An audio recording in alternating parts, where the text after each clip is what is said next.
looking to the future. Looking to the future. Looking to the future. Staring at the prophecies. Never will understand societies when they lie to me. Try to murder me. Wow, the world stopped. Multiple shots. Mental. Try to kill me. Enemies have become the footstool. Yahuwah bless. Fun stop. The whole block watch. Virus shut the earth down. My enemies see me when they see me. Believe me, Yahuwah's people learn to take it easy. Your enemies under footstool on high. Take the path of a grown man. Give a holler to my Israelites in the darkest parts of the earth where the Abba scatter you. Four corners of the earth sparking to the east, flashing over to the west. So is the coming of Yahuwah's anointed, running like a posse, 144K. One love to the end, but love overstand from above. But receive the blessings, looking forward to the future. Yahuwah will let me go and plant the seed and build the program. I'm here begin to return back to our own land. Build the structure, learn, infiltrate, build it in the old place where we once was, but now where we coming back to. Holler if you need to. Look into the future, staring at the prophecy. I'm paranoid, seeing the blessings received. Look into the future, promise that was given. No other director could, would ever claim that I am back. Drop script to scenario. Give a holler to my Israelites in the darkest corners of the earth. Got me looking to the future. Yeah, will bless it all. Call before the fall of Babylon. Got me looking to the future. How many times had an elder rebuked ya? From the bad boy to the grown man, one love. K-O-Y, some depressed watching time fly. Answer the question, do we reap what we sow? While the heartbeat fast, time is going extra slow. Staring at the prophecies, looking to the future. Jakes couldn't see, eliminate. Yah's anointed from the picture. No theme, no origin, dream, or design. Yahuwah anointed, spirit of prophecy. Get to see the most high in the true light. Designed to the salvation, trust to the most high. Now you see him, now you don't. Jake's here for a moment, then they gone. Life extra short, screaming, yeah, can you hear me? Yeah, ruling the kingdom of men. See the fear in your walk, stalk, true believer, receiver. Time to live, one life to live. Stay in your lane, keep misfots from on high. Don't argue over block, rules to the street, teaching in Christ. One love to the K-O-Y. Looking at the future, staring in the prophecies. Yahuwah, hear you, Yahuwah, reign in the kingdom of men. A higher, it's time to live. Looking to the future, staring in the prophecies. Looking to the future, staring at the prophecies. Looking to the future, looking to the future. To the Most High, as though Yah is some insane individual, or some individual, that uncharacterized, that they just can't carry, there's some wild looking, irrational, unreasonable, and the Father is the most down to earth, the most down to earth individual that is. Really, we mirror him, or should mirror him. That's right. Yahweh Bashim, Yahweh Shah. Hold on. Hold on. I gotta say that first. Yahweh Bashim, Yahweh Shah Barakatah. What's going on, Sister Kareem? Welcome to the Lions Den, everybody. Welcome to the den. Man, we got, hey, everybody turn the cameras on so they can see the faces, man. What everybody hiding for? We got one more track. Hold up, we got one more track. Mighty Hebrew want to play the track called, hold on, let me tell you the one he wanted to play. Mighty Hebrew, you there? Oh, there you go.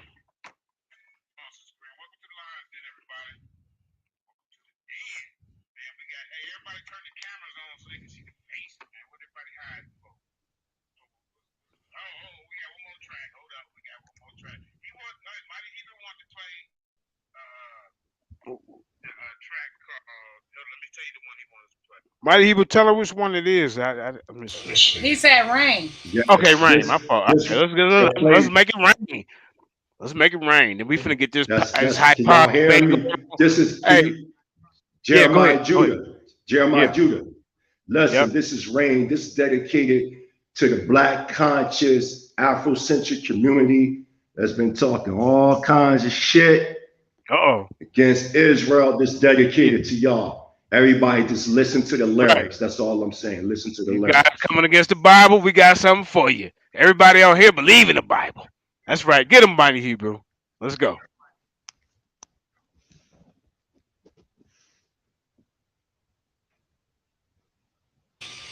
You might want to do it. They want me to log in for this. Wait.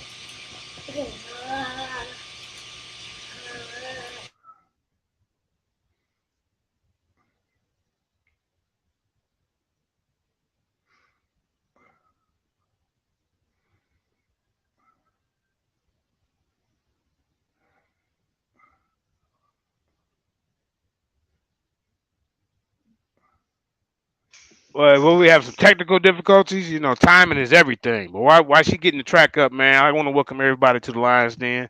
My name is JJ7000, the People's Champ. This episode of Lions Den is brought to you by Common Sense. I can explain it to you, but I can't understand it for you. We back on track, man. It's about this information. You know, all that Wendy Williams stuff that's going on the mother little weak ass platform. We ain't about that, man. You know, you ain't gonna drag me into your little weak stuff. We ain't doing that over here at the den. Keep the den out your mouth, Frankie. Keep the den out your mouth, bro. That's all I gotta tell you, man. But I'm gonna go ahead and let everybody introduce themselves. I don't know, Karima, was you gonna play that track or what are we doing here? If not, I'm gonna get this. Okay, there we go. There we go. Cause timing is everything. I don't like quiet spots. Let's get it. Well, see, that's what I'm talking about. Yeah, Prince Maltazar, I'm on deck. Alter ego in the building. That's how we gonna do it. Cyclopic fire, set apart lava. With on Easter Island image out of rock. 5.5 million incarnated children. Zion, it was written with Nas's pen. Fallen sovereigns in concrete jungle buildings. Creature of the law, strong ones stand tall to a wheelchair crawling. Flatliners lose mind power. Conscious talisman, Shimon the Shaolin. Vibrational comments to Congo violence. Hip hop's rising in the b-boy stands. Uphold Yah's commandments, breaking Thor's hammer. Dance pop locking to the show shock non-stop. Rip cats like vodka, old school rockin' lottos. Ooh, what the flex, effects like DAWs. Ooh, when I test the best architect on record. Ooh, what the test of Elohim and mental chest. I'm Buddha, bless the brain noodle. See the future of jewels, dropping jewels like Santana. I bang out any set, then dip, gang, gang. North Philly street slang, rearrange your frame. Fuck your dame, you paper thin niggas be lame. 2021, lions can't be tamed. Black rain, times is changing. Black rain, a vision looks strange. Black rain, strain on the brain. Must maintain the frame from going insane. Black rain, times is changing. Black rain, a vision looks strange. Black rain, strain on the brain. Must maintain the frame from going insane. I'll break your fucking jaw, I'll break your fucking jaw, I'll break your fucking jaw and on your face I leave a scar. Play Jason, take Manhattan. If he come to Philly, I'm a motherfucking smashing. Titans clashing as we bash like animal with smash. We rich, off with old rags. I'm in my bag. Too many internet dogs made tagging. I'm in the house, I challenge your consciousness. Monkey see, monkey do. Disrespect my Isha in the Hebrews. I battle Necharu and the dude to the death. Fuck being polite, I'm not your brother, you from the others. FBI undercovers, people under the stairs, underneath covers. You beneath me, my reach buck 50 features. I'm a beast, from west to east. Get body beat like Della Reese. Who shot you like Biggie? You want beef? Come get me, I bet you won't make it to any safe haven. What? You think I'm playing? I'm sharper than the sword before it's even here to bang into its form. Like killer bees, I swarm. Get stabbed with unicorn horns, plain rose filled thorns with much pain. Israelite rain. Black rain, times is changing. Black rain, a vision looks strange. Black rain, strain on the brain. Must maintain the frame from going insane. Black rain, times is changing. Black rain, a vision looks strange. Black rain, strain on the brain. Must maintain the frame from going insane. Yeah, the mighty Hebrew in the building. Disrespect the Hebrew Israelite sovereign nation. I'm on your top. You know who you be. Disrespect my E-shot. Never that. I'll sever your dome. You don't want to deal with Prince Maltazarian, the alter ego. Yeah, in East Africa, Tanzania, you can't stop us. Yo.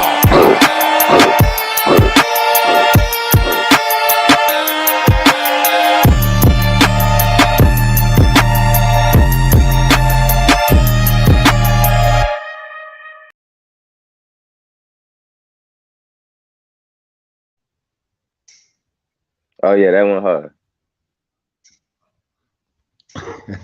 That one hard. I appreciate that fire intro. Shalom. Ah, Absolutely. We can't hear Everybody you, go pick up Judah. the album, Monumental. Oh, my fault. I'm talking stuff, man. That was Everybody go pick fire. Go ahead. Man, that's Yes, fire, sir. bro. Yeah, everybody Like go pick rain. up the album, Monumental is Never Destroyed. You know what I mean? It's a bang, it's banging. As y'all all know, I live in Tanzania, East Africa, by the way of Philly. You know what I mean? I just want to give a shout out to Sister Karima. You know, she did a lot of promotion on this album.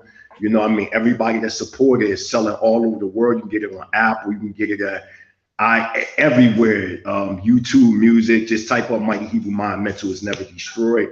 And look out for the sophomore album in May. Journey to the Dark Side of the Moon. Hallelujah. That's it. Man, Hebrew that was Israelite Sovereign Nationalism that's written worldwide. what? Hey, both of them tracks was fire, but man, Marty, I didn't know you. I mean, you have upgraded your delivery, bro. You have, bro. It's an art form. It's an art hey form. Yeah. man, them Well, welcome man to the said black den. rain, black Absolutely. rain. Yeah, welcome to the den, man. We got some heavy hitters on this panel right here. You hear me? Hey, this right here, man. We got the commission, we got Elder Quana, we got Vocab, we got one of the Lions Den champions, Aaron, Hayden, we got Yasha Ben Israel, the current Lions Den champion, and we got the mighty Hebrew, and last but not least, we got the goddamn security of the Lions Den, Sister Karima. That's right. Hey, and this, like I said, this episode of Lions Den is brought to you by Common Sense. I can explain it to you, but I can't understand it for you. We finna get it in, man. It's a little late. It's a little late, but that's okay, man. Because we working with the West Coast time. But right now, I'm gonna go ahead and let the judges introduce themselves, starting with the commission. Then we gonna get the contestants to introduce themselves. Go ahead, brother commission. Yeah, can you hear me, bro? Yes, sir. I don't know my camera. It ain't really. Yeah, you good? It's in and out, but we'll just introduce ourselves. I just want to give honors to the Lions Den. You know, brother JJ 7000, Jeremiah Judah, Peter Mop, the Lion God. We give honors to you, grand man, for all you're doing, and both of the brothers that's on the manifest to bring their measures forth. Honors to both of you brothers, and I'm just here to give a listening ear. And I'm brother Shahid Shabazz. That's my high name, you know. And the most elevated of it is, you know, in the comedian aspect, but we draw from all schools of thought. So I'm gonna be able to draw from y'all measures. I come as a man of no reputation, but yet I come unbiased in the drawing that I will bring forth. So I think that'll be enough to say that, family. And gratitude, peace and love. All right. Shalom, Islam, Hotep, to Shalom. all the brothers out here, brothers and sisters. Before I introduce the next person, Sister Karima, can you put the link in the private chat of the Lions Den so Vocab can maybe invite some of his people? You know? Oh, all right. Yeah. You know what I'm saying? All right. Now we got the elder in the house of FOPE. Go ahead, elder. Shalom, Introduce shalom, yourself. shalom. Most High bless. For the brothers and sisters who don't know me in Israel, outside Israel, my name is Elder Kwanaf or Kwanaf Yahweh the Ban Yasha Allah.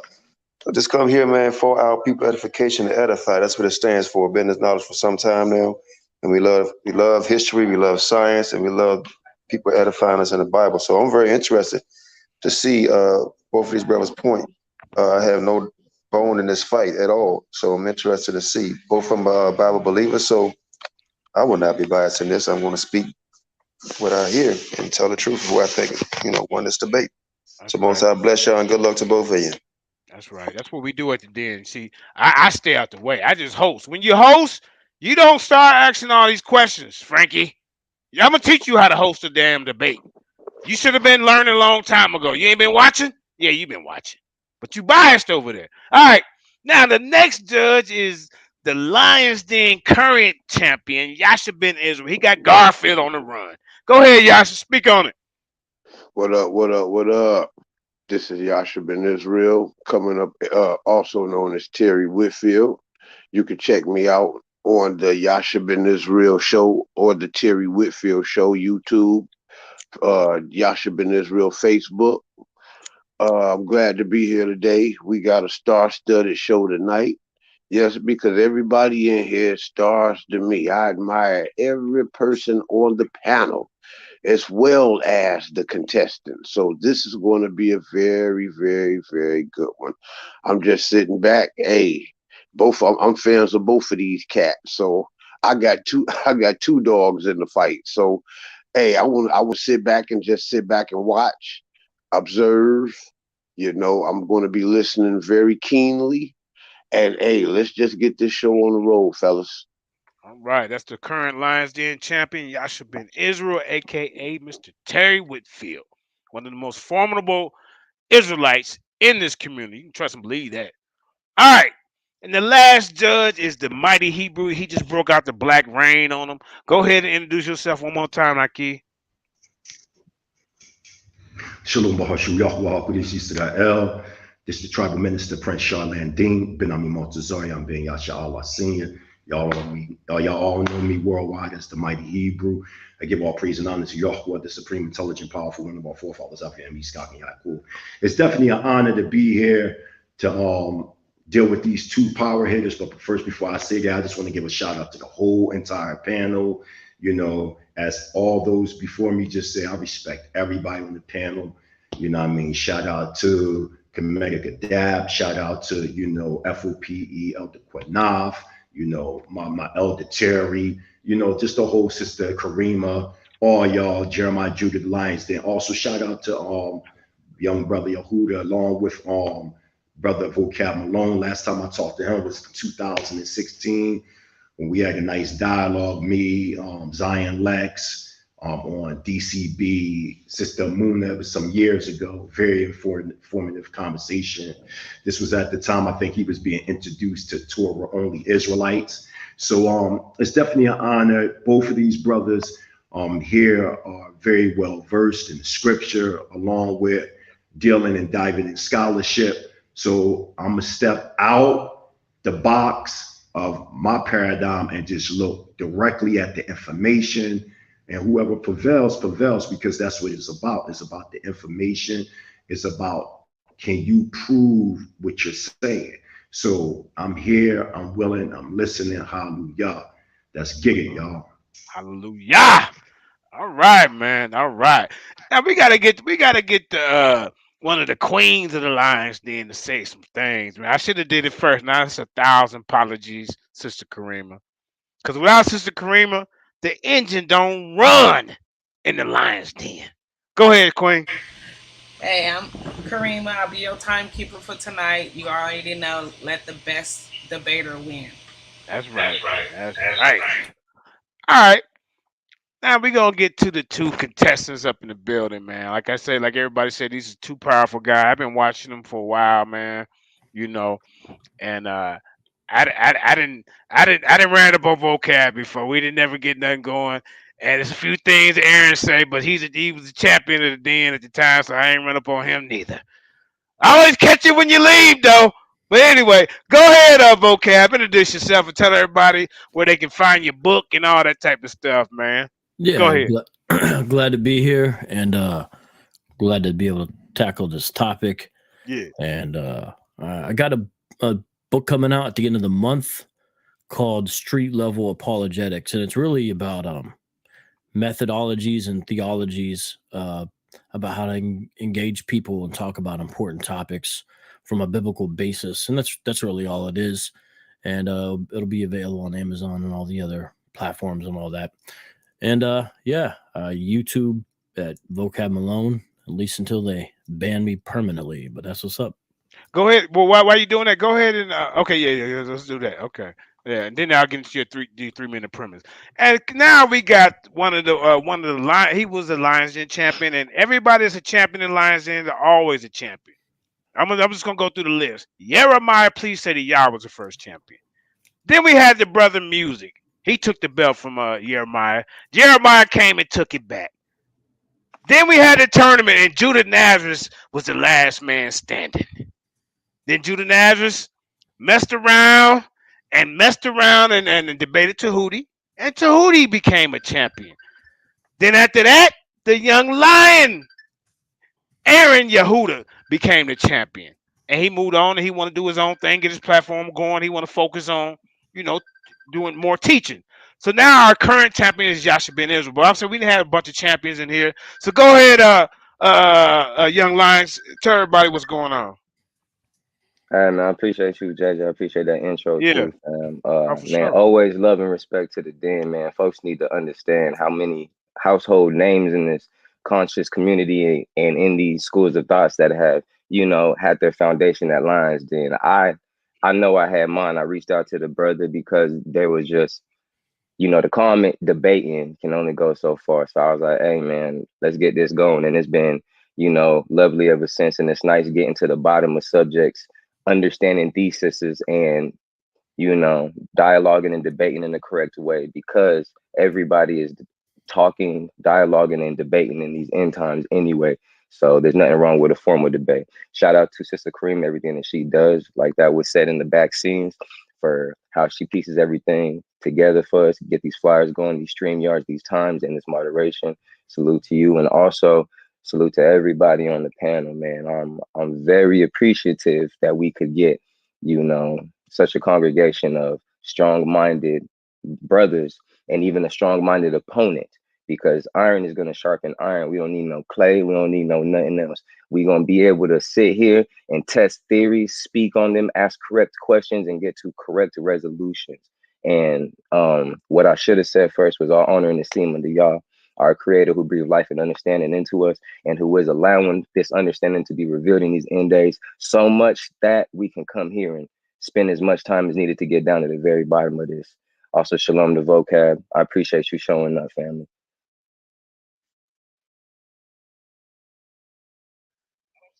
Oh, come on, man. All right. Okay, now we gonna. You see it? All right. Okay. My fault, y'all. All right, we got 4 judges, but actually now we have a 5th. As soon as hey, Zion, just jump on. All right, so what we're gonna do right here, y'all, is go ahead and let everybody get 3 minutes. Not everybody, but the 2 contestants. Vocab, go ahead and start off with your 3-minute opening, and so hopefully the other judges jump on by now. So then now that'll be 5 judges. You know what I'm saying? But go ahead, Vocab. And Kareem, let him know when he can go. Your time starts now. Did you repeat that? What? Yeah, so go ahead, do your opening, brother. Oh, I thought he was going first. He's not going first? Well, he just went, but okay, well, if he want to go first. That's his opening? No, that wasn't open. That was just an introduction, but now y'all can get into your 3-minute opening. They did discuss that he go first. Okay, go ahead. All right, well then, since we just gonna do our opening, Okay. I'll start my round whenever I get my screen. And if everybody could please mute their mic.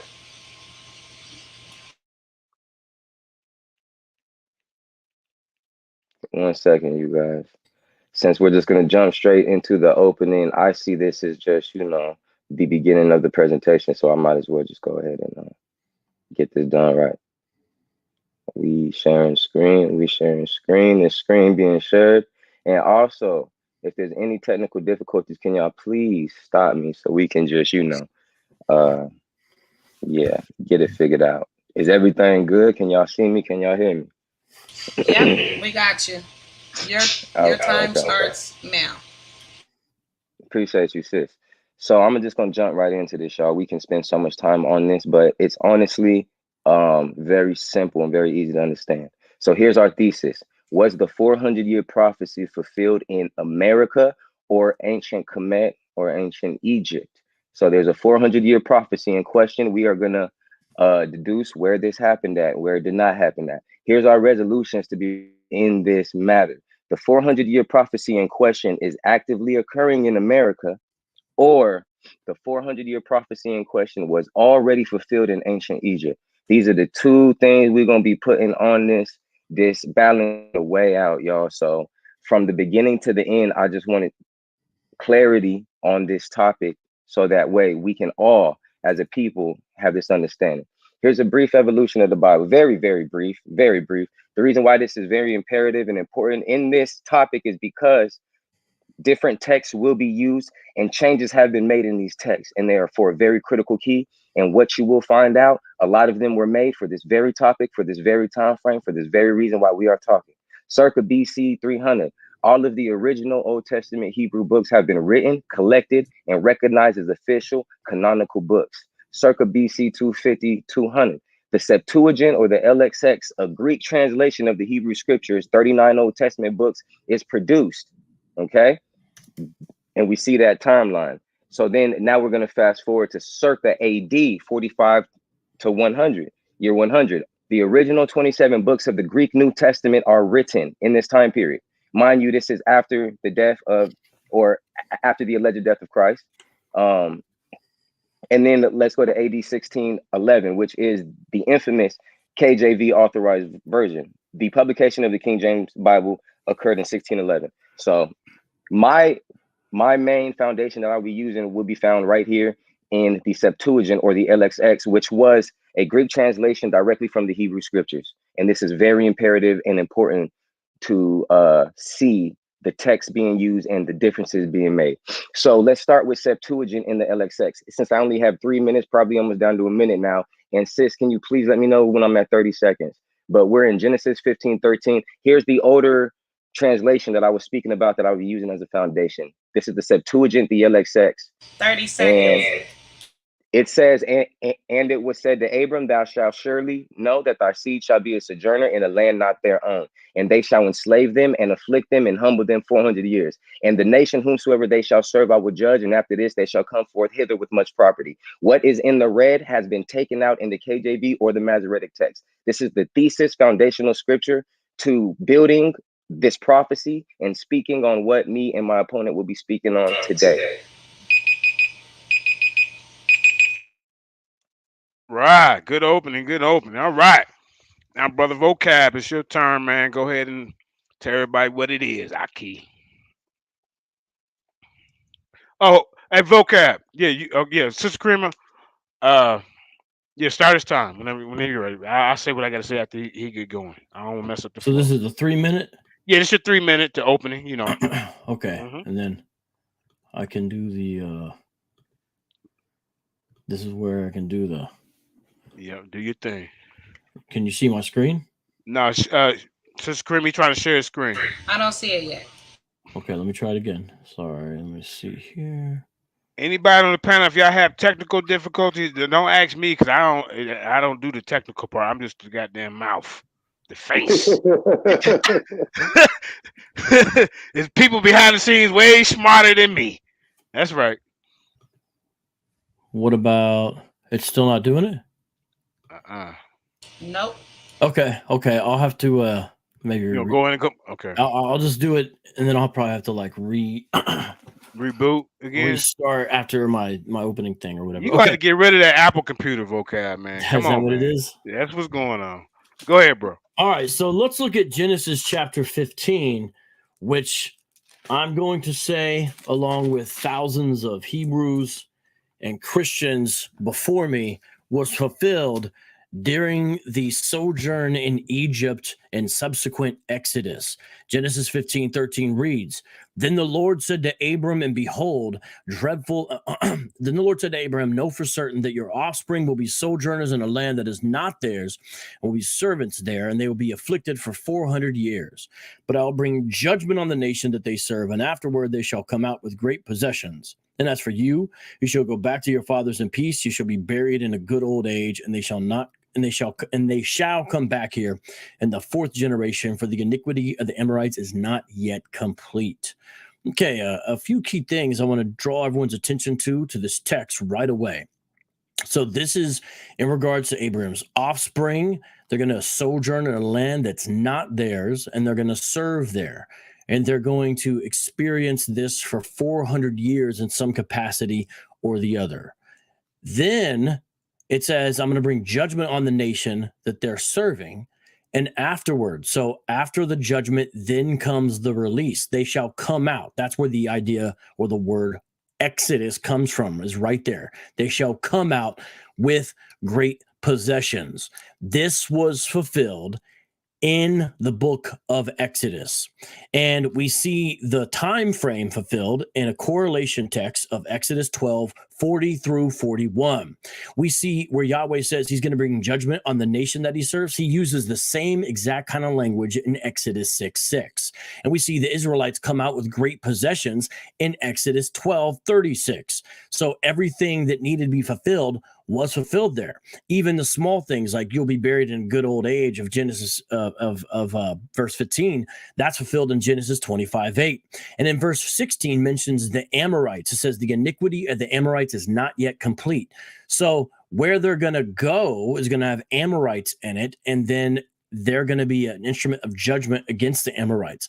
And that is spoken of later on, not only in the book of Joshua, but also in 1 Kings 21:26, where it speaks about the wicked idolatrous practices of the Amorites, and Amos 2:9, where the prophet looks back and mentions that this happened as well. And so you see that this is all within this time frame. You can't divorce the 400-year prediction that Yahweh makes about what's going to happen without taking into account the fact that they're going to first be released, then go into the land where the Amorites are and judge them. And that's exactly what verses 18 through 21 say. And this is not lost on the biblical writers, the fact that it was fulfilled. I'm going to draw your attention to one. I may not have your time to do any more. Is that the end? Yes. Yeah, that was 3 minutes, man. All right, no problem. All right. No problem. But you go ahead and finish your last little part. Exodus 1:11. Exodus 1:11 twice uses the same Hebrew word for afflicted or oppressed, which is the Hebrew word anah. And this is not accidental that the same Hebrew word that is prophesied in Genesis is the same Hebrew word that the author uses in Exodus. It's clear he's saying this is the prophecy spoken of in Genesis 15. Otherwise, why use that same word in that way twice in the span of 2 verses? That's it. All right. So everybody understand what's going on right here. You know what I'm saying? This is going to be a heavy-hitting situation, you know. So get the camera off me, because it ain't about 7,000 today. It's about these two powerhouses we got in the building. It's a whole powerhouse in the whole building. All these guys, man. Let's get it. So Kareem, let him know when this brother, when the champ, because he is still a champion. Aaron, you hating can go. Let's get it.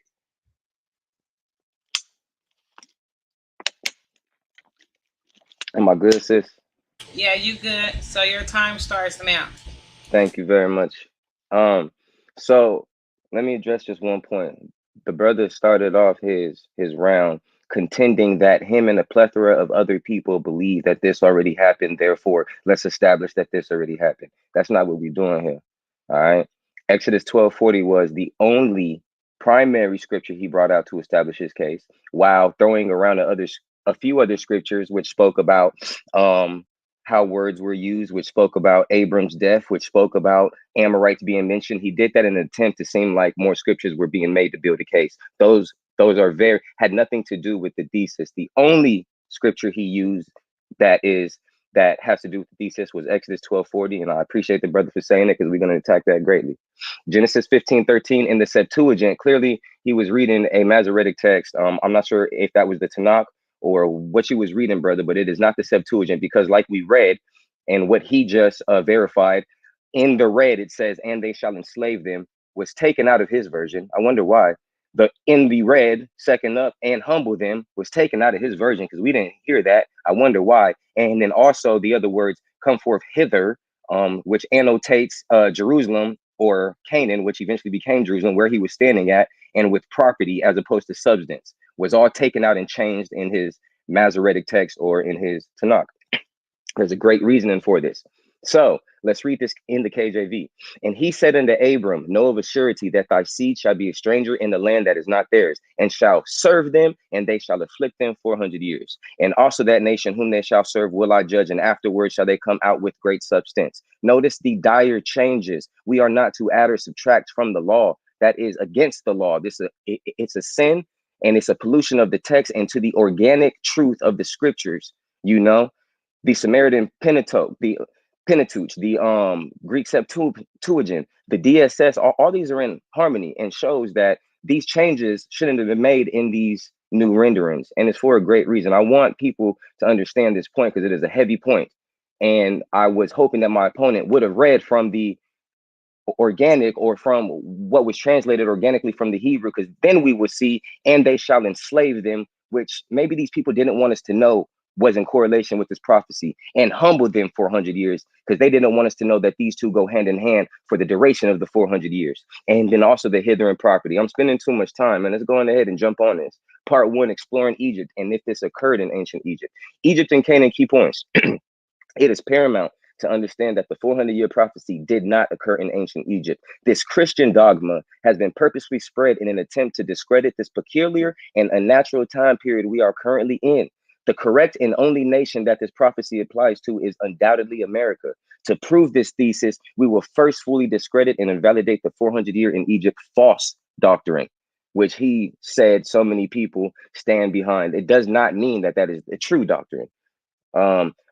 So this is Vocab Malone's foundational scripture, which is the only one he shared. Exodus 12:40 in the KJV. Okay, now the sojourning of the children of Israel who dwelt in Egypt was 430 years. Why did he not share the Septuagint or anything that was translated directly from the Hebrew? We'll show you why. Because in the LXX or the Septuagint, which is my foundation, Exodus 12:40 renders, and the sojourning of the children of Israel, why they sojourned in the land of Egypt and in the land of Canaan, was 430 years. Vocab Malone, you know exactly why they would take that out. You know exactly why. You are sharp when it comes to this. So you see it, you know why they did it, because it does not match the thesis of this happening in ancient Egypt. So these translators and these transliterators, these scribes and all these folks, they went a great deal to take out a few words just to make this all make sense when they don't pollute other texts like this. So anyways, and the land of Canaan should be in Exodus 12:40 organically. Let's see why this is a thing. Okay. Oh, and even I'm pretty sure that my opponent he uses Flavius Josephus. I've heard this. I don't believe that he was a true historian, and that's just me. But for the sake of using my opponent's argument against him, he believes in Flavius Josephus. So let's verify what Exodus 12:40 in the Septuagint said by a historian that he believes in. He says they left Egypt 430 years after our forefather Abraham came into Canaan, but 215 years only after Jacob removed into Egypt. Wow. That proves without a doubt that collectively 430 years were spent in Egypt and Canaan. Vocab Malone, why did you not use a correct rendering? You and I both know, and we'll get to the bottom of it. 430 years of sojourning hermeneutics. And this is a third witness to prove that the 430 years in Exodus 12:40 is only speaking and showing us a sojourning period between Canaan and Egypt, and 215 years between both collectively. So there's 215 years in ancient Canaan, and I do not have enough time to go through this. I can already feel that I'm going to get a 2-minute warning soon anyway. So 215 years in ancient Canaan. We have all the scriptures to piece all this together. It would take a little while, but if my opponent wants to waste any of his question and answers and asking me on that, We can go straight to the source and pull all this information. 215 years in Canaan from Abram receiving his promise at age 75. He died at 175, going all the way down to Jacob. So, and then the reason how we get to 215 is the age discrepancy. We're going to subtract that 15. So, and then they also spent 215 years in ancient Egypt after sojourning from Canaan to Egypt, which Exodus 12:40 records. So it goes from Jacob dying at 147. All right. He spent 17 years in Egypt, so we can establish this. And then it goes all the way down to Moses exiting out the people at age 80. We have the hermeneutics, the biblical hermeneutics, and the precise chapters and scriptures to provide this rendering. We know for a fact that Levi, Kohath, Amram, and then Moses were in Egypt. So vocab, you're going to have to reconcile how 400 years were even divided between that. Let's continue. So scriptural comparison. This is what I need people to understand. Genesis 15:13 through 14. It gives a prophetic vision. It promises servitude, enslavement, and affliction. It specifies 400 years. It revolves around one nation. There was only one nation mentioned in prophecy. And it asserts that this nation will not be Israel's inheritance. It says this nation will not be theirs. So we know this. So we now see Genesis 15:13 through 14 is a prophecy. And my opponent, he gave us Exodus 12:40 as fulfillment. Let's explore that. Exodus 12:40. It gives a historical account. It records sojourning, not affliction and servitude. It says a specific 430 years, not 400. It revolves around two different nations, Egypt and Canaan, and that's why the dear brother uses the MT, because he knows that it helps to disguise this, and it only specifies one nation, Egypt. It should say two, family. And then my last bullet point, it shows us one of Israel's land of inheritance, which is Canaan. Canaan is mentioned in Exodus 12:40.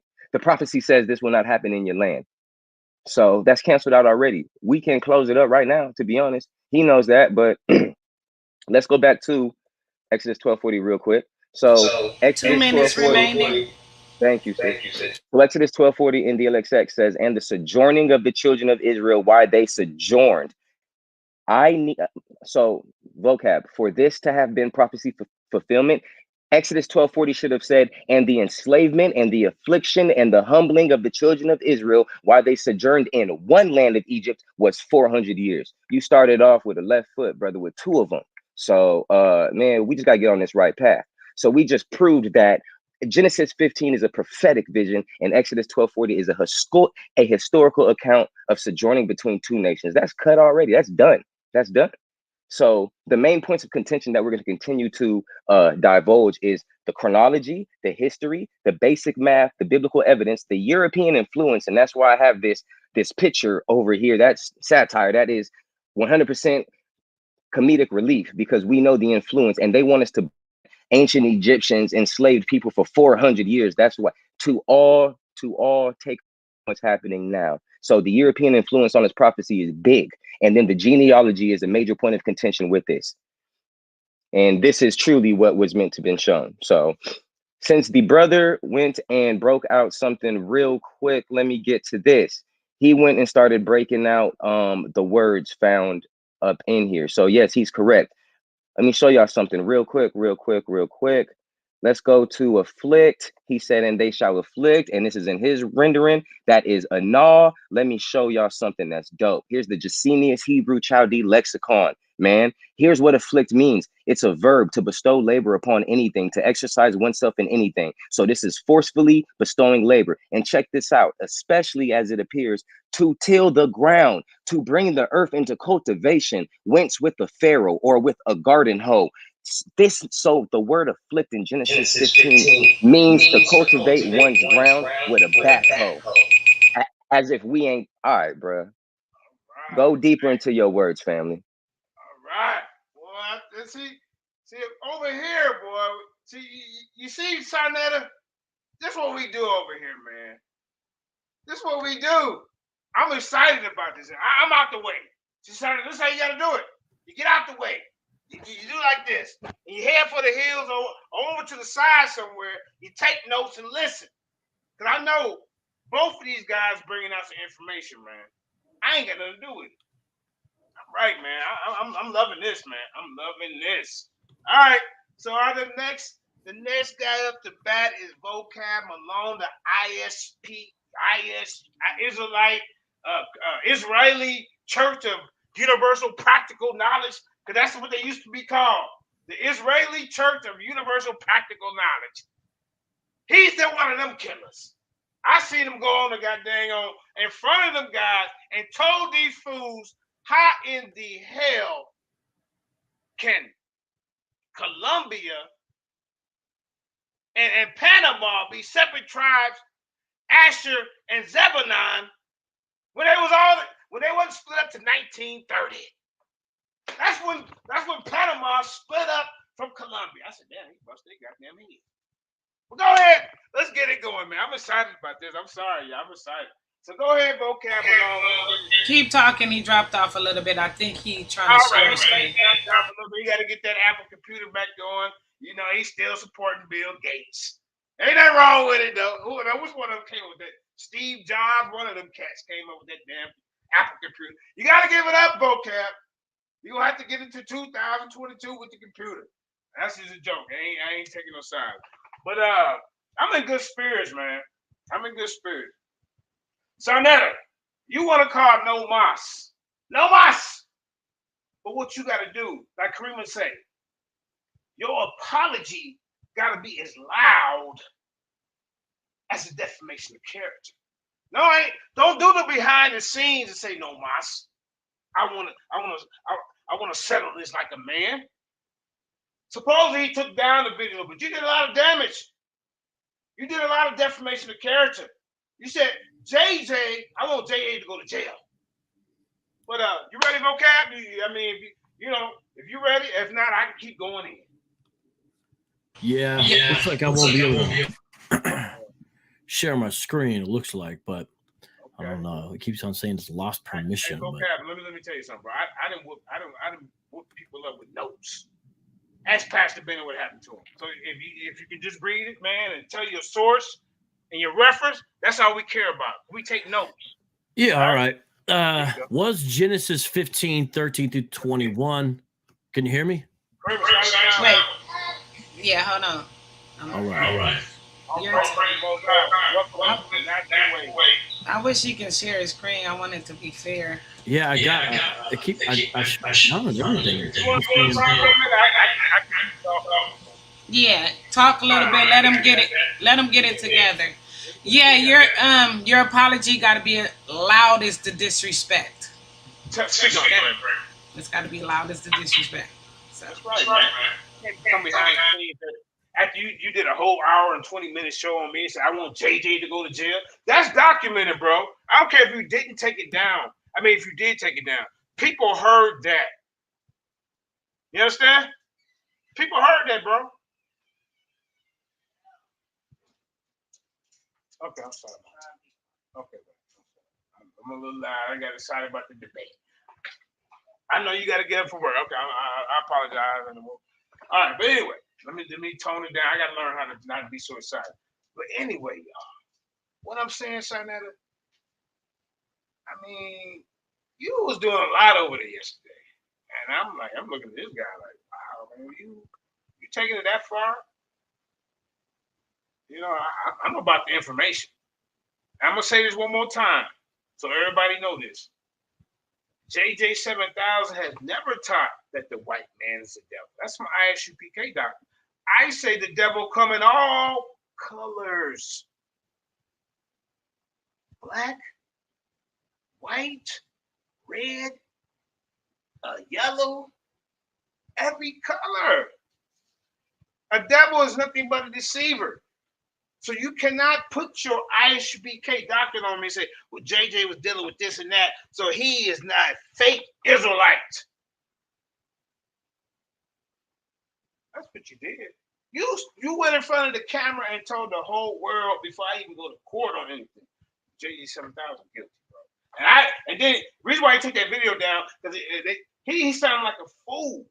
He said, I want JJ 7000 to go to jail. Rob Rack said this. Killer B said this. Khalil Omani. All the weirdos joined it. What's the other one name? The one that jumped out the window. You know, as a little 14-year-old girl. When all the weirdos combined together, I beat them all up in the YouTube streets. I beat them up with information. If you notice on all these little catch platforms, all they have is a defamation of character type of platform. They have to have somebody named in their platform for somebody to watch, like a Mighty Hebrew, a Aaron Yehaden, a Yasha Ben Israel, a Elder Quanar, a Vocab Malone. These guys are the bottom feeders. Please hit the like. Not you, Clyde. But anyway. No. No, not her. I just like to say, please hit the like. Matter of fact, y'all, please hit the like. Because you can get likes just by saying shit like that. You know. Her Judah Navis Warren now. I'm like, damn, Clyde, you see, but Clyde is a content person. You know, so a lot of the brothers don't get mad at her. She did a show on me the other day. You know, had me in the thing, but I didn't watch it. I don't never watch it. I watched it, and she was defending you. I know. She was defending you. I already know. From what I heard. But I'll be watching. I'm like, okay, damn, she got me up here. I ain't even watch, man.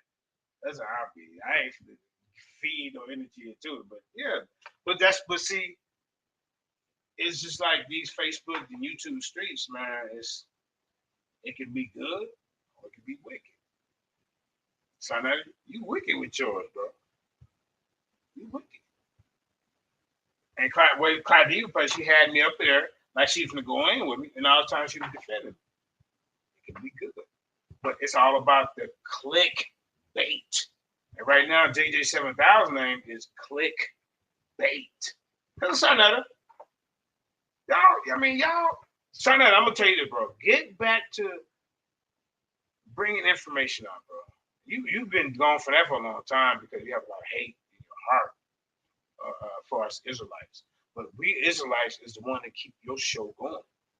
You know this. And that ain't no hating on nobody else, you know. But yeah, I want y'all to know. Look, see, the Lions Den is not just a debate league. I mean, to me, it's a conglomerate of all of us coming together, and then all different people that come from all walks of life. See, JJ 7000 never presented to be a racist. Now, I will go in on the people who's running the government and be like, okay, well, damn it, you know, there's some wicked shit going on. And a lot of the people that's running the government can be European, but there's some Negroes in there and there's some Asians and all that. I go against the spirit of wickedness. And it don't just come in on white color, but over there son of the TV. Hey, It's a JJ. racist platform.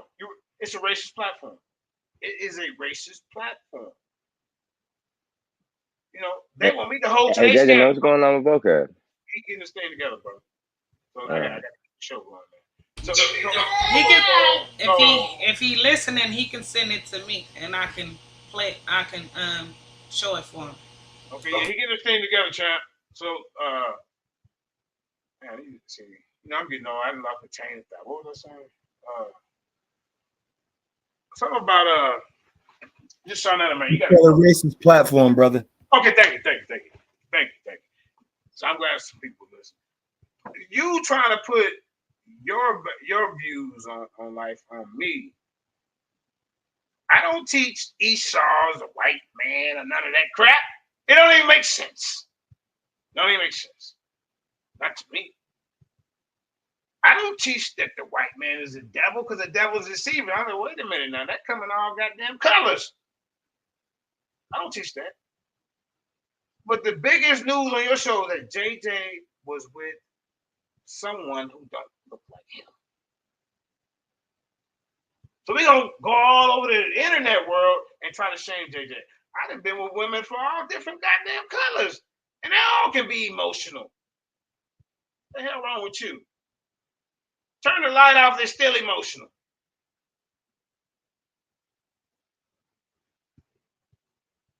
But you over there hot gossiping like Wendy Williams. Yeah, I heard JJ was still messing with her, and he, her. And then you got this the pile over there, you know, scorned and bitter. Everybody jealous of her. You fighting her battles, bro. I told you when the women argue in the back chat, let them women do their thing. You stay out of it. That's all I told you, bro. You got mad. But then you were on this campaign because you listened to her. No. Now, he said yesterday, and I don't care if you did take the video down because it's documented, bro. It's documented. You said, I want JJ to go to jail. I want everybody to listen to that. This is supposed to be my brother. I mean, come on, bro. I'd have been on your show several times. And then, bro, you call me. Sometimes I don't even feel like talking. I get on there and listen to your dumbass questions and then try to explain it to you, but you can't understand it. I'm not going to understand it for you. But I participate. And look how you did Black Jesus Ministry yesterday. You know goddamn well he wanted to. When you had your Hannah on there, you know goddamn he been calling him out forever. But you protected him? Black Jesus got one question with this guy. Do Johanna carry your show, Sonetta? Or do Black Jesus carry your show right now? Huh? And Captain Czar don't carry your show, bro. He in there selling body oils and butters. He could care less if you talk about the Most High. As long as he sells body oils and butters. Oh, man. Playing with us over here, man. All I'm saying to you, bro, keep the Lions Den name. I know you want to tear it down, but you will not be able to do it. I'm going to say it again. We got groups on Facebook that you will never be able to do. When I woke up, I was Hebrew Israelite. 23,000 people. Can you go right now on Facebook right now and say, I have a group. My name is Frankie Gary. Y'all want to join this? See, you was blessed with that platform, but now you don't know how to use it. You have 500,000 people. And I mean, I'm seeing the views on some of these older ones. And then look at the show with Black Jesus and Debate and Polite. That's 200-something-thousand people, bro. 200-something-thousand. You had shows, man, 100,000. And then now you capping up at the top, maybe 22. The blessing is steady going away. You need to change your ways and then to go back up. Why is it that you into with everybody? Why do you turn your back on everybody who helped with your platform, bro? That's wicked. And what you did to me was wicked, bro. And then I see you out here in these YouTube streets, and then when people be banging on you, well, I bet you won't debate JJ 7000. I heard you on different platforms saying that. I heard you wanted me and Black Jesus Minister to debate for a trophy on your shit. You know you think high regards of me, but but you also have a jealous spirit, bro. You need to stop. But vocab, you got it together. If not, man, you got to do a JJ 7000 style. I can pull that video right now. I debated Pastor Bennett with notes. I used to always debate with notes because this is my fear. Because if your computer break down and you're in the middle of a debate, what do you have? JJ. Right? Yeah. Go ahead, fella. Shalom to the panel. My wife just invited you and Sister Karima to come over here to Tanzania for a visit. We're going to help to pay the expenses for a week visit to do a Lions Den live in Tanzania, East Africa. So after this is over, we're going to speak to logistics, passports. Y'all come for a week or two. Our treat, and we're gonna host the Lions Den out of Tanzania, Moshi, East Africa. Hallelujah. Hallelujah. Hey, give me somebody to debate over there. We can do a live Hallelujah. debate. You hear me? Find me a comedic cat over there. We can do a live debate over there. Let's get to it, brothers. Let's get to it. Yo, Okay, head is holding up. Let's go. Okay, let's get it in, bro. Vocab here now. Just read, bro. Let's get it. Yeah, I apologize. I still can't make it work. I restarted everything and all that. I've never had to do this before. I don't know if I could send it to you guys. Oh yeah, you can send it to me. Just take it old school, Vocab. Just take it old school. Let me just like how we used to do back in the day. Don't take long to send it to Karima, bro. If that doesn't work, I'll what email address do I send it to? However you want to do it. You got her on the book. Karima, can you if you put it in the private chat, then she can get it. If not, send it to Yeah. I mean, technical difficulties happen, y'all. You either gonna leave or you gonna stay and work with us. No, I'm here. No, not you, bro. I'm talking to the audience. Just sorry. If it doesn't work, then I'll JJ. Just if Karima can, she can play a song. Just have her play a song from an album. Is that supposed to be vocab right there? Vocab, no cap, man. That's like that picture you ever seen the guys with the tight green socks on? They had their arms folded. They be dancing, kicking with their feet up.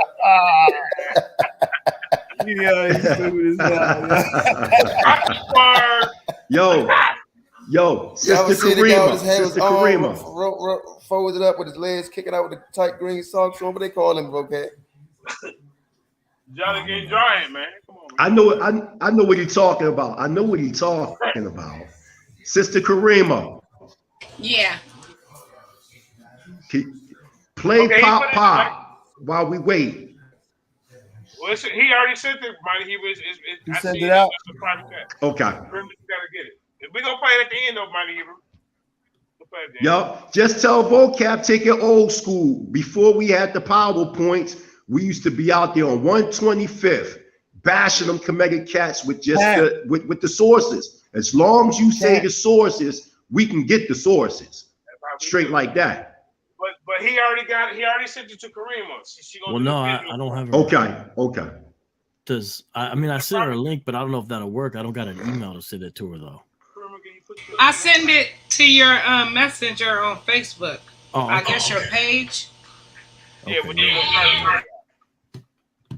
Commissioner, Haru, go ahead and say something real quick, man. We got to keep the audience active for a minute, man. Speak on some of that. These guys don't really know nothing about the metadata. Go ahead, I love hearing you speak on that, man. Yo, what's good with your family? Yes, sir. I'm enjoying the measure I'm hearing from our brothers, but yeah, it's a lot of stuff we got to do when it comes to the history, family. Responsibility, accountability, we got to put the pen in our hand now. You know, it's time for us to rewrite history. That's what I'm on right now. Most of our people that think they know Medu Netta, they don't know it. You know what I mean? You know, I hate to bring it to us, but we got to tell the truth, you know, to move ahead.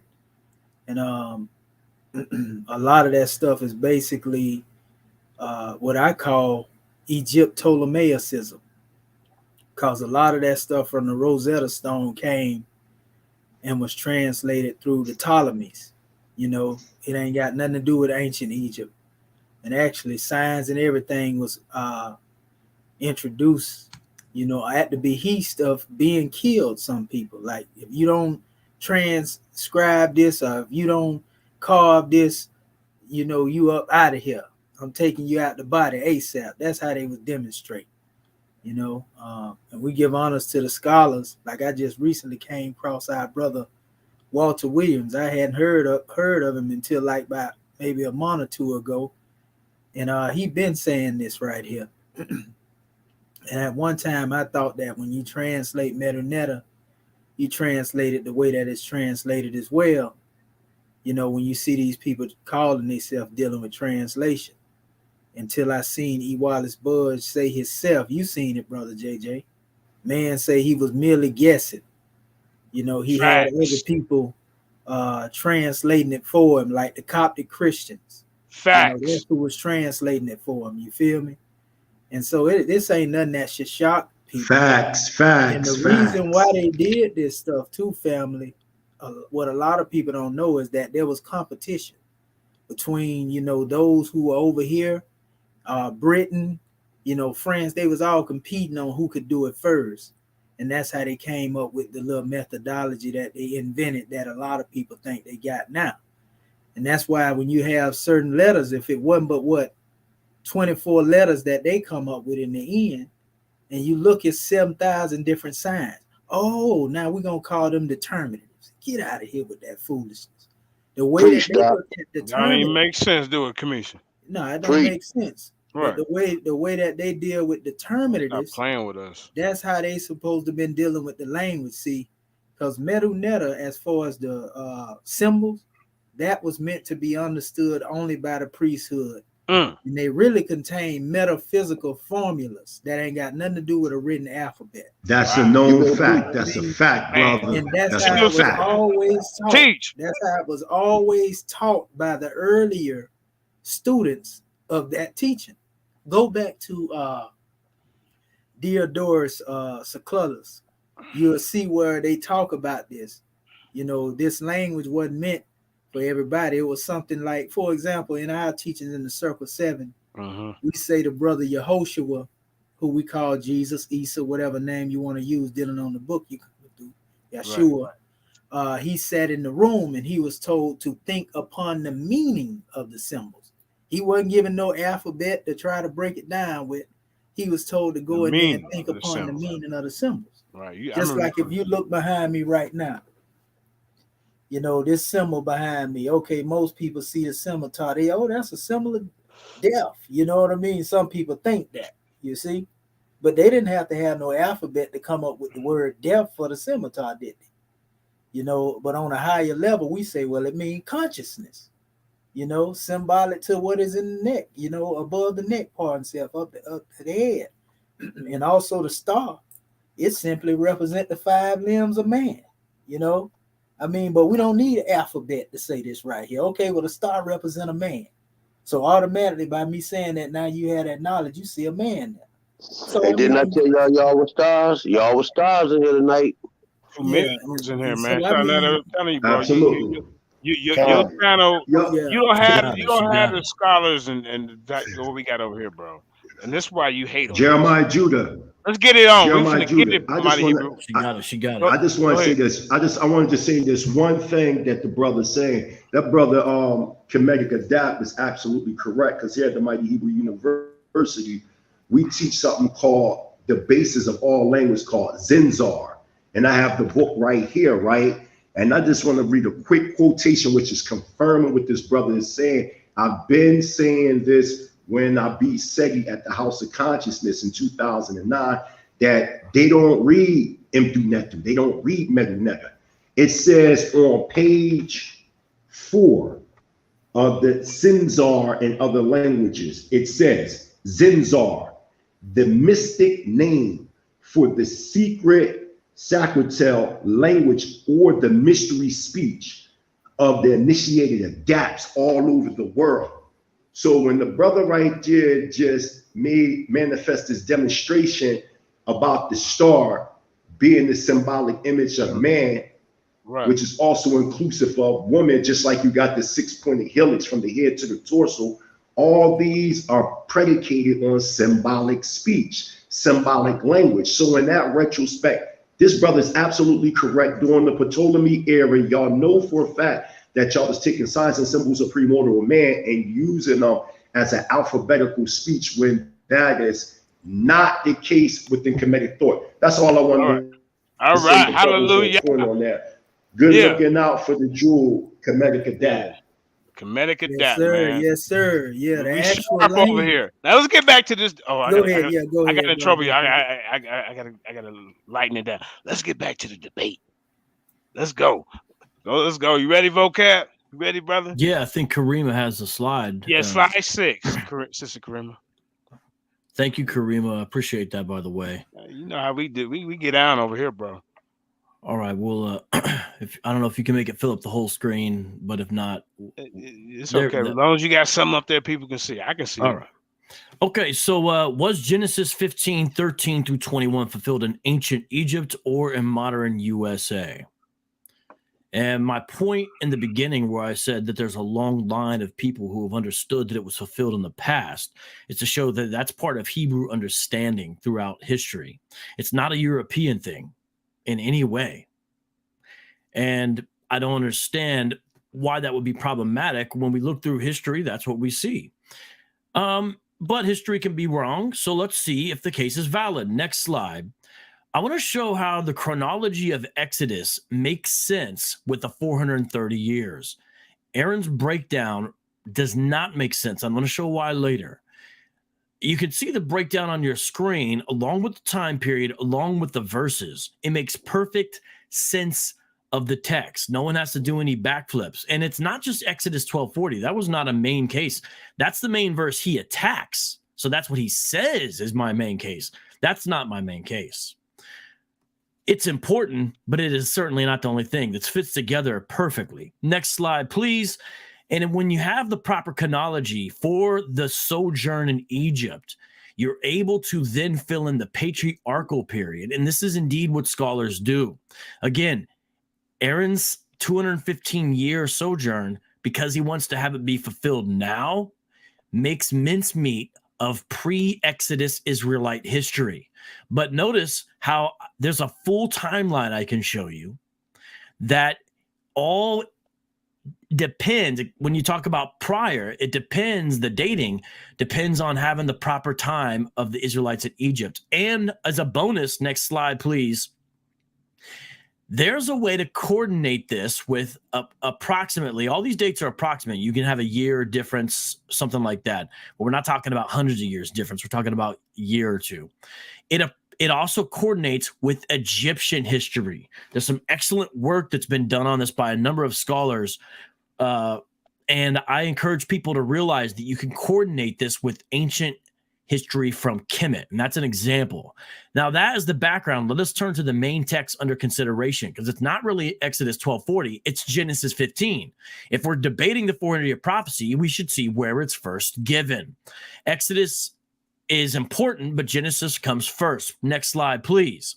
Then the Lord said to Abram, know for certain that your offspring will be sojourners in a land that is not theirs, will be servants there, and they will be afflicted. And this gets into the Hebrew. It says anah for 400 years. That's important. That word shows up in Exodus. The Bible writers, Moses is the ultimate author, doesn't make mistakes. There's a reason why they have anah being repeated in Exodus. And it's not just once, it's twice. And the 400 years does match with Exodus 12:40. That's why the main assault he had to do was actually on the very veracity of the text. He had to attack the Hebrew text and put in front of you a Greek text to try to make his point. I'm putting in front of you a Hebrew text. But I will bring judgment on the nation that they serve. This is the severe judgment. And Yahweh uses the same kind of verbiage if you look at the Hebrew construction in Exodus 6:6. Aaron can't point to this because he's going to be talking about Jamestown and all this other stuff that is important for history, but it is not the fulfillment of this. And afterward, they shall come out with great possession. That is literally what Exodus 12:36 says. Now, why did the writers put that in there unless it was being fulfilled? It's almost like it would be designed to confuse you unless it was actually being fulfilled. Look at the next verse. That was fulfilled as well. The next verse fulfilled as well. And I have in brackets where it was fulfilled. Then verses 18 through 21 tie in because there's a sequential order here that Aaron has to ignore. What is it? Abraham gets the prophecy from Yahweh. Then his offspring go into this land. They serve there. They escape. They come out there with great possession. Notice the sequential order here. Then they'll come back here. Where's here? Canaan in the 4th generation. But not yet, because the Amorites their iniquity is not yet complete. This is a timeline related to when they're going to go back to the land of Canaan and wreck shop. What is Aaron talking about? Putting this giant gap, making it all the way in the United States of America. It's funny, he kept on attacking things as if it was a European conspiracy, yet he's the one who wants to center things on America, not me. I want to center things on Africa. Now look at the people listed here. Those are the people in the land. And that's exactly what happened in Joshua. There's a sequence: Genesis, Exodus, Joshua. You can even say Genesis, the rest of the Tanakh, Joshua. Aaron's sequence makes no sense of that because it hops, skips, and jumps over to the good old USA. But it says the Amorites. Who are the Amorites in your scheme, Aaron? Please tell us. And I want to show the next slide, please. Exodus 1:11-12 shows how Genesis 15 was fulfilled twice. Notice how I'm getting into the text. I'm not relying on conspiracy theories, and I'm not relying on Greek. I'm getting into the Hebrew text. Anah, afflicted, oppressed. There's a reason why God oversaw that exact verbiage being used. And yes, next slide, Exodus 12:40 is also another example. And he never really wants you to look at verse 41 because all he wants to do is talk about a textual variant in verse 40, but he forgets that the very next verse says, at the end of 430 years, on that very day. Aaron believes that this prophecy is terminated in March 2020, and now we're just waiting for the rest to come out because of the word afterwards. But yet this says, on that very day, all the hosts of the Lord went out from the land of Egypt. Now look, this ties in the 430 years, Aaron, directly with the land of Egypt of verse 41. What do you do with that? Important commentary from an Old Testament scholar, Walter Kaiser. I'm going to read, if you go to the next slide, it's slide 13, please. And he points out something very important about this. Listen closely. Now that the Exodus had begun, the narrator took a moment to reflect on the total Egyptian experience. So everyone understand, that's the context of Exodus 12:40, not jumping forward to the USA. Twice he commented that it had been 430 years to the very day. Sim Hayam Hazeh. Notice the same expression in verses 17 and 51. Quote, the 430 years accord also with the 400 years predicted in Genesis 15:13-16, when a nation, Egypt, whom they would serve could mistreat them, at the end of which that time the nation would be judged. Makes perfect sense. Next slide, please. Let us compare the Masoretic text now to the Septuagint-based text. It has nothing to do with the English. We're looking at the underlying text. Yes, we're looking at translation because we speak English, but we're looking at the underlying Hebrew and Greek text. On the right-hand side, that is what Aaron wants you to see. He wants you to see in the land of Canaan. That's all he wants you to see. But he still hasn't dealt with the very next verse, even in his own Septuagint. And it came to pass after the 430 years, all the forces of the Lord came forth out of the land of Egypt by night. Aaron, what's that talking about? Is that talking about the United States of America? Is that talking about back then in Egypt? It says land of Egypt. What is verse 41 talking about, Aaron? I'm giving you time to prepare because I'm going to ask you that in the cross-examination. Are you ready? Aaron made a claim, a fallacious claim, that all three of these following things agree. Slide 15, please. He said that the Septuagint, the Samaritan Pentateuch, and the Dead Sea Scrolls agree on his rendering of Exodus 12:40. I'm going to show otherwise. And first, I'm going to read something about the stability of the Hebrew text in the MT. And next slide, please. And then I'm going to show how 2 minutes remaining. Say what? 2 minutes remaining. Oh, thank you. The Hebrew text of Exodus is surprisingly free from transcriptional error. That's R.K. Harrison, professor of Old Testament at Wycliffe College, University of Toronto, in his book, Intro to OT 588. Now, look closely at the slide on the screen. Very important. It's not just the Masoretic text that has this reading. It's the Masoretic text, including the Leningrad, but it's also the Dead Sea Scrolls. And I can tell you the exact cave. Aaron, you're claiming the Dead Sea Scrolls agrees with your reading? Tell me the cave, man, because that's incorrect. 4, that means the 4th cave at Qumran. That's what the Q is.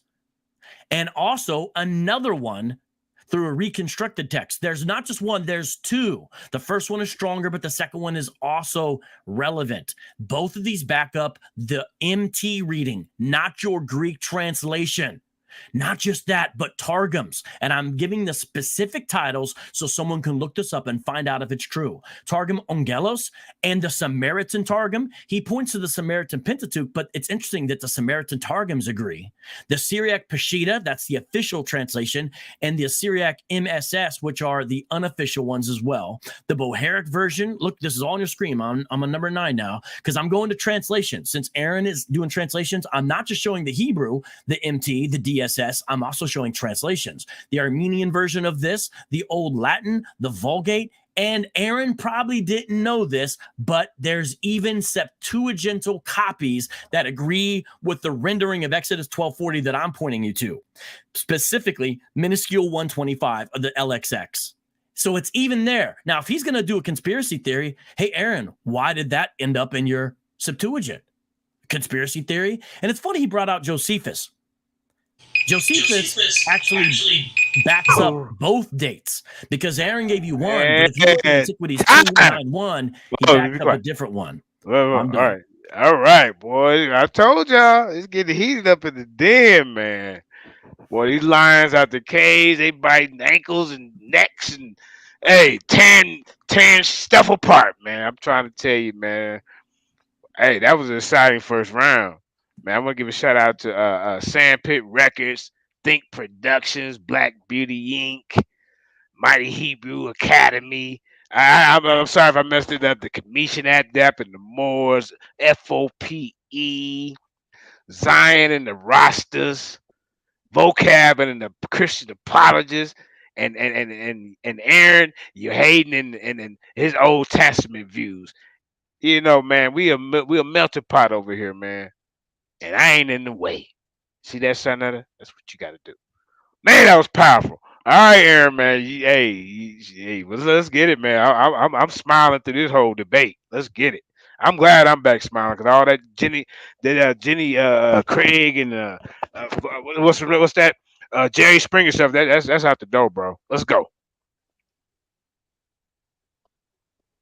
Let's just scream and know when you're ready, family. Y'all enjoying this debate so far, judges? Con. Ain't it fire? Fire.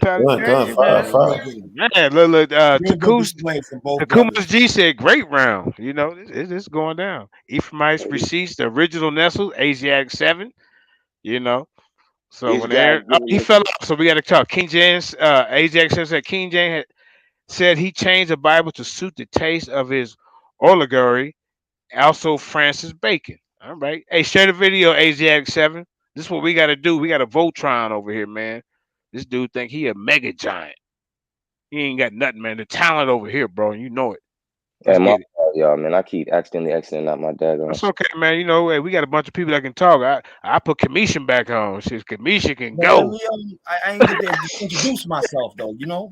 Oh, hold on. Oh, we got one more judge on here real quick. Brother Zion, go ahead, man. Say something real quick. I'm sorry, man. Brother Zion Warchild, the Rastafarian. Go ahead, family. Real quick. Go ahead. Go ahead, family. The timing is everything. You got to go ahead and go. Yeah. You know who it is. You know what I'm saying? You know what I'm saying? Most hated, the most underrated, the most underdebated. Zion Warchild, you know what I'm saying? The head smusher, the smusher native. Push. I like we said head smusher. Yeah, man. I want to give a big shout out, you know what I'm saying, to my brothers in the den, you know what I'm saying, JJ 7000, Karima, you know what I'm saying? These brothers are really putting in that work today, you know what I'm saying? Big shout out to, you know what I'm saying, the Prince Saul Landine, you know what I'm saying, my brother Commission, you know what I'm saying, comedian, you know what I'm saying? I'm happy to be here today, you know what I'm saying? Put that work in, you know what I mean? Future lawyer. Lawyer. You're going to be a lawyer. Let's get it, man. That brother's smart, man. Salute Zion. Let's get it.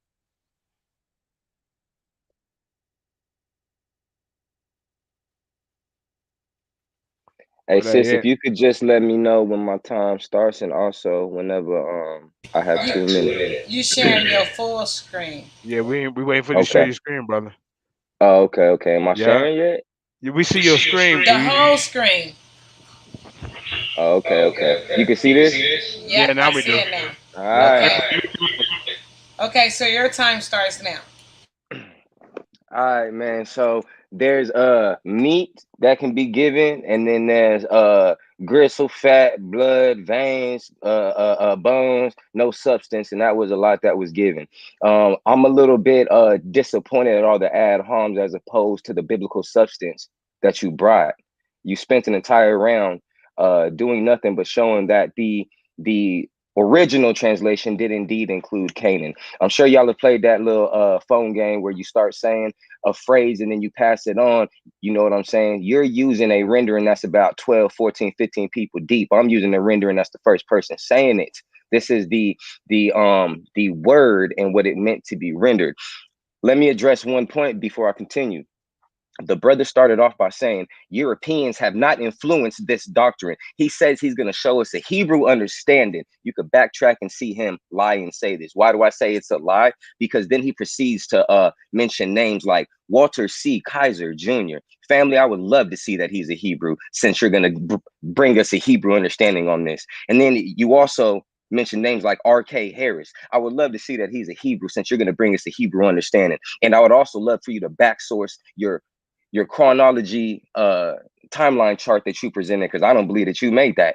So I would love to see the Christian site that you got it from, which all goes back to my foundational statement that there is a European pollution on this doctrine. And this man started his round saying he's going to give us a Hebrew understanding, but I don't think Walter C. Kaiser Jr., R.K. Harris, or his Christian timeline agrees. So he says he brought us the word Anah. So I'm going to actually give y'all this word Anah since he spent some time speaking on it. And then he brought up and said that, well, Exodus 1:11 says it. Family, multiple words can be used in multiple places, but the context is key when determining the factor. In Genesis 15:13, we do see Anah. And here we see it means to afflict, oppress, humble, be afflicted, be bowed down. But going into the actual Hebrew, like he claimed to have done, let's go to actual Hebrew translation or rendering. Here's the Jacenius Hebrew Chaldee lexicon again. Okay, so the word Anah, which he spent time misleading people on, it's a verb and it means to bestow labor upon anything, to exercise oneself in anything.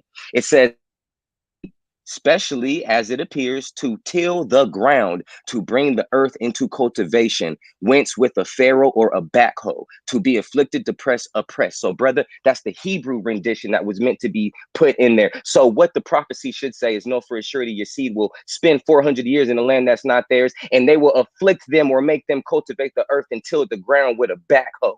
That's what that means to say. And good luck changing all of history, or at least 200, 300 years of our history, proving that we fulfill this. And good luck pulling a scripture which shows us that we were tilling the ancient Egyptians' fields as if they weren't advanced cultivators in what they had going on. So good luck with that, brother. I hope that you have a nice time finding that. So let's leave out of this Jacenius, which shows us that the affliction of 400 years does incorporate cultivating the land, growing things, maybe planting, picking cotton, maybe planting, picking peach trees and peach groves and pecan groves and doing all the above, building things, even cultivating things out of the ground in the form of buildings and everything else, man. It don't just start nor stop with cotton. They ain't need no... Oh, I'm sorry. I thought someone was trying to get in. So anyways, man, let's get back to this presentation, because the boy or my opponent is not bringing any substance. So let me lead by example how we're supposed to be. You know what I'm saying? Isaiah 42 and 43 says that someone's supposed to be a light to the Gentiles. So let's see who's being a light inside of this presentation. So let's continue debunking the fact that the 400 years did occur in Egypt, like these Christians would like you to believe with their dogma. Exodus 12:40 is not a prophetic fulfillment, proven merely as a historical recording. It's backed by multiple witnesses, not a hint of prophecy in this passage, nor not a hint of prophecy fulfillment in this passage, nor no words like enslave or humble, nor 400 years. Vocab, you spent an entire round with your thesis being what is shown to be crippled. You cannot continue using this, but you still choose to. And I find it funny that in that long break that you had coincidentally slides which directly addressed me in my first round.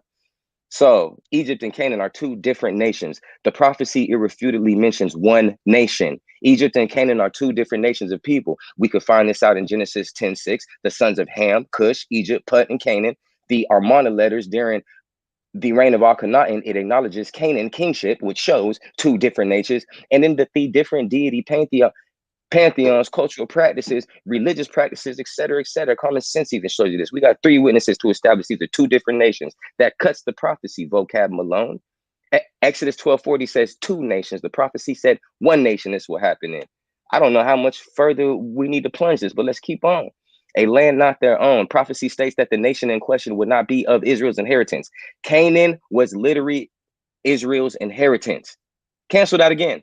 Genesis 15:18 was a land given to Israel in the same day. And it literally says, in the same day will I make this covenant with your seed. So they were given the land in Genesis 15 with the thesis chapter that we even speaking on, family.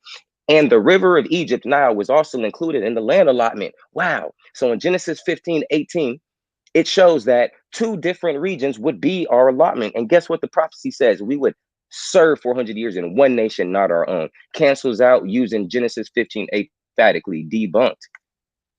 Genesis 15:18. In that day, Yahweh made a covenant with Abram, saying, to thy seed I will give this land from the river of Egypt to the great river Euphrates. So we see to the river Egypt will be their land allotment. So you must now prove to us that historically the territory of Egypt was only on one side of the river. It cannot encompass both sides, family. Good luck with that as well. And in that same day, y'all made this covenant with Abram. Where was he standing at, vocab? He was standing in the land of Canaan, which in that day became this seed's inheritance. So that's like if you gave your child a car, he's not old enough to drive it, but you let everyone know this is my child's car. Who knows if you're gonna let your uncle or your dad or your brothers drive that car sometimes, but guess whose car that still is? Your sons you promised it to. So in that same day, that land became theirs. You cut and canceled because Canaan and Egypt has everything to do with the land allotment. The basic math is erroneous. 430 does not equate to 400. Y'all keep seeing 430 in Exodus 12:40, correct? That is his primary scripture. Exodus 12:40 is his primary scripture. And we keep seeing a repetitive 430. Brother, even if your primary scripture said 401, guess what? It does not equate to 400. You're saying that that y'all's word comes back void, and that is not somebody that I fear. That's not somebody that I'm obedient to.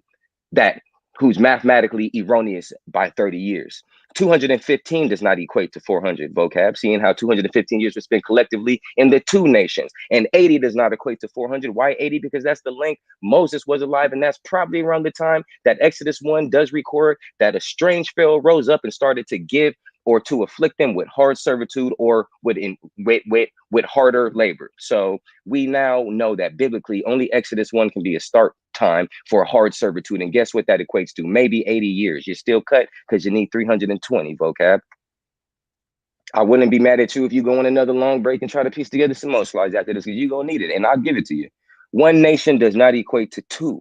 You're giving us Egypt and Canaan. I'm giving you 2 America. minutes remaining. Thank you, sis. 1 nation does not equate to 2. You're giving us 2 nations. I'm giving us America. Already, I'm filling in all the blanks because we were enslaved here. We've been here 400 years. We've been humbled here for 400 years. This land is not ours. It is 1 nation. And you over here spending the whole round just proving that you're basing this whole debate on a fallacy. Number 5, no 400 years of enslavement and affliction. The sojourning and free will traveling is not enslavement and affliction of Exodus 12:40. That's not enslavement and affliction, vocab. The Kemetic recordings do not attest to enslaving a nation for 400 years. I need my people to understand this. The Kemetic recordings do not attest to enslaving a nation for 400 years. There is no word for slavery in the Metter Netter. Debt servants and indentured servitude, prisoners of war, that might be in correlation with their history, but history does not agree. Why, vocab Malone? Because ancient tribes, they were not doing crimes against humanity, chattel slavery, just taking a whole nation of people, enslaving them, hanging them, lynching them, and separating them from their family. The ancient Kemetics didn't do that. So it's a fallacy and it's ignorant for Christian historians and theologians and YouTube teachers to sit here and try to act like the ancient Egyptians were doing something so atrocious to enslave the human race for 400 years. It's not historical, not at all, and actually very ignorant for anybody to try to act like it's in existence. So in the summary, we have undoubtedly invalidated my opponent's resolution that this prophecy occurred in ancient Egypt or Canaan. We have done so with math, history, biblical data, geography, and reasoning. And I don't have much time, but this undoubtedly afforded in America. Leviticus 26, Deuteronomy 28 shows us that there's punishments and curses. So for being disobedient. So when we transgress his laws, we will be punished. It makes sense that this occurred now. The timeline, the prophecy, the biblical documentation, and historical matches up. We've okay. Yeah. Hey, this the home of the champions over here, man. This right here is like Holyfield and Tyson. I hope somebody don't bite off nobody here. You know what I'm saying? Don't bite off nobody here, man. Good Lord. Hey, speaking of ears, Mike Tyson got a new product called he into the cannabis ear edibles. You know what I'm saying? I don't know if y'all seen that or not. That was just a little FYI, you know. Man, this is getting heated. What y'all think, judges? Y'all still woke? Because it's kind of late.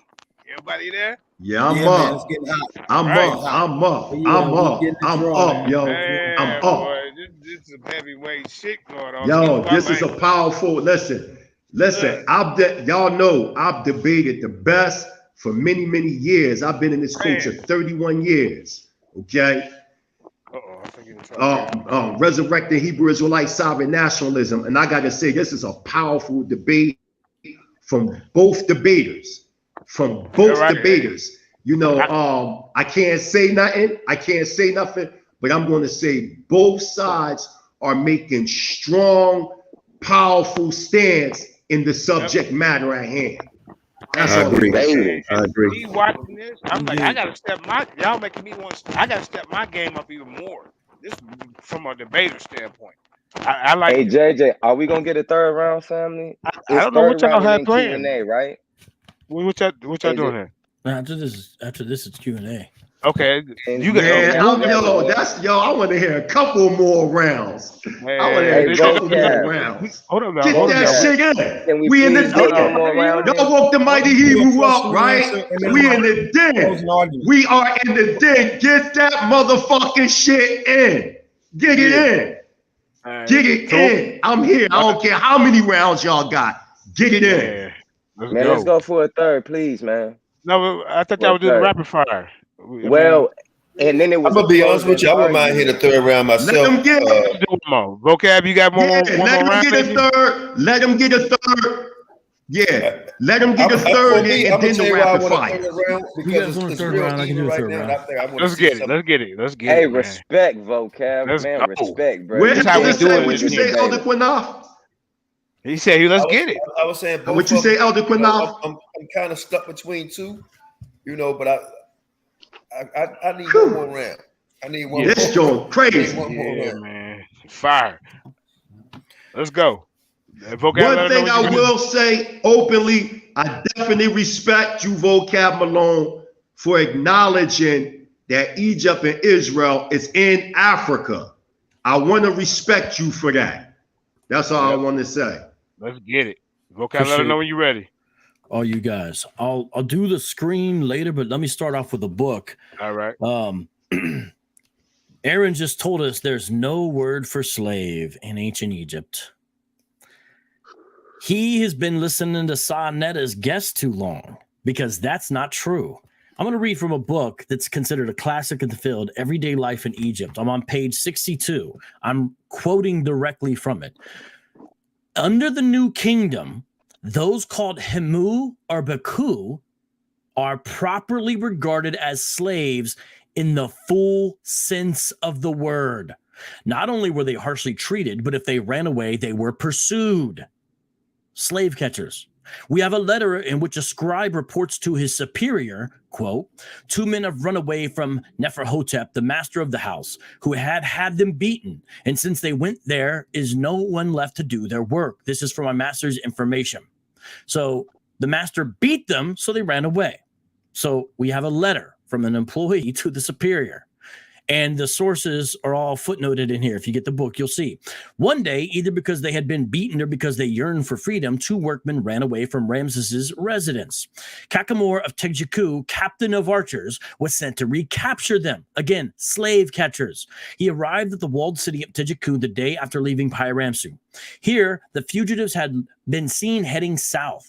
Kakamu made his way to the fortress only to learn that they had passed the frontier wall to the north of Migdal of Sitit Mertapa. My pronunciation's off. Excuse me. I'm trying to read fast. At this point, pursuit was abandoned and only remained to close the file on the subject. Not all runaway slaves were so lucky. In the tomb of Neferhotep, we can see a scribe calling over a list of slaves in his master's presence. One slave has his hands bound and is being dragged along by a rope, while two others have been punished and the guard is about to fetter them. The scene might be entitled The Recapture of the Runaways. If you want more on that, there's a whole book published in Cairo in 1952 by Bakker called Slavery in Pharaonic Egypt. What are you talking about, Aaron? What are you talking about? Now let's go, if we could, to slide 18, please. If we're able to share the screen, is she able to share it? We're going to go to slide 18, if you could, Karima. And what I want to share here is 7 problems with a 215-year sojourn, because that's what Aaron is advocating. And let's find out what the problems are. And here's what's funny. It's going to be the next slide. Aaron may not realize that the 215-year sojourn was first proposed by European higher critic scholars. That's who first proposed it. And that's what Aaron is holding on to.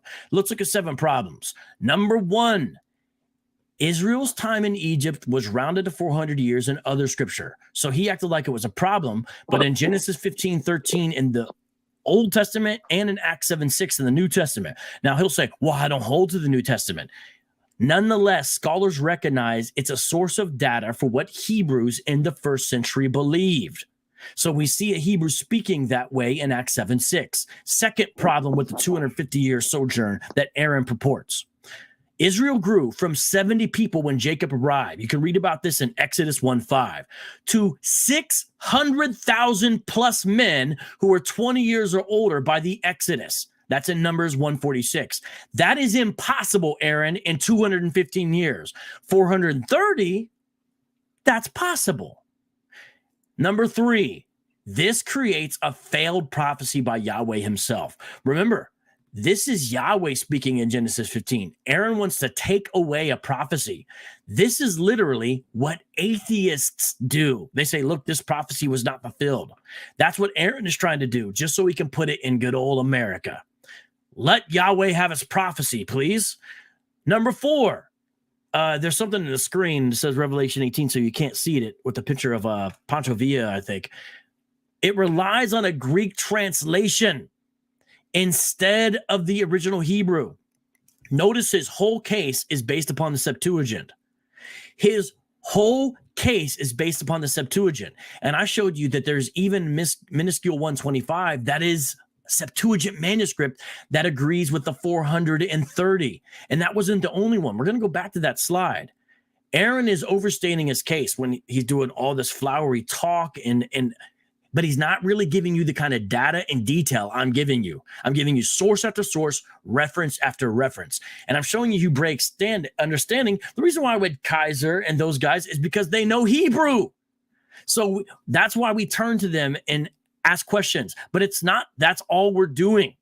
The question is it true or not? That's what we ask in academia, not who said it only. Is it true or not? 5th problem with his 250-year sojourn is in Galatians 3:17 and Acts 13:17-20. This also, you see, the time of Israel and Egypt was considered to be 430 years. So again, there's a Hebrew understanding. And again, even if you don't hold to the NT, these are Hebrews in the first century. You must understand that. 6thly, there's a scholarly article by Larson, and he makes a comparison to the Masoretic text and the Septuagint text in regards to chronology. And what he noted and showed, and this is very revealing, that the Septuagint translators, and remind you, we're talking about people who translated. They did a good job, but they're translators. They're putting something from Hebrew into Greek, which I think might be classified as a European language. And yet that's where Aaron's telling us to turn.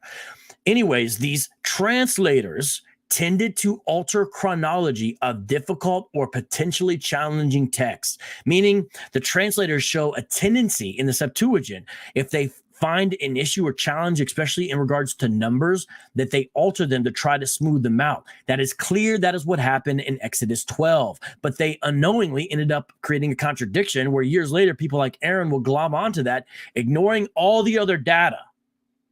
Number 7, problem with Aaron's 215-year sojourn is that it forces a non-literal interpretation, or worse, of 1 Kings 6:1.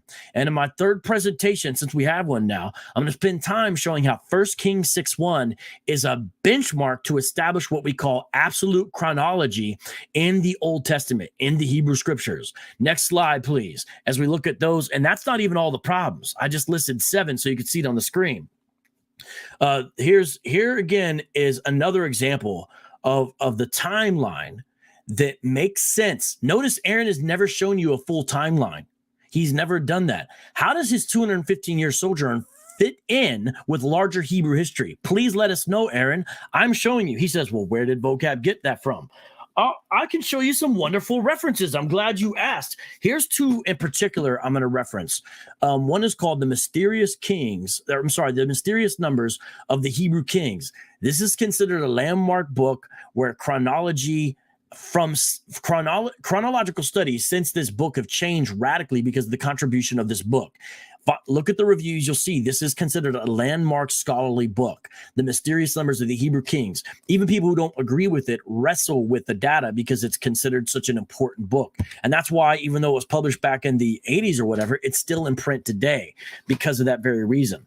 Another great resource, partially drawing on Thiel's work, is this, the Handbook of Biblical Chronology, filled with charts, filled with all kinds of information. And again, these are people who are experts in the field of A&E. And this is a book I highly encourage people to get. And 2 minutes remaining. Thank you. Specifically, check out some of the information on page 246, 247, 200, and 201. It relates to a lot of today's debate. So it's not just some Christian website.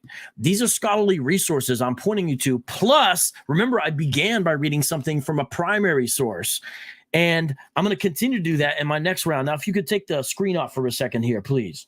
I want to point out Aaron has never addressed the Amorite problem. Who are the Amorites and how do they function in his thesis? He's never addressed it. Will you address it at some point, Aaron? I hope so. He's never addressed how the weight of the textual evidence, not just the Masoretic text, but a number of other things that I put to show everybody. And there's 2 good articles. You can look and see where I got my data from. The Israelites Sojourn in Egypt, 430 or 250 years, a text critical analysis by Wayne Mitchell, and another scholarly article called Resolution of Exodus 1240, Textual Variant by Douglas Petrovich. Those 2 articles show you the sources of how the weight of the textual evidence is on the 1240 side. It's really not even close. Plus, you have the issue with the tendency of the LXX translators to alter difficult chronological texts. Address those problems. Also show us how your thesis fits in with larger Hebrew history. You have not done that. In my next presentation, since we now have one, I'm going to go to 1 Kings 6:1 and show you how it's a linchpin, a benchmark, and how everything makes sense, including 430 years sojourn, and it works perfectly. Lastly, Aaron, all you've done is attack the Masoretic text. You've never proven or shown how the prophecy is being fulfilled now. Let's just say vocab was dead wrong tonight, that it was not 430 years and it was not fulfilled. What conclusion are we to draw? If I'm an atheist, I guess I draw the conclusion God doesn't exist, failed prophecy in his book. You haven't done your next step. What kind of debate is this? You got to show us that the prophecy is being fulfilled. That's the thesis of the debate. Egypt or America. I've been showing you all night long Egypt. You haven't shown us once America. Oh, all right, man, boy. I'm telling you. All right, now was that the second round or third round? What's that going was on? second. It's about to be third. And you started off over here, right? So this is going to the third round, right?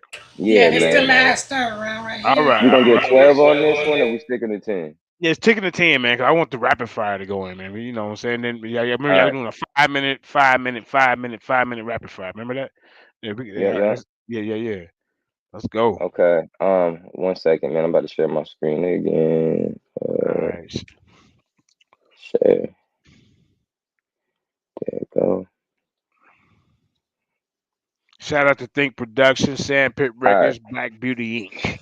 Let me know if we in there. If you can see me. Yeah, we in there. Okay. All right. So you're okay. So your time starts now. All right, thank you, sis. And let me just start firing off, y'all, man. I'm gonna be talking fast. Vocab, I have not addressed the Amorites because this is a tactical debate. That's easy. That's extremely easy, family. Context is every daggone thing. The 400 years is not contingent on the Amorites. Those are two separate occurrences, two separate covenants. So I will give you that, and we will dissect the text. Secondly, you were saying that the word slavery is in the metanetter, and you gave us one witness. People can translate how they want. You failed to prove to us that there was 400 years of this enslavement, family, and that was the thesis, to be honest. And yes, I'm attacking your Masoretic text because that's what you're using, and I'm proving it's a fallacy. He's saying I'm not touching on America. Guess what? I am almost confident I don't have to touch on America because I took his legs out from under him. He's standing on nothing. He's standing on Egypt and Canaan being nothingness, not being the fulfillment. So if I wanted to walk off now, I can at least walk off. You will need a wheelchair. Part two, America and the 400 years. So let's give him what he wants, because we can do that when we're walking in truth. The blessings and the curses of Yasharal is mainly found in Leviticus 26 and Deuteronomy 28. Leviticus 26, 15, and 17 shows that there is a legal system almost with this. I need people to comprehend this. This is a dire point in this. So we're shown in Leviticus and 26 and Deuteronomy 28 that there's a contract that was made and bestowed, and that if we neglect this contract, we will get a punishment. We understand that? We understand that. So we serve a father that will punish his people for doing good, and that will bless his people, or punish his people for not doing right, which is sinning, being disobedient, or barak his people for doing good. We on the same page? Cool. So now we know that we're here, or whoever you think Yasharal is, they got scattered because they did not adhere to the commands, mainly idolatry. So we know that there was a reaction and then an equal reaction. My dear brother Vocab, you have a conundrum seeing how the children of Yasharal didn't get a contract until after Egypt as a whole.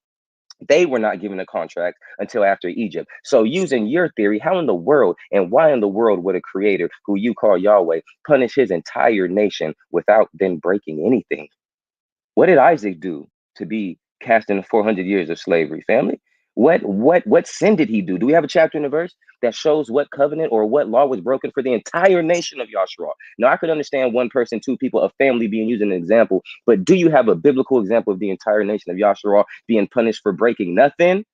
That's the God you serve? Because I know that the creator of Torah and Tanakh said that when you despise my statutes, or if your soul abhor my judgment, so that you will not do my commandments, then will you be in the lands of your enemies, and I will allow them to reign over you. Makes more sense and adds up to the timeline. Deuteronomy 4, Deuteronomy 30, Ezekiel 20, Joel 3, Jeremiah 30. These are minuscule examples of the magnificent prophecies and foretelling of this land that we will be in Torah and Tanakh. The hermeneutics are undisputable. The brother brought us, I think he's still lying on Exodus 12:40 and a whole bunch of other European scholars. So 400 years of enslavement and affliction. I don't have time to run through this. We know this happened. 1619 slavery begins in North America.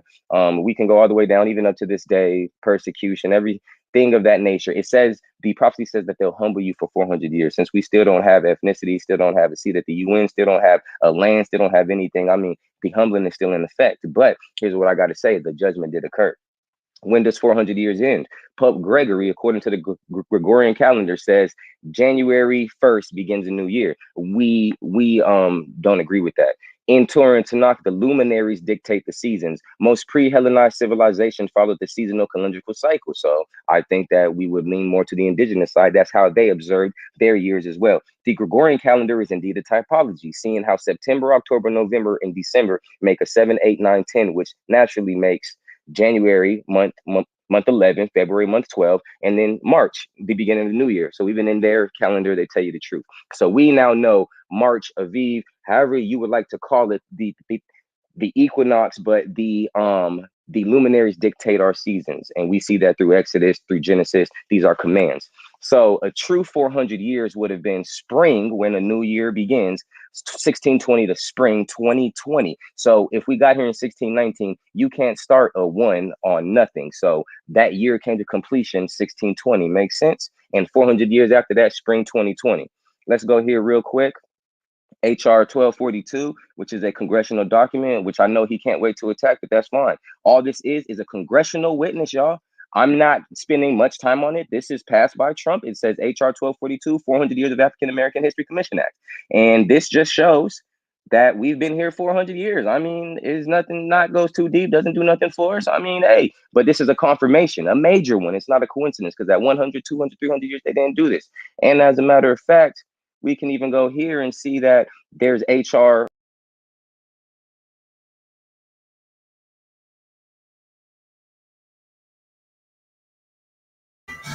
What happened? Let it fell out for a second. Stop this time. Sister Karima? Yeah, I did. All right.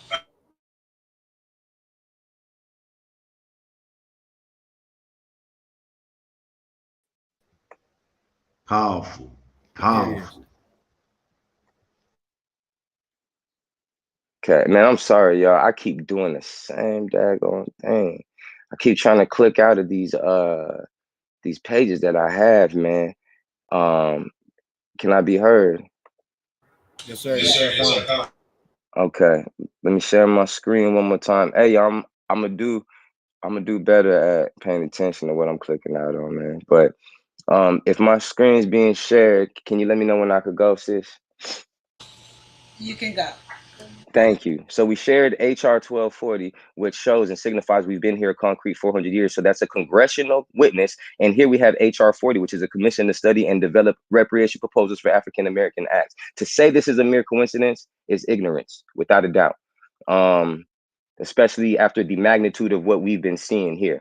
So we do have that, which also signifies. So, I mean, maybe something is in the air. So here's what's going on. Spring of 2020 brought a change like unprecedented, might I say. So, and let me not say that, vocab. Let your news outlets, y'all people, y'all media, y'all voices say it. Here in the NPR, March 11th, 2020, the day everything changed. Wow. How about this? The Friday coronavirus will change the world permanently. Here's how. When did you realize the COVID pandemic changed everything? Boston 10, the day everything changed, the timeline of March 11, 2020. How about this? ESPN, visual timeline of the day that changed everything, March 11th. How about Wired, an oral history of the day everything changed? Is it a coincidence that March 2020, the end of a biblical new year and our 400 New Years, we can find these hermeneutic news titles everywhere? Can y'all find us another day where this changed all of a sudden? You would have to convince us all this is a coincidence, vocab Malone. Good luck, brother. Did the 400-year affliction occur in ancient Egypt? We know that ancient Egypt, Canaan, it did not. I do not have time to run through all of this, but let's focus on modern day America. It is not our inheritance. That checks that box. It damn sure enslaved, afflicted, and humbled us 400 years. That checks that box. No discrepancies, checks that box. No manipulations, check that box. It's an opinion versus a fact, vocab Malone. You spent your last round showing us your opinion, piecing together sources and historians to form your opinion. I still heard one scripture, brother, in scripture soup. Man, I heard a whole bunch of arbitrary scriptures, but man, I got a strainer, and I strained that scripture soup, and you still got Exodus 20, family. So it's an opinion versus the fact. The prophecies unfolding in our eyes. It said after 400 years, that nation will I judge. 400 years happened in March 2020, ended then. After that, this nation got judged, and they just showed you in their own words. They just showed you. So anyways, let's keep going. So quick recap, post 400 year mark, spring 2020, and the 400 year punishment. Life, society, normalities, formalities, economies, regulations, etc. turned upside down. 77% of the population that oppressed, enslaved, and humbled us for 400 years will have been coerced or forced into receiving an injection. It might not be big to some, and maybe the some that it's not big to might be on one side of the fence. But on a demographic point of view, look at who took this and who didn't. Man, hold on now. 65% received a full dosage. They received the Holy Trinity, all three of them things. Unprecedented and historic weather anomalies, from wild flood, fires, earthquakes, flood, press on a historic level, y'all. Inflation and supply shortages, most realistic threat of World War III and the Great Reset as it's known today. Good luck convincing us we ain't waking up and seeing what we see every day, vocab, according to the biblical timeline, vocab, with a congressional document, vocab, with you having no legs to stand on over there because Egypt and Canaan got cut and chopped. But 400 years is over and we still here. This for our people. Don't trip, y'all. Genesis 15:14 says, that nation. Thank you, sis. Whom they shall serve will I judge, and afterwards shall they come out with great substance. Leviticus 7:22 shows us that the judgment of nations are slow sometimes, and maybe it's needed for us to see that. We will see here, we will stand here. Some will fall to our right, some will fall to our left. Not a hair on our head to be touched. All praises to y'all, man. So much has, man, I can't go through the statistics, but hey, vocab, good luck trying to. All right, so we have a reparation. I mean, the beginning of fulfillments, as we see. We already see reparations being. How about this one? Catholic Order pledges 100 million back already, brother. So we see it on the timeline, and this is nothing. But I want to hit this future real quick. Man, I ain't got time. But check this out. Judgment on America is spoken about. The power of X is important, y'all. X is the last letter of the Paleo-Hebrew alphabet, and it represents 400. Y'all said he's the beginning and the end, the alpha to the omega. Or, I'm sorry, JC said that. He's just said he's the beginning and the end, which would be the aleph through the tav, 1 through 400. X is the tav, and it symbolizes 400. It's the last letter of the alphabet. So X symbolizes death, destruction, and deletion. I mean, we see X is not good. It means death. Even in the ancients, they would show that crossing your arms in the Aztecan deity meant the god of death. We see the X. We see how they crossed their arms. They were buried with their arms crossed. From the aerial view, there's X's on the pyramids. The god of the dead, it's an X sash on him. Malcolm X got murked. DMX got murked. XXX got murked. This dude always throwing up the X got murked. This dude Slim 400 got murked. They showing you X correlates with death. In the Oxford English Dictionary, there's 400 words that begin with the letter X. More coincidences? Check this out, man. There's an X on it, the year of return. The solar eclipse corona. A corona is the point in time when the moon mirrors the sun. And you see the corona. Hey, if I can please get one more minute, I would appreciate that. Just one. All right, we'll give him an extra minute. Go ahead. The solar eclipse corona means when you see the corona of the sun. It only occurs whenever the moon is directly in front of the sun. That's important, seeing how we're in the age of the corona. So there's a solar eclipse which marks an X through this nation in 2024 in 2 years. Y'all said he creates the solar for signs, for times, and for seasons. This is what he creates these things for. So there was a 7-year period from 2017 to 2024, and we see what the corona leads up to. But check this. Here's the eclipse map. On the first eclipse was August 21st, 2017. The second eclipse will be April 8th, 2024. Hey, vocab, you gonna like this, because if you go to time and day calculator, there's an exact 6 years, 6 months, 6 weeks, and 6 days between these two eclipses, to a T. Man, let me show y'all something else. Deuteronomy 15 shows the 7th year release. Every 7 years thou shalt make a release, and it goes deeper. Hebrew servants, and if thy brother or sister, a Hebrew man or a Hebrew woman, be sold to thee, he shall serve thee 6 years, and in the 7th year thou shalt send him out from thee. Hebrew servants are to be released in 7 years, man. And time. Well, look, me, I ain't even got the clock. I count to 1 minute. So I'm bad, boy. Boy. I've been doing this so long, boy. I can count the minute in my head, boy. Hey, I'm trying. Now this the part I like about the debate right here. The rapid fire. You see what I'm saying? The rapid fire, man. Hey, judges, what y'all think, man? Yeah. Hey, they giving you what you want, right? Thought you guys wanted a third round. What? Yeah, man, it's vocab. It's vocab's third round. Yeah, I'm just making sure my judges are still woke. Vocab, it's all together, brother. Yeah, boy. I'm a fourth, a sixth, and it's JJ 7,000 one if we can get that, you know. But anyway, let's get it in, man. Let's get this heavyweight battle continuing. They throwing blows, beating each other up. Let's go. Yeah, I think he left out Exhibit, X-Clan, the X-Men, ExxonMobil. I mean, this dude just brought in NPR, CNN, and Gematria. If you could please share the slide, I want to show how the dates make sense, and I'm not going to refer to any newspapers in the process. It's slide 1. If you could please start there. Slide 1, Karima. We're going to show how the Bible has something that historians call relative chronology. Relative chronology is where you have dates that make sense in comparison to other dates. That's different than what historians call absolute chronology. Absolute chronology is where you date it in regards to other things. Yeah, I'll stay on this first slide for just a second. And the Bible is filled with relative chronology. It's a little more difficult to find the benchmarks for absolute chronology, but it can be done.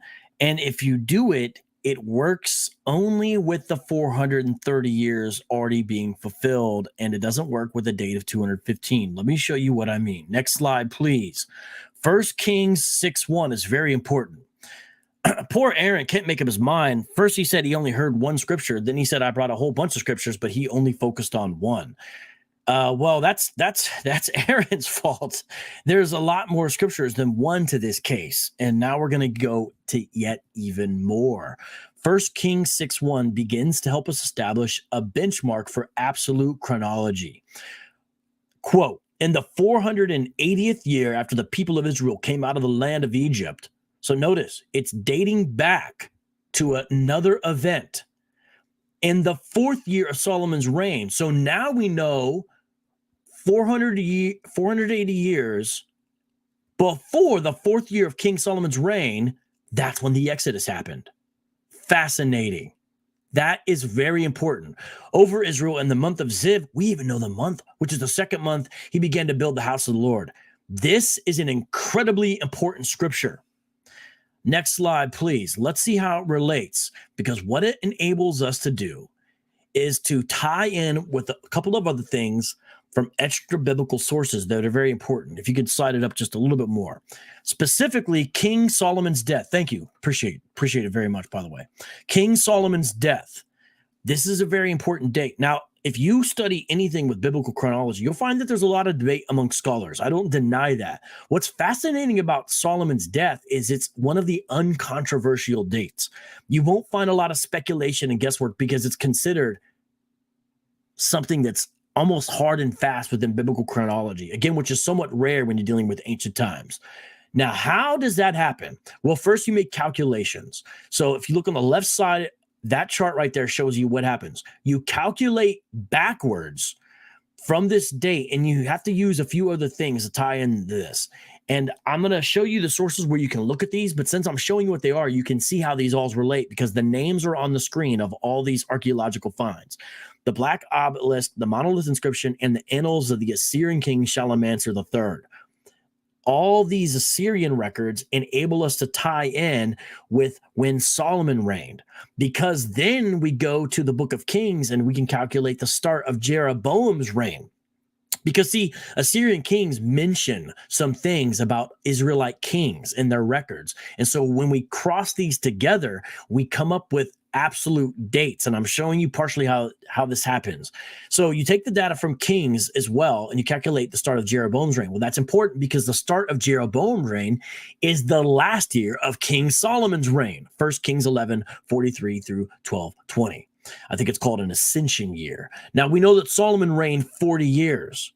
So because of that, his first year is 971 BC. He began reigning Israel 971 years before Christ. That would make his 4th year 968 BC. Now, why is 968 BC important? Remember, because that is what 1 Kings 6:1 says is 480 years before the Exodus. Now, on the right side, you see confirmation. These are circumstantial archaeological finds that confirm the time frame of these finds. So they're relevant. And notice, again, we're drawing from outside of Israel's history, other A&E elements, specifically Egypt here. Pharaoh Shoshank, who in the scripture is called Shishak, who reigned approximately 943 to 923, did an invasion towards the end of his reign, 925 BC. That's important because it has to fall within that time frame, the reigns we're talking about here. Now, also, we have to find out who is Solomon's Egyptian father-in-law. Pharaoh Solomon, he gave a dowry of Gezer, and when did this happen? There's a time frame that has to happen, and because we know when he was reigning, 986 to 968. Then we look at something called the Tyrian King List, and this is preserved by Menander of Ephesus, and you can see this even in Josephus, and I have, again, against Appian, I have the source listed right on the screen, as well as something called the Parian Chronicles. Sometimes it's called the Parian Marble, but Chronicles is an easier way to find it, because if you look up Parian Marble, you actually find stuff with marble.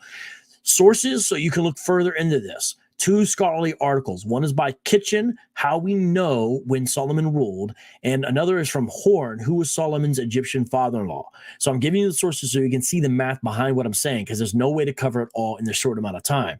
Now, we could please go to the next slide, because we also have additional biblical data that matches this as well. And none of this makes sense with Aaron's 215 years. It only makes sense with the date of the Exodus being 1446 BC in the month of Nisan. And we see that from 1 Kings 6:1. And I showed you why that brings us back to 1446, because remember, the fourth year of the reign of Solomon, you got to go back for 480 years. That puts you at 1446. But there's another biblical source that's relevant. It's from Jephthah. This is from the book of Judges. And in Judges 11:26, he is speaking. This is in a dispute. You can read this. And he's saying this as if it's known information. He speaks about when Israel first came into the land. And he approximates when that was at 300 years. The time when he said this was about 1100 BC. You go back 300 years, it's about the time of when the Exodus happened, when the Exodus happened, and then after that, the Israelites coming into the land. Not only that, and there's articles on this next thing. You see the bottom sign where there's a little plus sign, the Jewish sources for the Jubilee years. If you look at the data for the Jubilee years, it only makes sense with an Exodus that happened at 1446 which is what works with the 430 sojourn. This is very important. I wish I could read more about it. Not only that, archaeological finds that also time this at the right time, specifically at Hazor. There's one more I want to mention. Next slide, please. Sometimes called the Israel Stela, sometimes called the, again, my pronunciation, not the greatest, Merneptah Stele, okay? This is 1208 BC from Thebes. It describes the Pharaoh's victories, his military campaign in Canaan, and it's the earliest evidence we have of the name Israel outside of the Bible. Now, this is important because what it does is it mentions the people of Israel. That's a quote from the being translated in English as inhabitants of the area. Now, since Pharaoh mentioned them by name, the Israelites must have been there for an extended period of time, which works if they arrived after the Exodus, which happened in 1446. It doesn't work as well with other dates. For example, the late date, which sometimes people who hold to the 1215, they sometimes like to also use the late date for the Exodus. Next slide, please. Continuing on with this case, I want to show some other things in review about Genesis 15:13 being fulfilled in ancient Egypt. He did not do a good job of showing you how it was filled in the USA. And the sad thing about this is he's really essentially revealed himself not to just be a bad student of the Bible or history, but also ultimately as a false prophet, because he's claiming this is happening now. And he keeps on talking about European. He knows darn well most Hebrew Israelites do not agree with the fallacious 400-year prophecy. He knows it's a minority position, even within his own belief system. And I don't think he's done a good job of convincing them either. This is one of the times, begrudgingly, a lot of Hebrew Israelites are going to have to agree with me and not you, Aaron. You're not doing a good job of showing its current fulfillment. And part of the problem is you've got it happening in March 2020, and yet here we still are. So reviewing, if we could go to the next slide, we're going to kind of tear through these.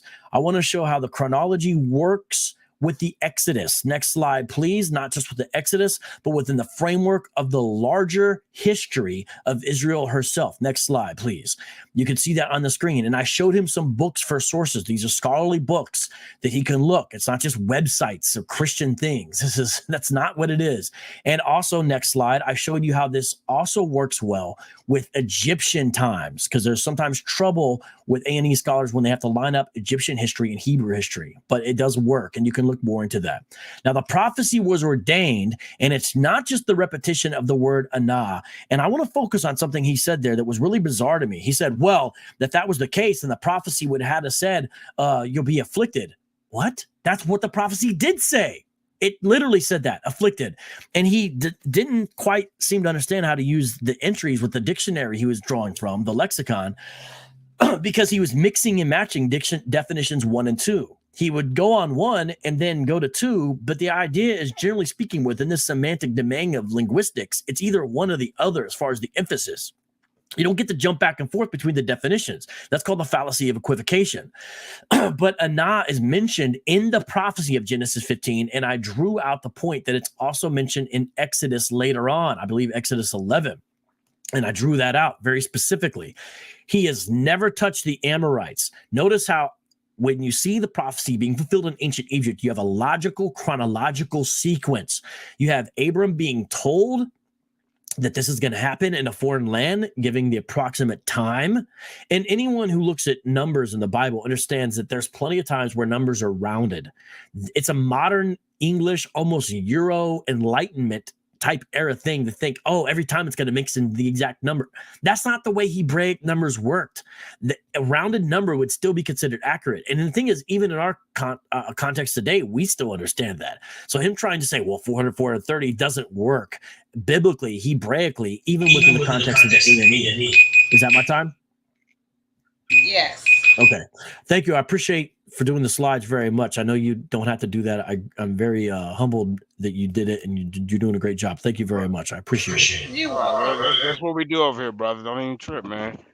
You know, that's what we do. That is what we do. We try to make it fair. I'd have been in battles before where I couldn't even get on the screen, so I had to do it from a telephone. You know what I'm saying? Or I was in a hotel room when I debated Captain Desire. I just had my notes because my computer wasn't. Sometimes it's just what it is. The important thing is, though, vocab, you got to. I don't know if you take notes like I do. I take notes, man, before my debates. Because I fear that if this could happen. Shout out to Denise Worley. Shout out to Neil Love, Ratchet Craig. Shout out to all the Intercontinental Lions Den champion. The very first one was Prince Kofi, Jihad, and then I think King Seth ran off with the belt over there to the source. But yeah, we got a long tree over here, man. A lot of people the new people that be coming over Sinetta, they come from over here. It is what it is. Shout out to Miss Natural Ways. Shout out to Benai Yasharum. Let's get it in, man. What's this, the third round, last and final round for Aaron? You hate? Nah, Q&A. Q&A. Yeah, we Rapid did the fire. Q&A or rapid fire? What are we doing here? Rapid fire. All right, yeah, I don't want no Q&A. I want some rapid fire. Let's get it. Yeah, 5 minutes apiece. Now these brothers will get a 10-minute round, but they gonna go 5, and then he gonna come back with 5, then he gonna come back with 5. You know what I'm saying? They switching it up. I like that. So who going first? Who goes first? Man, I'll rock. I'm ready. Let's get it. Okay, Kareem, get the clock out. And now you wait. You got like 30 seconds, 30 to 45 seconds to answer the question. We want to wrap it. Yeah. We want a real kind of like a yes, no, rapid type of deal. You know what I mean? So you got about 30 seconds We to ain't answer. gonna Can you get in? belabor our answers too much. You know what I'm saying? Let's do Simple that, man. Let's keep it exciting. Let's go. Just let us know when we're ready to rock, sis, please. Can you put it up on the screen? I want people faces when they're doing the back and forth.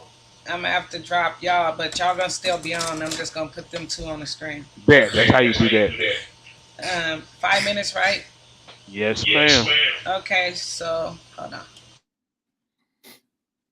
And we're gonna split and we're gonna segment up the minutes using 20 seconds pretty much to establish and form the question, and then the next or the remainder of the time for the answer. So hopefully 5 questions can be asked in the 5 minutes,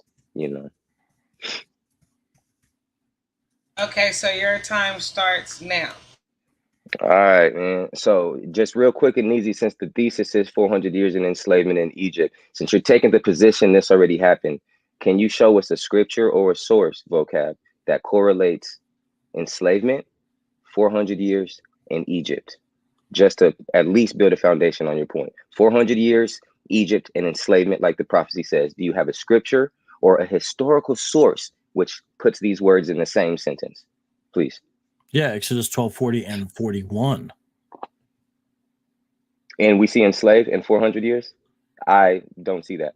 So can you show me a better scripture which actually fulfills the prophecy and says 400 and actually says enslaved as opposed to sojourn? Do you have one? Yeah, that's an unreasonable expectation. That's not the full understanding of what would be the situation the whole time. And even your thesis doesn't follow that, because you don't hold that you're currently enslaved. And so you still believe it's happening now. So that doesn't even make sense. But Galatians 3:17 is another good scripture.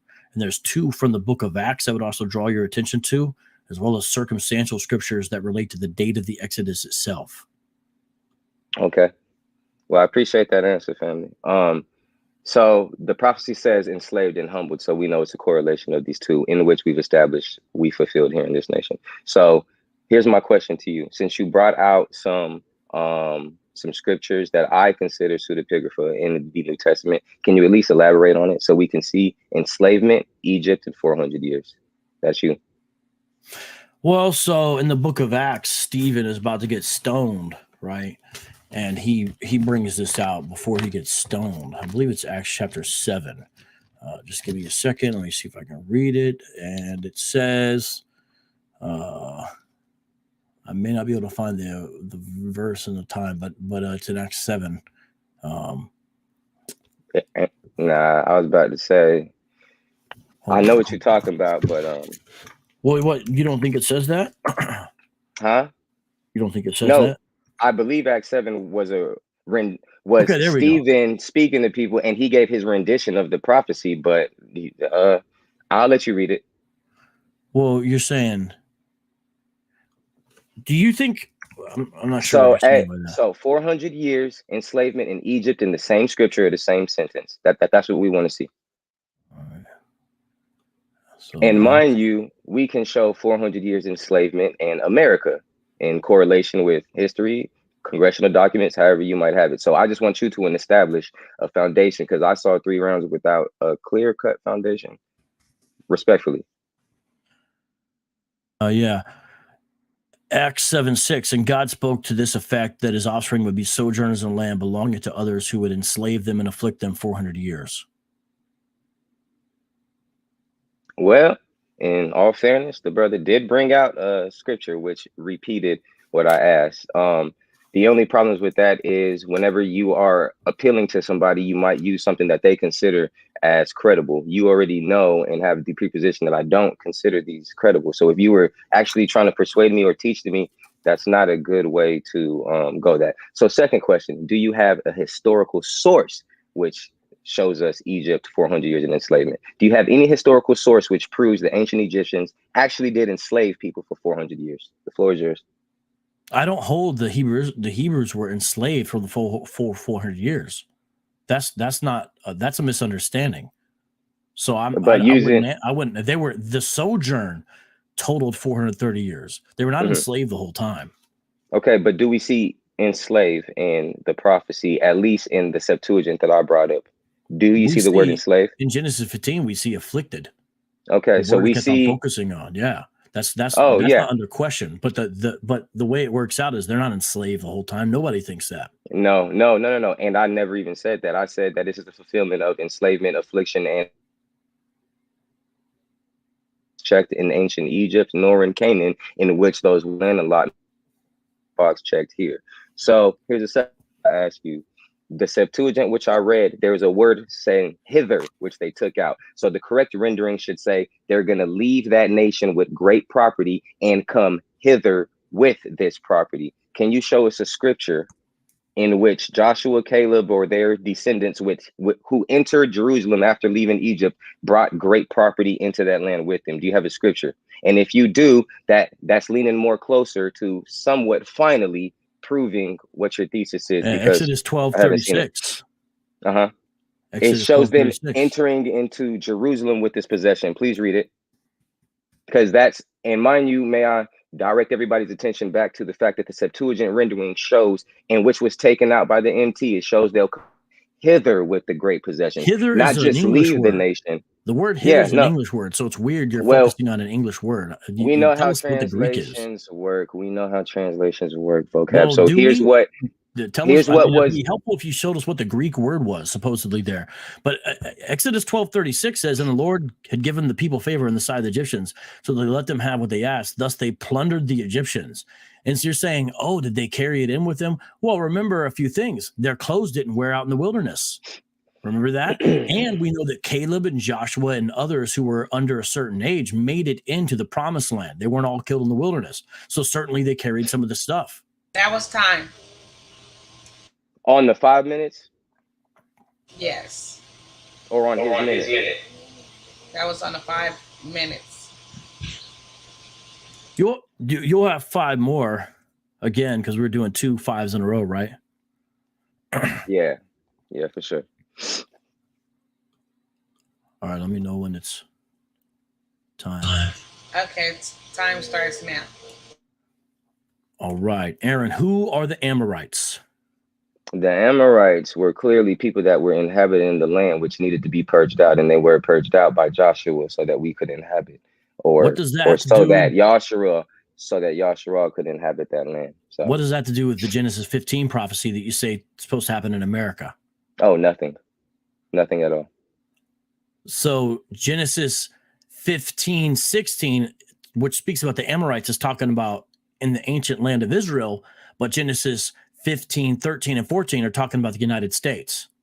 Well, we clearly see that verse 15 showed a separation. There was one prophecy made. There was a covenant made. So there's two covenants in that chapter, vocab, and that's what's imperative to understand. In the beginning of that chapter, he got him some animals and he created him a sacrifice. And then the 400-year prophecy or covenant was revealed to him. Go to verse 15, and then it goes and says, now you, Abram, you'll go to your grandfathers or will rest with your fathers in a good old age. So it's changing context now to Abram. And then you got 40 seconds to answer. I think that's and then it goes to verse 16 where it says, another covenant was made, which was the land and the Amorites. So the two different covenants. The 400-year prophecy is not contingent upon the Amorites. Okay, that's definitely okay. So verse 16 says they shall come back here. Who shall come back where, Aaron? His seed, Joshua and Caleb ended up going back there after the Amorites were purged off. So that was definitely fulfilled. Okay, but who was the they in verse 16? Because unless you connected to verse 13 and 14, you don't know you don't know who the they are. I do not connect it to verse 13 and 14, but we'll just pull it up in the Septuagint. No, that's the point. If you're saying verse 16, they shall come back in the fourth generation, for the iniquity of the Amorites is not yet complete, is a separation because of verse 15 breaks it up. Then how does he know who the they are and where are they going back to? Now this is how they know who the they are. Verse 15 says, but thou shalt depart to thy fathers in peace, nourished in the good old age. And after that it says, and in the fourth generation from where?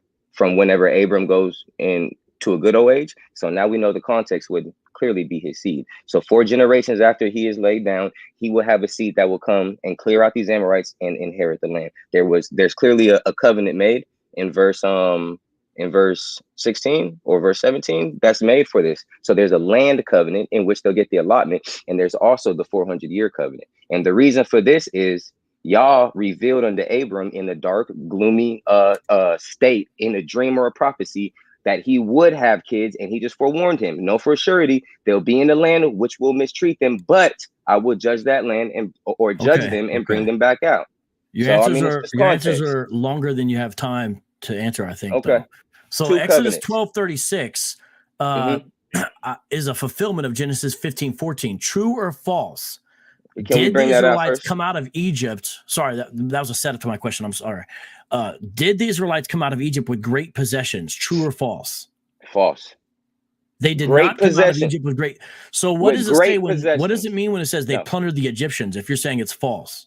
We can also see that they borrowed and they lent what they needed for their sojourning. We also know that they created a statue with the raiments that they got. So that's not great substance to me. And here's how we know it's not great substance. Can you define plunder? Can you define plunder? Under what context? Under what lexicon would you like me to pull to define it? The Hebrew word natsal. I'll definitely take some time up to define that. I got you. Say less. Okay, because you're talking about borrow. I got you, brother. You think that Miriam is going to go back to Egypt and give back the cucumber she lent from the Egyptian? Come on, man. This is crazy. No, but I do know they plundered them, bro. They plundered them. You're talking about borrowing. Let me borrow a cup of sugar. I'll see you in 40 years. No. But hey, vocab, the rendering shows that whatever the hell it was that they borrowed, even if it was a cup of sugar, they should have brought back to the land of Jerusalem. So that's what you need to show. Silver and gold jewelry. And did they bring that back to Jerusalem? Remember, their clothing did not wear out in the wilderness. Have you read that passage? Facts. So did they bring that clothing into the land? That's up to you to prove. I'm not arguing Egypt was the fulfillment. This is your out in the wilderness? Yes or no? I don't see great substance as far as clothing is concerned. No, I'm not asking you about what you see. I'm saying, does the Bible say yes or no? Their clothing did not wear out. Yes, it does. But where do you see great substance? Did the Egyptians give them clothing? Yes or no? I don't see great substance at all. I didn't ask you about great substance. That's why do you keep on referring to English words and not answering the questions? Did the I stick to Egyptians the give them thesis. clothing? Yes or no? Do we see that? I believe that they gave them things that they needed. So clothing was probably just in stick there. with the text. Verse Yes, 35 says they gave them clothing. My goodness. Plunder's not borrow. Some hot questions you asked there. Let me know, sis, whenever my 5 is starting. Okay, Aaron, your time starts now. So since I can't squeeze a concrete answer out of you, I would just let it be known. There's no historical source to prove the Egyptians enslaved anybody and committed a crime against humanity like Vocab's ancestors did. This is without a doubt happening here. So here's my question to you, family. Why in the world would the later translations after the Septuagint and the Samaritan Pentateuch and all the other translations, why would of Exodus 12:40? What's your reasoning on that? Well, you're committing a crime against the audience by wasting our time. You broke up, so I couldn't hear you. You have to repeat it, please. So in the original Hebrew scriptures, in the Hebrew scrolls, there's a phrase in Exodus 12:40, which is your minuscule scriptural foundation. There's a phrase in there, in the land of Canaan, that was taken out in the Greek text or in the Masoretic text or in the later text. What's your reasoning for this? Why would one do this? Aaron, I can tell.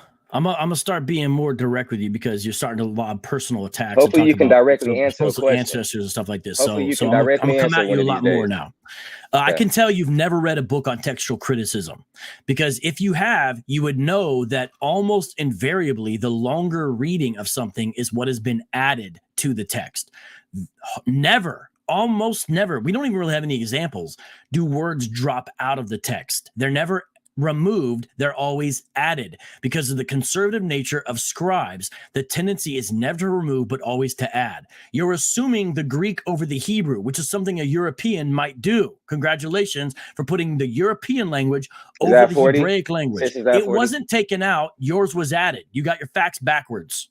Okay, so we didn't get an answer, but we did. You got see a the direct emotion. answer in your face. You got an answer. We saw the emotion level start to peak. You know, it's almost at a climax. And I know that we're going to get to a climax here soon because, boy, the fallacies, you know, it's got to suck to come up here and try to act like you know the Bible. What fallacy? Acting like you know the Bible and you can't get past Genesis 15, my brother. What fallacy? Here's the next question that we are going to ask, though. So Numbers 26, 58 through 59 shows the genealogy and shows who entered into Egypt. You must reconcile why Numbers 26 shows Levi and Kohath coming into Egypt, and then they begot, or they had Amram, who had Moses. So there's 3 generations that entered into Egypt. You are trying to falsely teach us that 400 years of enslavement happened in Egypt. How do you reconcile 3 generations of Hebrew Israelites spanning out to 400 years? The genealogy there is not complete. You should know that they would often do, they would just do tribe, clan, and familial affiliation. And that's all they did there. And corresponding genealogies to those same genealogies give a fuller context.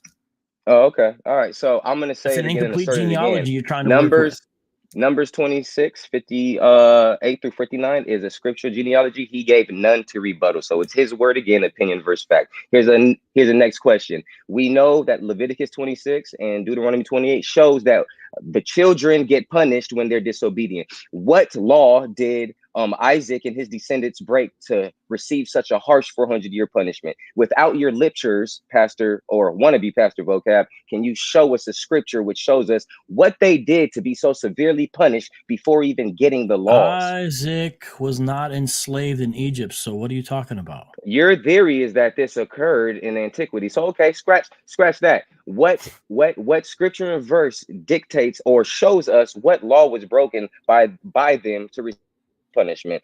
Or are you just saying this happened to blue? Genesis 15. What law was going to broken? happen? God tells them this is going to happen and doesn't say anything about their punishment. He doesn't say anything about that. So why are you calling into question God's pronouncement on this? Whoa. He doesn't say anything about their punishment. Second question. You could be punished without doing something wrong. Haven't you read the book of Job? My goodness. Second question. Can you give us one biblical example of the entire nation of Israel being punished for not breaking the Quran, not doing anything? The floor is yours. Prove your point. The sojourn in Egypt. Oh man, I thought I was on mute. My bad. Hold on. Shaven, let me mute. All right, brother. The floor is yours. Oh no, answer the question. The sojourn in Egypt. I'll give you a better example. The suffering servant of Isaiah 53. That's where you have we're gonna go true there. Israelite punishment for the sins of others. And but do Isaiah we see the 53, entire nation of Israel being punished? Regardless of who you think it is, which most Hebrew only guys, most Tanakh only guys hold that it is the nation. It says that servant did nothing wrong there. This is sad vocab, very sad. But going ahead with your hot questions. Going ahead with your hot questions. All right. According to vocab, Yahweh will punish anybody for anything, especially the entire nation of Israel. He'll place them in a 400-year captivity. Yeah, yours does. That's from the Bible, man. That was a quote from the Bible. But he doesn't punish for no reason. That's not the whole nation. Hold on. My man, read the Bible, man. We still in there. Okay. All right, man, it's his question and answer round. Yep, your time starts now. Whew. Aaron, when did the Exodus happen? Excuse me? When did the Exodus happen? What year? As far as a distinct timeline, I don't know. I honestly don't know a distinct timeline, nor does that really, So you have no idea when the Exodus happened? I mean, I could pull up a chart like you did, those Christian charts. Man, I pull one up right now. 1 second. I'll give you a timeline of when this happened. And when did then we'll just go from there. When did Jacob or Israel enter Egypt? Do you know the time of that? No, I don't know the exact time, but I got the So if you have no idea of the timeline, how do you even know the date was only 215 years? What is the 215 from what to what? Do you even know what your dates are? Well, I'm going to go back to my slide because I don't have them on the top of my head. So, I mean, this is how we can establish it, though. How can you postulate that sojourn in Egypt was only 215 years if you don't even know when it began and when it started? No, I'm going to answer you, brother. Don't trip. I'm going to answer you. You had your little timeline charts up that if I ask you, and you don't have yours, call them back to memory now, you won't. Okay, you don't have them. That's fine. Abram received the promise at age 75. He died at 175. That's relative chronology. In Canaan. Isaac had Jacob at 60. Jacob was 15 when Abraham died. So now that equates to 115 years. Not absolute chronology. Do you want to hear it, or no? Is my answer you don't not know good what enough you're doing. for vocab alone? You just pulled up a chart. You don't even know if it's going to agree with you. Oh, I was going to answer with you, or answer for you, but if since you don't like that answer, if you answer, pulling up a chart in the middle of the debate, you clearly haven't put any forethought into it, so your relative chronology is not going to help you. That's fine.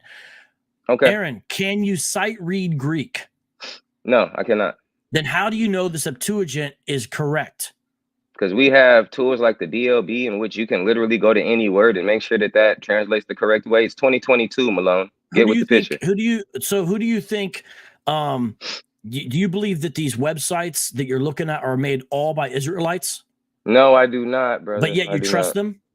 I trust the hermeneutics of what I read. Is Greek an African, Semitic, or European language? I'm not sure.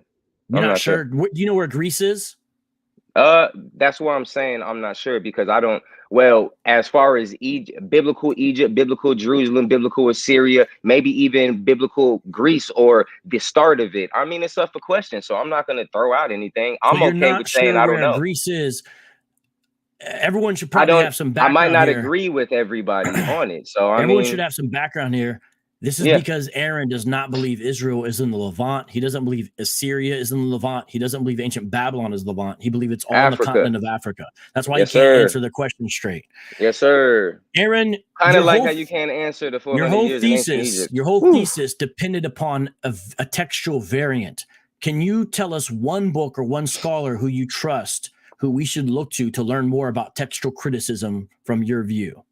Probably, you know what I'm saying, all the scribes that piece together the Torah and Tanakh, brother, that's all we need. And I only brought Can you name one of them?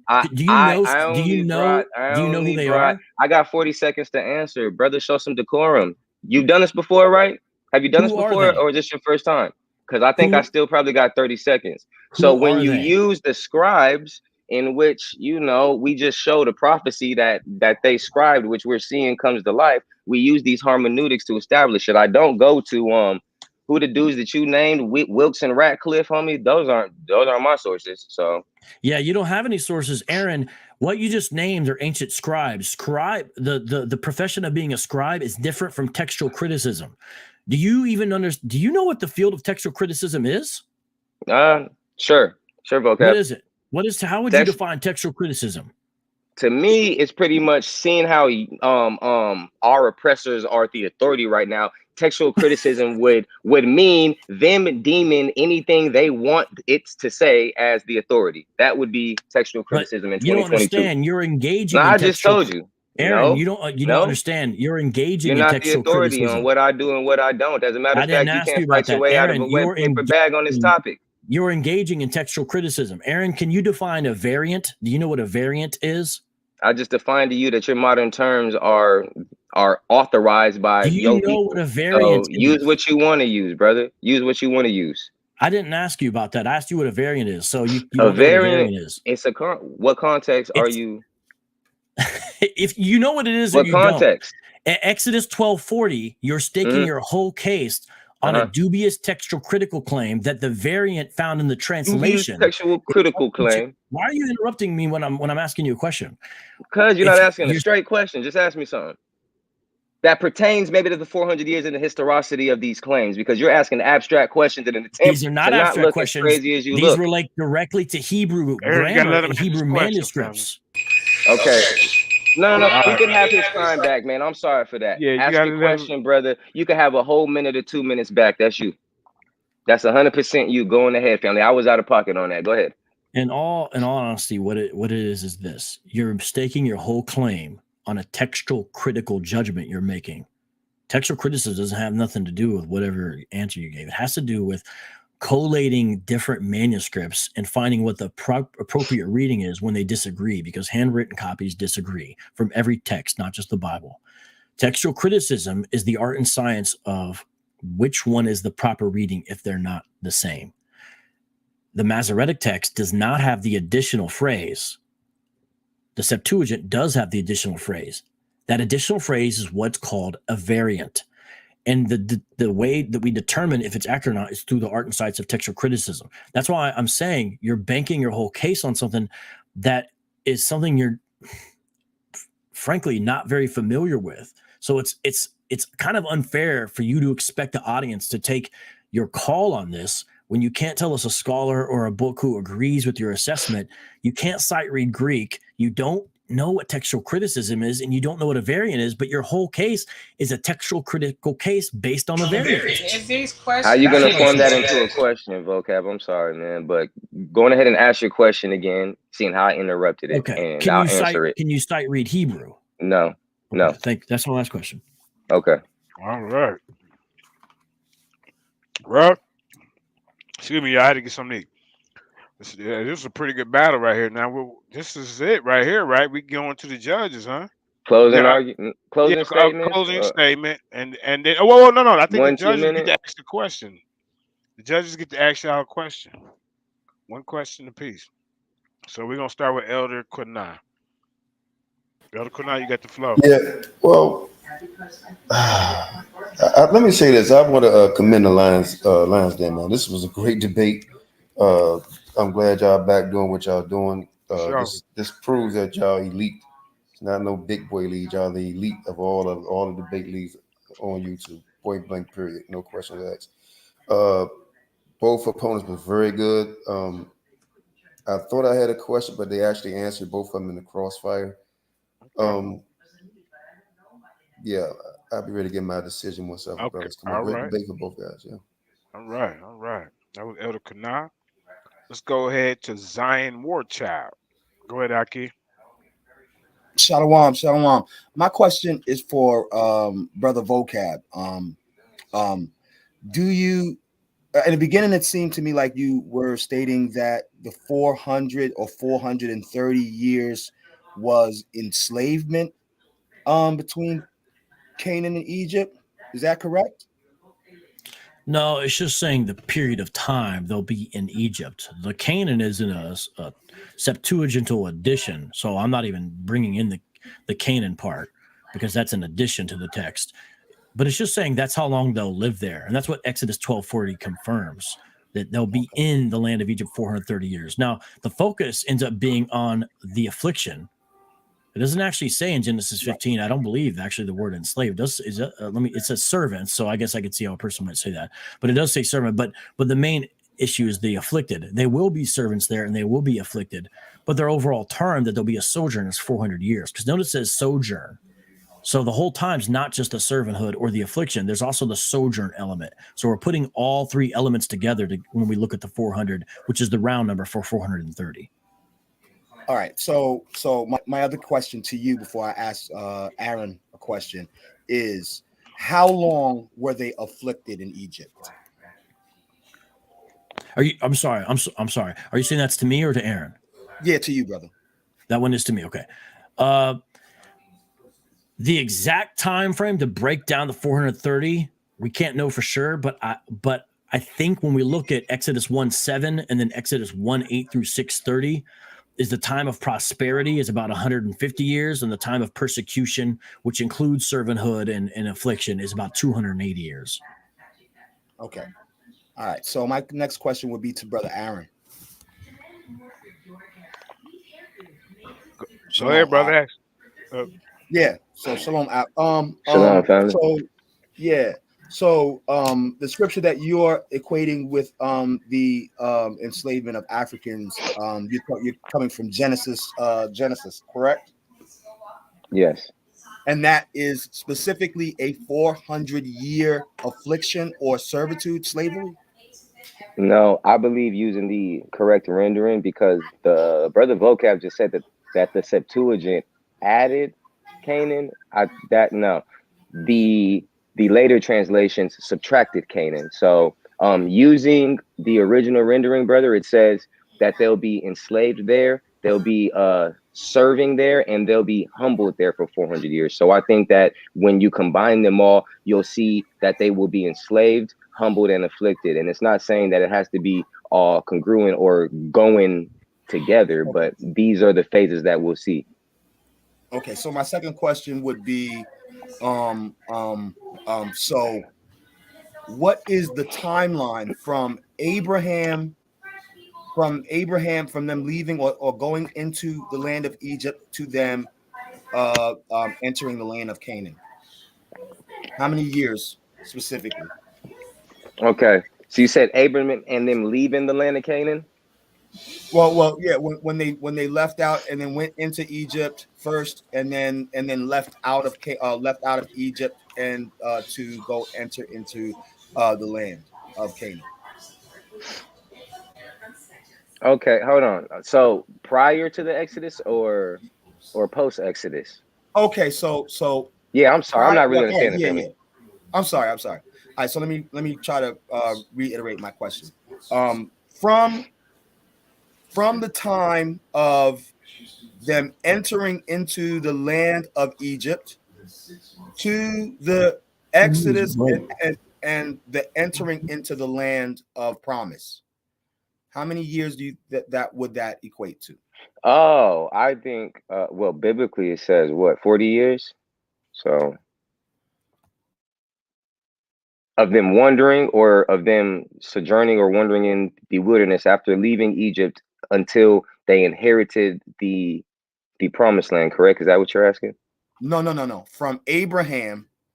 Oh, you know what I'm saying? To entering the land. Oh, from Abraham. You were beginning to break it down in the question and answer round when you brought out the Moses issue, and you started going through the Moses's timeline, and then the next you were going through the generations. You didn't get through it, and so that's what I wanted to hear. Yeah. Okay, so it could either be what, 470 if you're equating that 40 years of, or if you're just doing it collectively with the 215 and 215 breakdown, because Abram received his promise. He was age what, 75?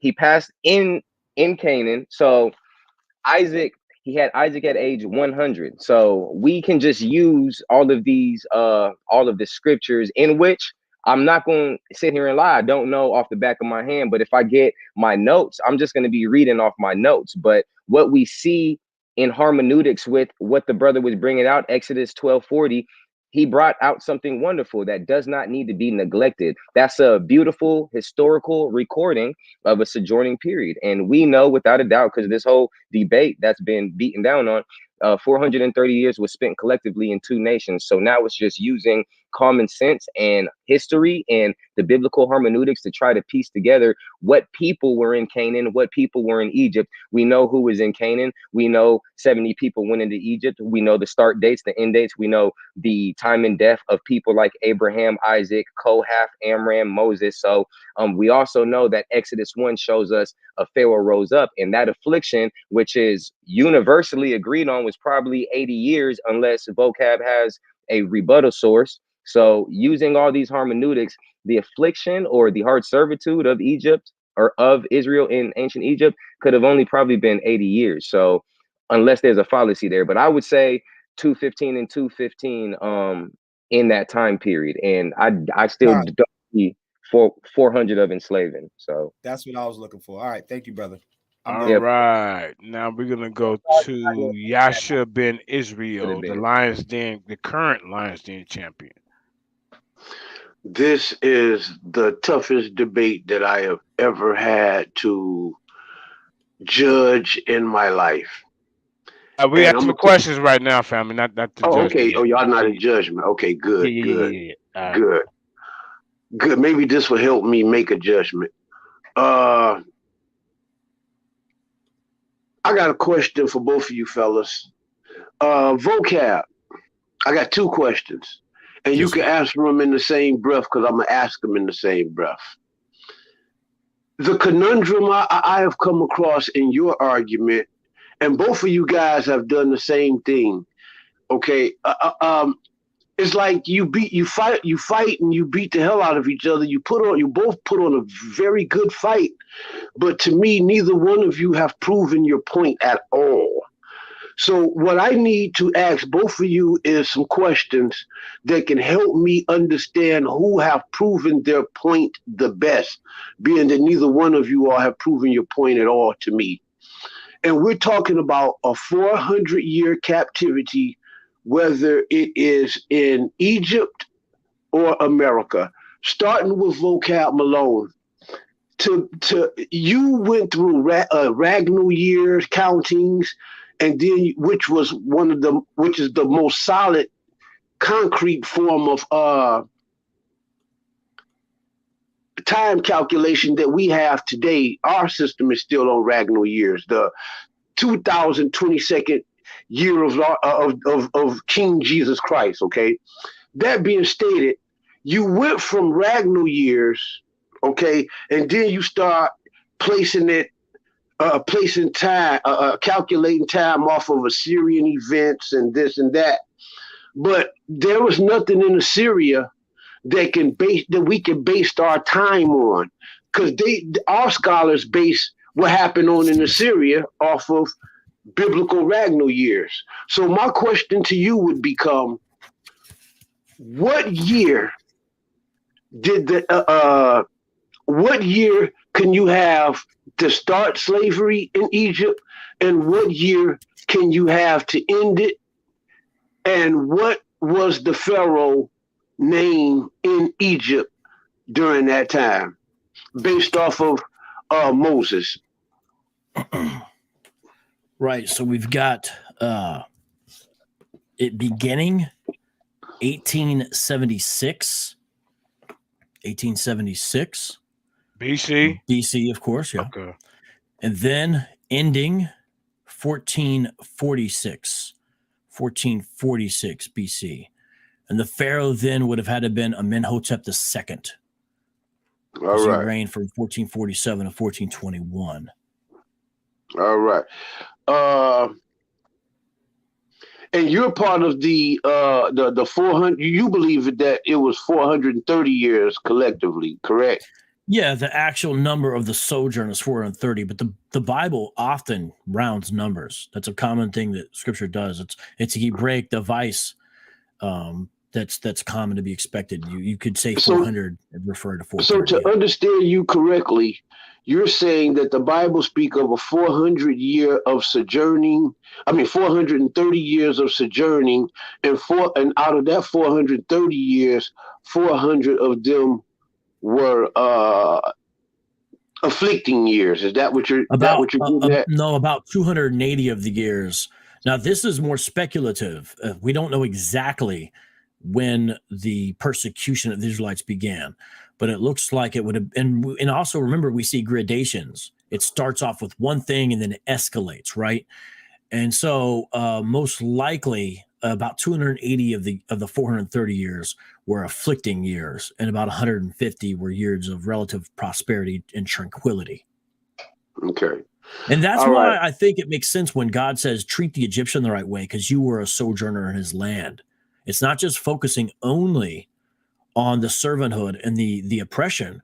God later on tells the Israelites to treat Egyptians right in Deuteronomy 23:7-8, because you once sojourned in their land, and the idea is now they're sojourning in your land. That verse doesn't make sense if they were just enslaved literally the whole time. So you really can't prove a 400-year captivity in it doesn't say Egypt. that in Genesis 15. That's the thing.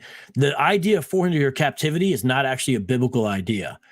The idea of an Egyptian sojourn is, and that's why scholars use the term sojourn. They don't use the term captivity because it's not all in captivity. And here's what I mean. If you look at Genesis 15, it says a few different things. It says there'll be sojourners, there'll be servants, and there'll be afflicted. It names three different things that are happening in that span of 400, which is technically 430 years. It mentions three different ways they'll be treated. They're not all identical. That's why it's a sojourn in Egypt. Okay. The phrase 400-year captivity is not anywhere in the Bible. Well, not necessarily. Family, man, it's hard actually saying. Well, I didn't mean hold up. Terry trying to get an understanding. He gonna come to you next. Yeah, I didn't necessarily mean like as in captivity, but more so like servitude, slavery, or affliction. 400 years of affliction. Did not the text say that they would afflict them 400 years? And that's the last. I got a few more minutes, JJ. Yeah, that's what I'm saying. That's the last question. So if they're afflicted for 400 years, are they also servants for 400 years? And are they also sojourners for 400 years? How long are they sojourners if they're being afflicted for 400 years? Because it says they're going to be sojourners. Okay. Now my next question is for Aaron. Aaron, when you ask, and I don't want to make this quick so Kana can get in and out. Aaron, when we talking about a prophecy, I don't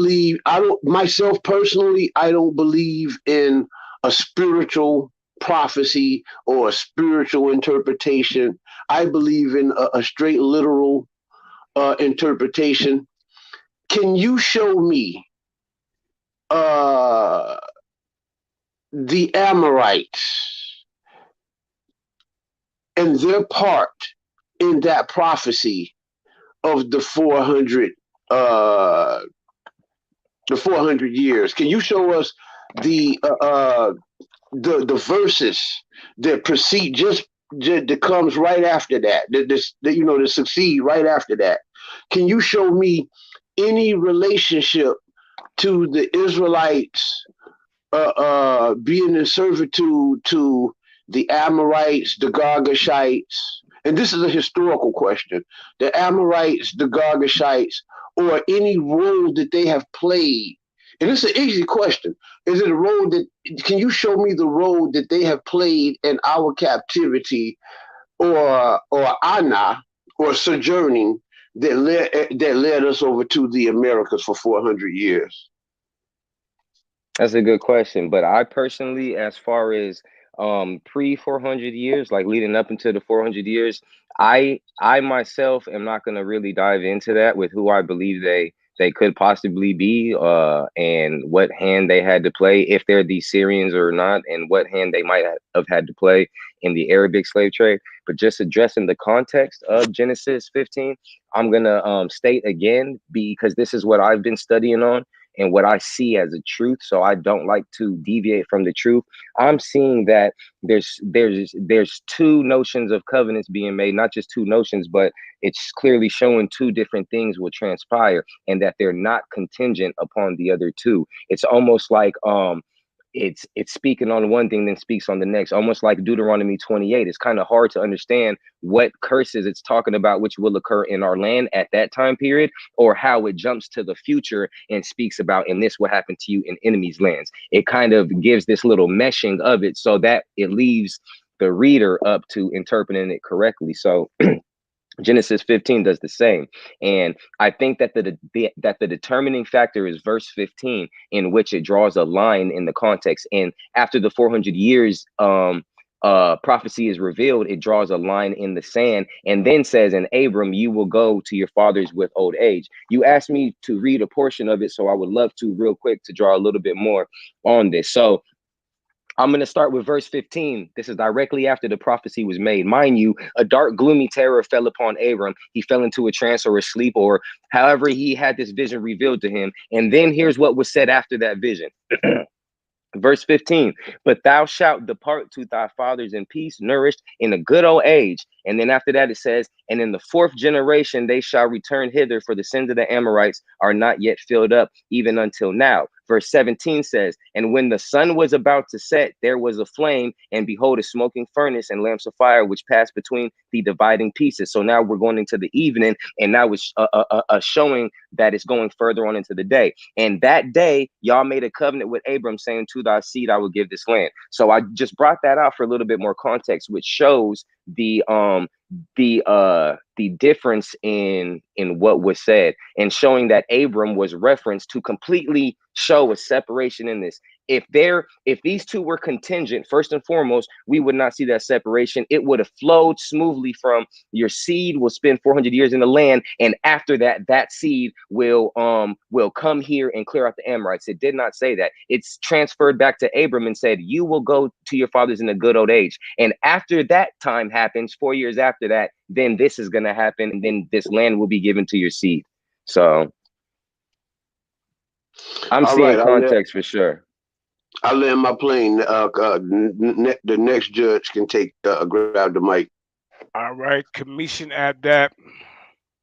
You up next, family. Yes, sir, family. Can you hear me?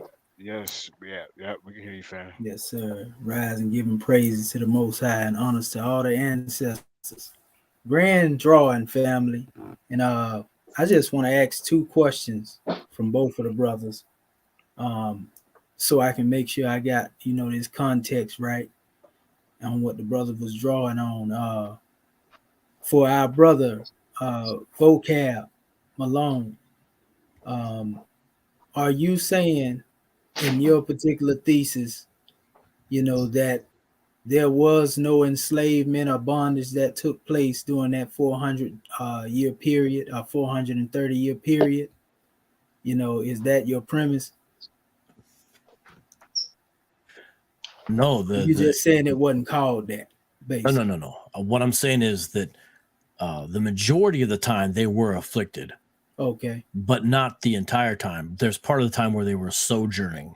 Because remember, they first come in and they get basically a fertile land, and they're left alone. And they're even given favored status because they're members of Joseph's family. And then it says later on, then there arose a Pharaoh who knew not Joseph. Personally, I believe it was the Hyksos, the foreign rulers. I actually don't believe, if I have my chronology straight, I'm still working through some of these finer details, that it was the Egyptians themselves. I think it was actually the foreign rulers who were actually the ones who began to persecute the Israelites and even kill their children. So they were certainly afflicted and enslaved. Okay. We'll get to that too in the end. But grand answer. And to our beloved brother Aaron, because I'm looking at these measures based upon context, and I'm asking you the same thing, brother. You are saying basically that this 400-year prophecy, is dealing with the reference to what took place in this modern era and time, and not in that ancient time, correct? Yes, brother, that's exactly what I'm saying. And the reason and why was in which I showed is the overwhelming evidence that we, quote unquote, black people, African Americans from the transatlantic slave trade, which started in 1619, or which brought us here in 1619, we have so much evidence in which correlates that we've been enslaved, humbled, and afflicted. And when we look at the Anah, the Hebrew, that literally means to cultivate, to forcefully cultivate someone else's fields with a backhoe and with gardening tools. We know without a doubt we check all these boxes. And also it says after 400 years, it never said that we would leave, and it never said that we would stop being punished. The prophecy said that the nation we serve would be judged, that judgment would begin after 400 years. And I believe without a doubt we're seeing that in effect, and we have not seen it historically, biblically, or with any type of proof that it occurred in ancient Egypt. So Okay. Good answer, brother. And of course, yeah, I see the context, and we'll get to it in the judging portion. All Yes, right. sir. Great drawing, brothers. Great Okay. draw. And our last, my Hebrew fell off. So how many judges? We still got 3 judges. We got 4. All right. So that was the end of that. I think Mighty Hebrew, he might have fell off. We'll get his, judgment later. But let's go ahead and do the final 3-minute closing, y'all, because it's getting late, man. So go ahead, Vocab. You want to start off and close, or you want Aaron to? Who went first? You got to unmute your mic. Unmute your mic. Aaron went first. Aaron was first, I think. But So okay. All right, well, go ahead, brother Vocab. You go ahead and close. Well, wait, Aaron's first. Doesn't he close first? Because it's 1, 2, 1, 2, 1, 2. Right. Okay, we can do it like that. All right, go ahead. how long we have for a closing? 3 minutes. Because it's 3 getting late. minutes. Yes. All right. Well, yeah, I'm just gonna cut right to the chase, man. In closing, let's say if we had somebody that didn't comprehend this topic at all, it's clear and concise what went on right now. It's clear and concise what happened. And with me, this topic is such a shoo-in because every day it's unfolding. We're living in the most prophetic time known to us, known to this nation's history, known to our people. This is the first time where faith and observances are put to the side. That this is proof.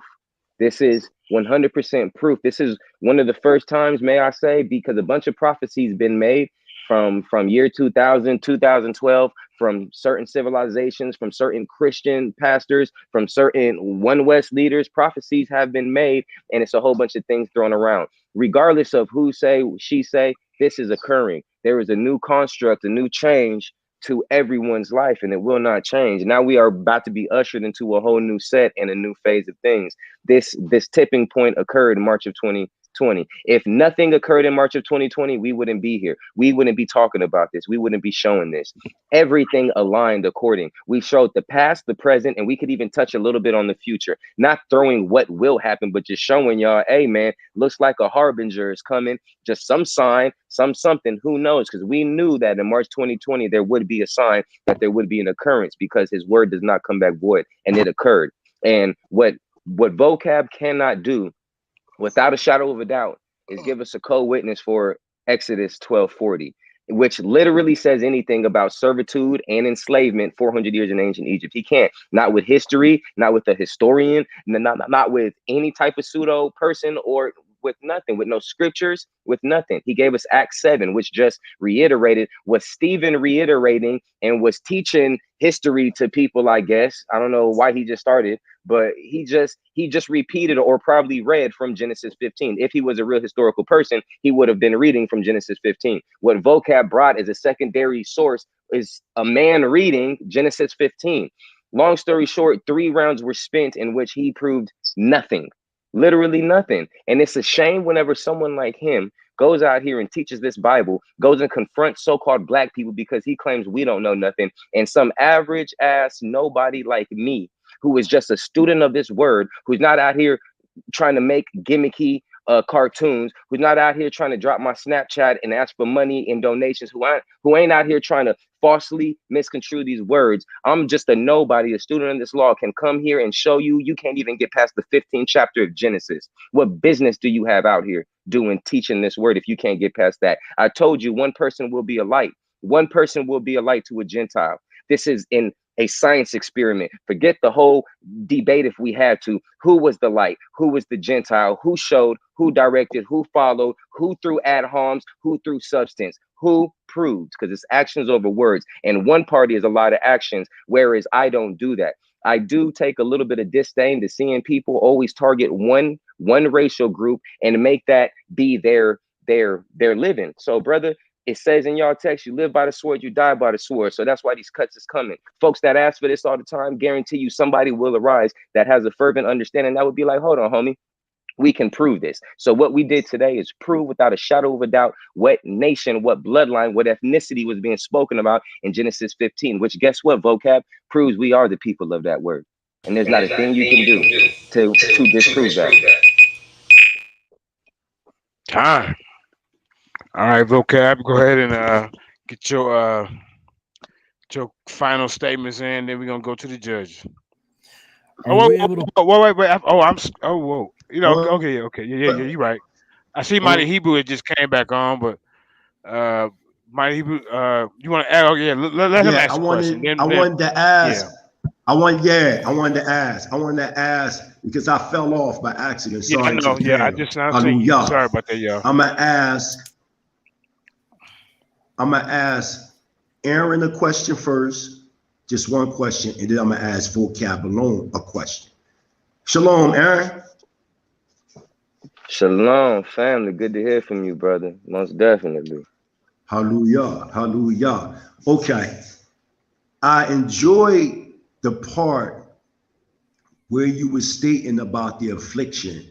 The Hebrew word anah is the same Hebrew word of affliction when you're dealing with Yom Kippur. I noticed within the paradigm of the subject matter, you was equating after the 2019, which is 1619, 2019, going into 2020, epidemic took place, such as you was bringing up things such as the COVID-19. It also things could have been put in the George Floyd murder. There was a lot of things going on in this specific time. My question to you is, with all that, why didn't you make mention of the massive Hebrew Israelite repatriation movement that's occurring throughout Israel at that same time, and even to now, of Israelites from the Western Hemisphere leaving America in correlation to the ideas that you presented tonight? Powerful question, family. Powerful question, and a powerful and beautiful. But you understand why I'm asking? No, I understand you. You understand why I'm asking you that, because that becomes a major death blow when put in proper context and in context. And the brother's correct. And Salak for not being able to touch on that. I wish I could have touched on so much more. I could have used 3 more rounds. There's so much meat in this prophecy, man, that we can sit here and talk about it. And this brother's a living testimony. The prophecy says that we are going to leave. And when you look at Leviticus 26, it shows us that we're going to return to our lands, to our ancestral lands. It also shows that at the end of 400 years, we will leave with great substance. Now, I'm not saying great substance will be fiat. I'm not sitting here saying that they're going to cash us out checks and that's going to be our substance. Because if you look at the word for property, I believe it's Rakosh or Rakesh, and it mainly shows, cattle, flocks, movable property, garments, things of that nature, great substance. But long story short, he's correct. We see the prophecy beginning. We see HR 1242, 400 years being a congressional document. We see HR 40, and we see reparations already being bestowed back into the quote unquote black community. We also see brothers like Mighty Hebrew and multiple others that are already beginning to repatriate back to Tanzania, Ghana, and multiple places. We also see Ghana opening their doors for a year of return, in which their signal for it was the 400 years, or 400. My bad, I'm showing an X, but it's the same thing, the 400. The brother brought up a great point, and you're correct, family. You are a physical representation, as well as our brothers and sisters that are repatriating, that this prophecy is well and alive, and that we will be doing what we need to do. And we see it as far as the forms of the congressional documents. We see it as far as the forms of the major judgment. May I continue to drive the point home that some people, you know, and I'm not saying I'm for or against it, but that happened and we can't ignore it. That occurred. But you're correct, brother. And salute to you and to everybody that are repatriating up out of there. I guarantee you more and more and more will join y'all. I will be out of these lands soon. I know that for a fact. So salute to you.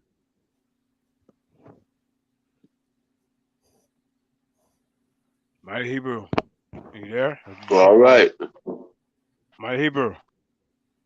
He got to ask Vocab this question, don't he? That's what I'm saying. Yeah. Yes, Vocab Malone, brother Vocab. Yes, sir. Yes, sir. Okay, yeah. Good answer, my Lord, Lord Aaron. Vocab Malone, I think you brought forth a powerful presentation when you outlined the subject matter based upon the Book of Kings, the first Book of Kings, chapter 6, verse 1 to 4. I'm highly familiar with the subject argument because most of your points of references come from out of what you know as a archaeologist by the name of David Rawl. That was powerful how you brought forth what is that? The Book of Kings, chapter 6, during the 4th year of King Solomon's reign. What you're doing is you're looking at it as 966 BCE. You go to first Book of Kings, chapter 11, verse 42. Now you're seeing the death of Solomon, which most historians will align 930 BCE, give or take. So this 966 BCE, during the 4th year of King Solomon's reign, and you're adding the 480 years of the sojourning from out of Egypt, it would drop you to 1446 BCE. I'm also hip to the 1876 BCE date of Jacob coming in. My question to you, because it's aligning into this Exodus chapter 12, verse 41 of this 430 years, correct, Vocab Malone, thus far? Yeah, everything sounds good so far. Yep. Okay. My question is, the original intent of the argument of you adding the 430 years is predicated on the vision of Abraham into the exiting out of Egypt. Now, you don't give a timeline when it comes to when the so-called oppression, when it first started. But in between that, because I heard the whole time, you wasn't never saying 400 years. I understand that. But your starting point, why did you bring up the 1876 BCE date to the sojourn out, which makes a total of 430 years, if the original argument of starting the 430 years started in Genesis chapter 15, when Abraham received the vision? Why did you do it like that? Why did you mix that up? Good question. I'm not sure. Do y'all all understand the question? Okay. Well, let me try. I think I might know what you're saying. Yeah. I never held that the Genesis 15 prophecy was only prophesying captivity, because there's 3 different words. No, I know you wasn't. No, I know you wasn't. You're talking about the sojourn, and within the midst of the sojourn, certain things may have occurred.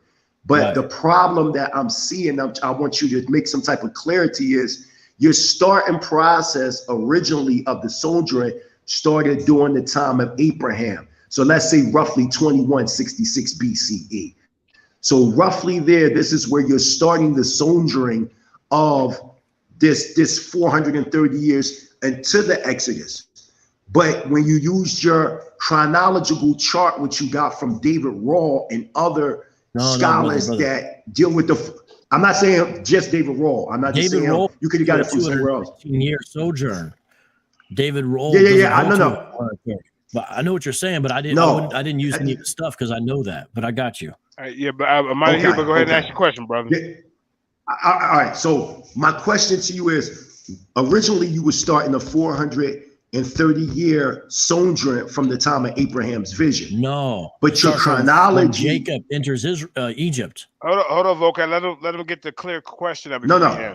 Listen. In the beginning of the argument, the subject matter, your chronological base was starting with Abraham and leaving out of Egypt. But when you later on in your presentation, when you put up the chronology, it started with Jacob. I was wondering why did it vary in the subject matter of discussion? That's the question I'm asking. Great question. And I'm sorry. I apologize if I jumped in too soon. I was just trying to make sure we're on the same page. But the reason for that is because of Genesis 15:13. Then the Lord said to Abram, know for certain that your offspring will be sojourners in the land. So it's not actually him himself in regards to that. And even the way I got the dates for Abram was by going back, starting with the 1 Kings 6:1 data and then going all the way back. And that's how I got. And by the way, I do think the date 2166, 2165 is right for Abram as far as his birth date and all that stuff. And the covenant initiated around 2090 as far as Genesis 12 goes. But it says your offspring will be the sojourners. Is that what you're asking? Because to me, it's about the offspring. And so it's when Jacob enters the land and around 1876, that's when that's relevant. If that's your answer, that's fine. That's fine. Thank you for your answer. If that's what you were asking, I want to try to answer what you were asking. I don't. The reason why I just want is that your answer predicated on based on what you assume that I'm saying, or it's not clear enough? Because I can clarify it a little bit more if I have to. But if not, your answer is fine. Yeah, the key there is that it says your offspring. So that's why I don't begin it. I wouldn't begin it. I'm beginning with Abram because that's when this prophecy is given. Okay. This prediction is given, but it doesn't. Okay, I see what you. Okay, I see what you say. The offspring are going to be the sojourners, not him himself. As far as this prophecy goes, in his own way, of course, Abraham did sojourn. In fact, he sojourned in Egypt, as we all know, but that's not in relationship to this covenant promise that's going to eventually come out of this.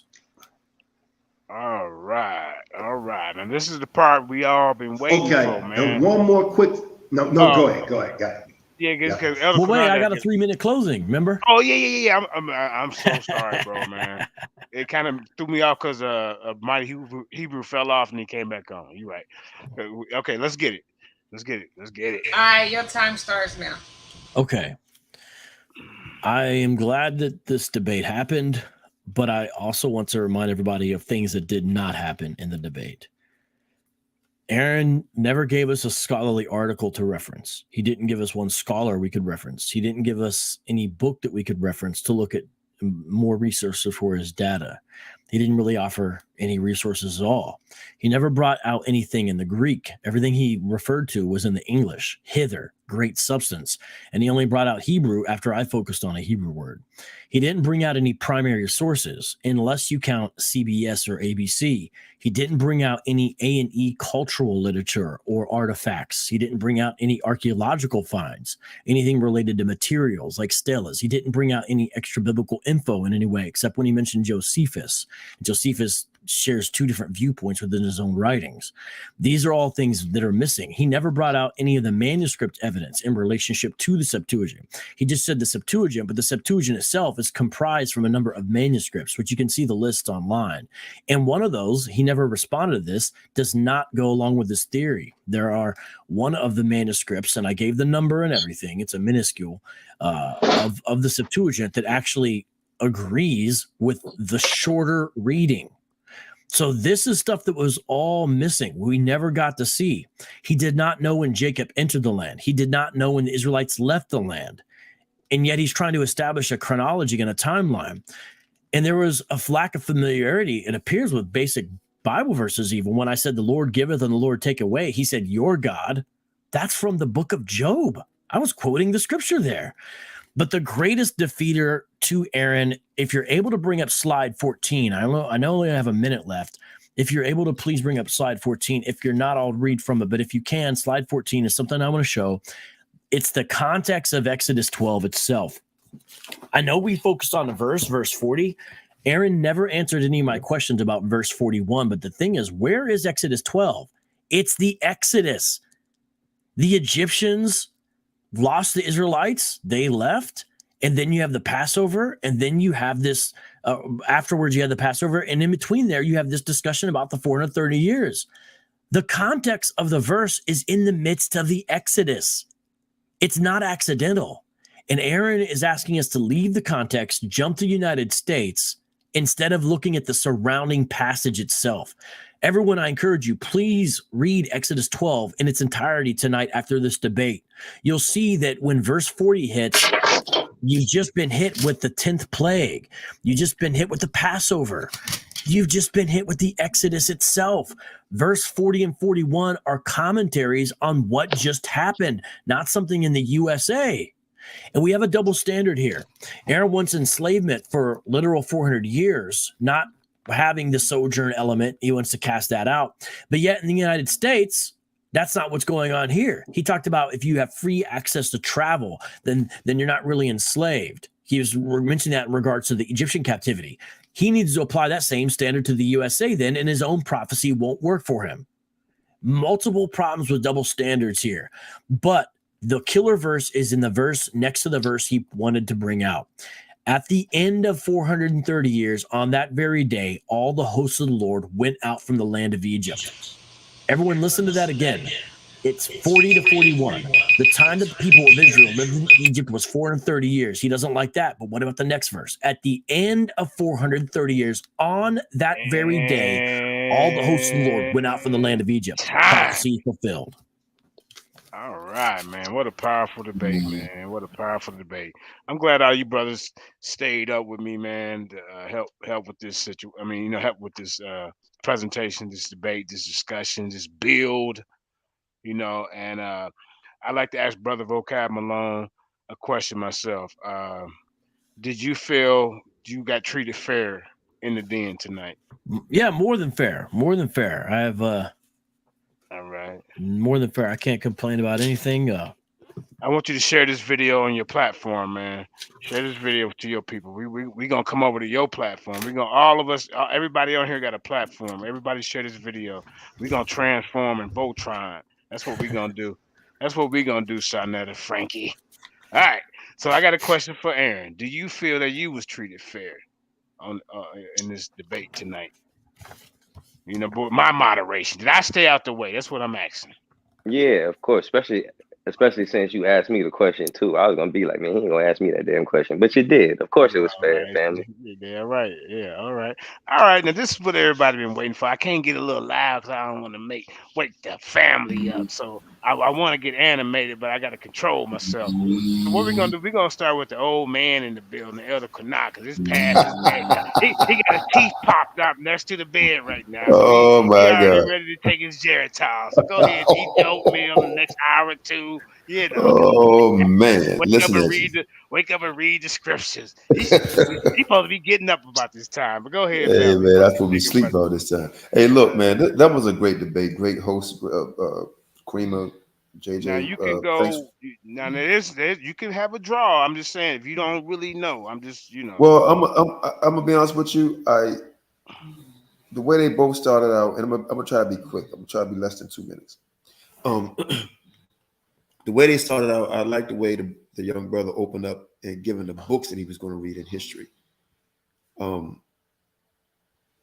was very important to me.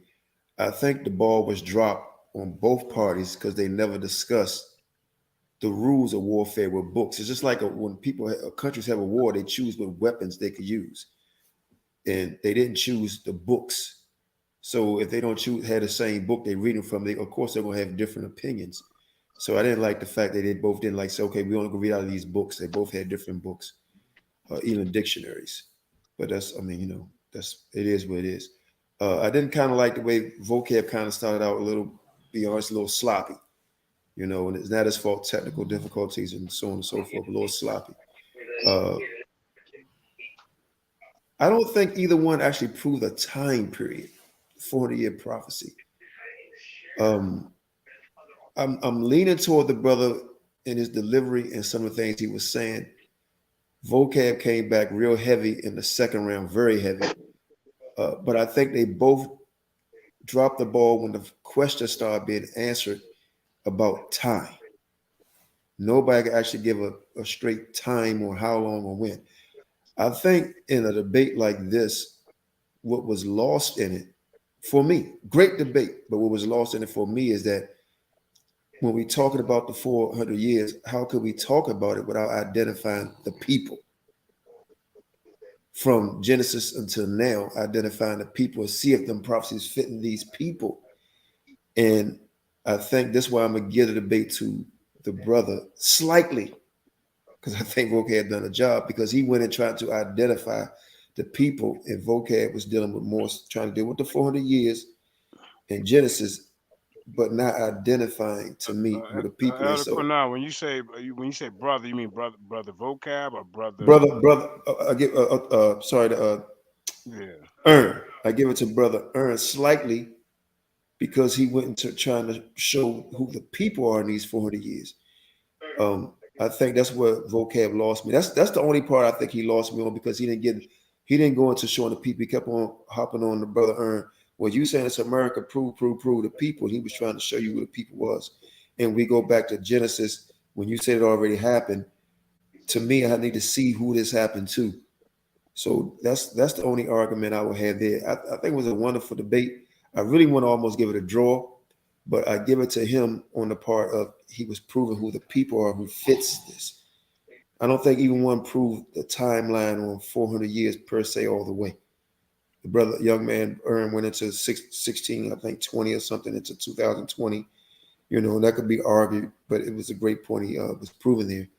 So I lean toward giving it because he had a good argument on that part, proving who the people were fitting that prophecy. And I think that's a Vocab dropped the ball. Other than that, very good debate. I loved it. All right. And tell everybody where they can find you, brother Elder Quinab, real quick. Just, They can find me on FOP Israelite School, Civil War. They can also find us on Seth and Record Straight, but more so FOP Israelite School. All right, man. All right. So we got one vote for and Facebook. Oh, yeah, in Facebook, yeah. Yeah, FOP on Facebook. All right, they got one vote for the young lion. We're gonna go to the commission adapt.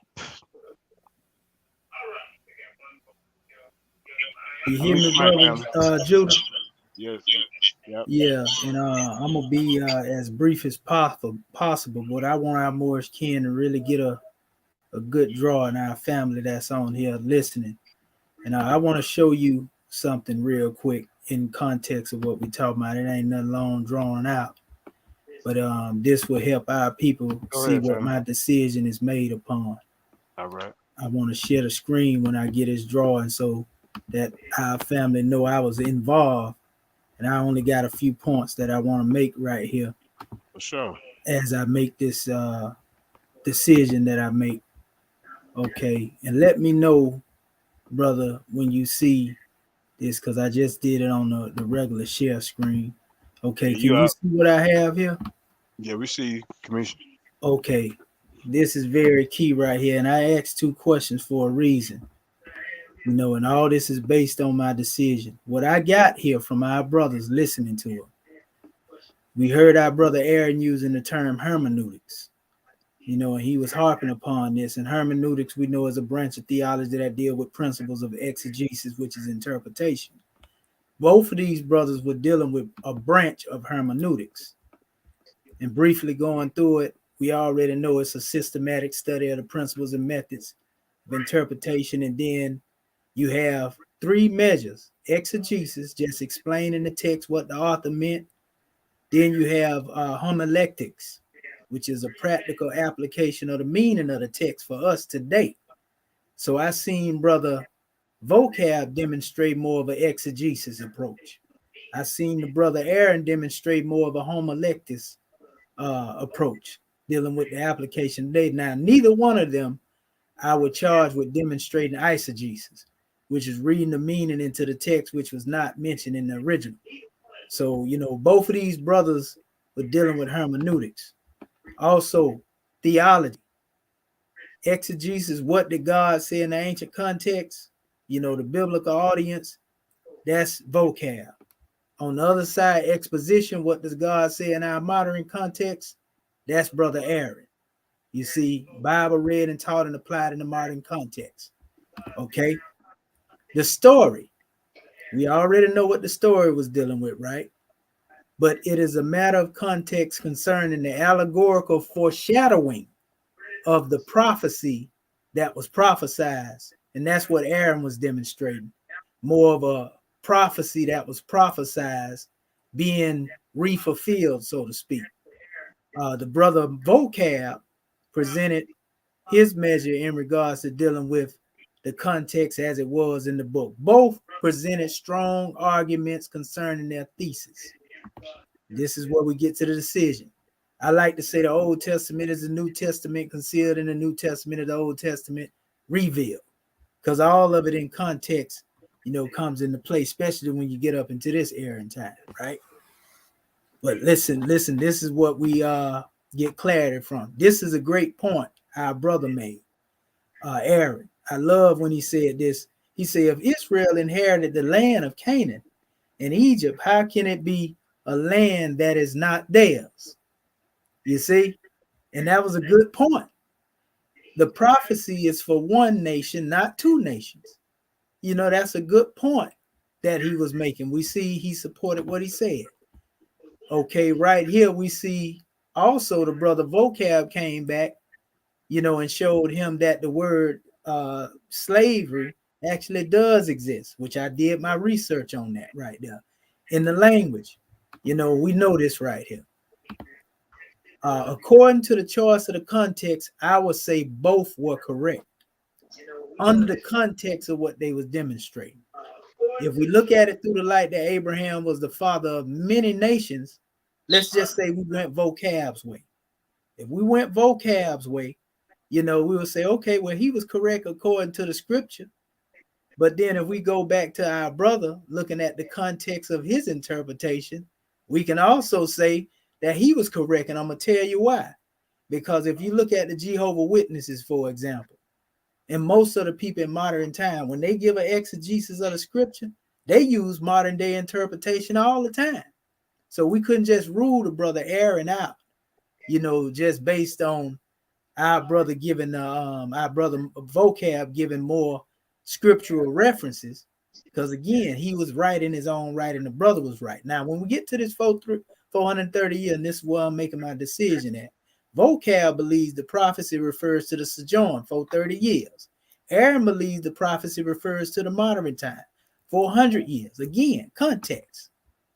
I asked Vocab the question about the 430 years, and he spoke on being about 280 years and he mentioned the Hyksos. Look, at my surprise, 284 years is the time period that they gave as far as the Hyksos being in control over there.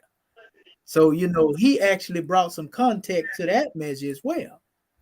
So I think the reconciling measure goes into dealing with Isaiah 19, where it also speaks on the Egyptians, you know, and the Israelites both coming out of bondage, you know, being oppressed, so to speak, or them being together after oppression, both of them. So this would mean that who was it that oppressed these two? That's context in what the brother was saying. And last but not least, on the 430 years from Abraham's departing of Ur Chaldea to departing of the children of Israel, 430 years gathered as the following Abraham in Haran, 5 years. It break it all the way down. You know, when he begot Isaac being 100 years old, you know, in the 25th year of departure, all the way it go through every aspect. The 220 years Israel was in Egypt, which is what the brother guesstimated. None of them gave a timeline, which is good, because in all actuality, we can see what is being said in their research here. And so I'm gonna have to, brother, say, just being honest with you, based on what I seen, you know, it's to me, I think both of these brothers prove what they were standing on. This is my approach, and I think it was a draw, bro. All right. See, to both of them brothers. Right, man. Okay, now let's see other platforms. See, our judges over here will put a PowerPoint decision right while the debate is going. They PowerPoint. Y'all ain't never seen none of the likes of this in these other debate leagues. We the elite over here, bro. And this is why Sarnetta is mad. See, but you get a fair judgment over here. Nobody over there in these other platforms take time to do something like that. Very impressive, Commission. Very impressive. All right. The next judge, and hold on, we got one of the ladies. That was impressive. That was very impressive. We got the one of the Lions Den ladies, second line. She's the second ladies Lions Den champ that we ever had. That's Sister Shemaya. She retired. Go ahead and say something real quick, sis. You know, we ain't adding you into the judgment, but you can kind of say something. You know.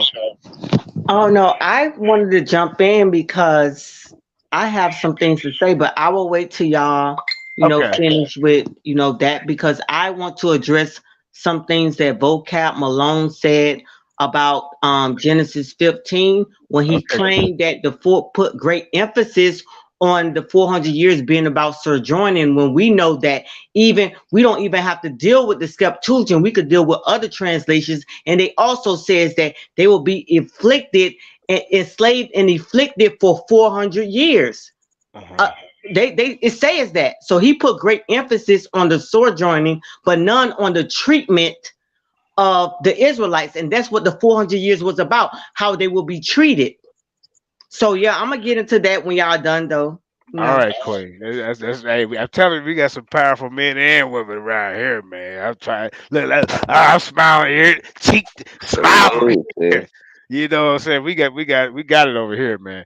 All right, now we're gonna go to the current Lions Den champion, Yasha bin Israel, aka Terry Whitfield. Go ahead, Aki.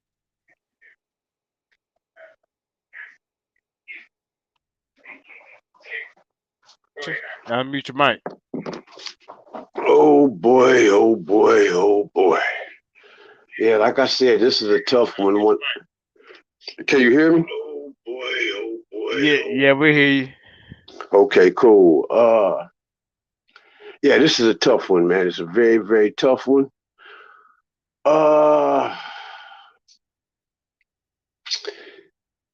It was, when I look at both sides of the story and I juxtapose both arguments, we'll see what the effect will come out to be. Malone, great argument, great key points. One of the things that kind of got me stuck, and I think I heard someone else say it, which was kind of based upon my questions that I asked them, is the coming in and the going out, the affliction, the sojourning, and the coming out with great substance part. The going in and coming out, as well as the being enslaved, sojourning, affliction, was not really, really, really clear to me. It wasn't, he may have explained it, but to me, it was not really, really clear. Sometimes that you have to make things very, very simple as opposed to making them complicated when you're trying to get people to understand what you're saying. So it really wasn't clear to me, the 400 year, the 430 year.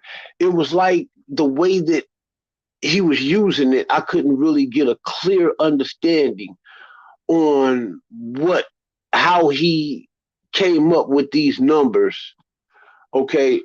Then when I look at Aaron, we talking about these prophecies, Aaron, I think Aaron did a good job. I think he did a bad job at going into the past because he really didn't go into it. He just basically said it didn't happen, that like that. I wish he would have did more digging into the past, but it's really, I guess it's really irrelevant to his argument. It was a non sequitur to his argument, but I wish he would have did more digging in the past. But what I'm going to give it to Aaron on this one strength. We talk something vocab said, I wanted to be stick both of these guys to 400, 400, 400. But that would create a conundrum. If I can play around with this 30-year time span here, not just focus on 400, 400, 400.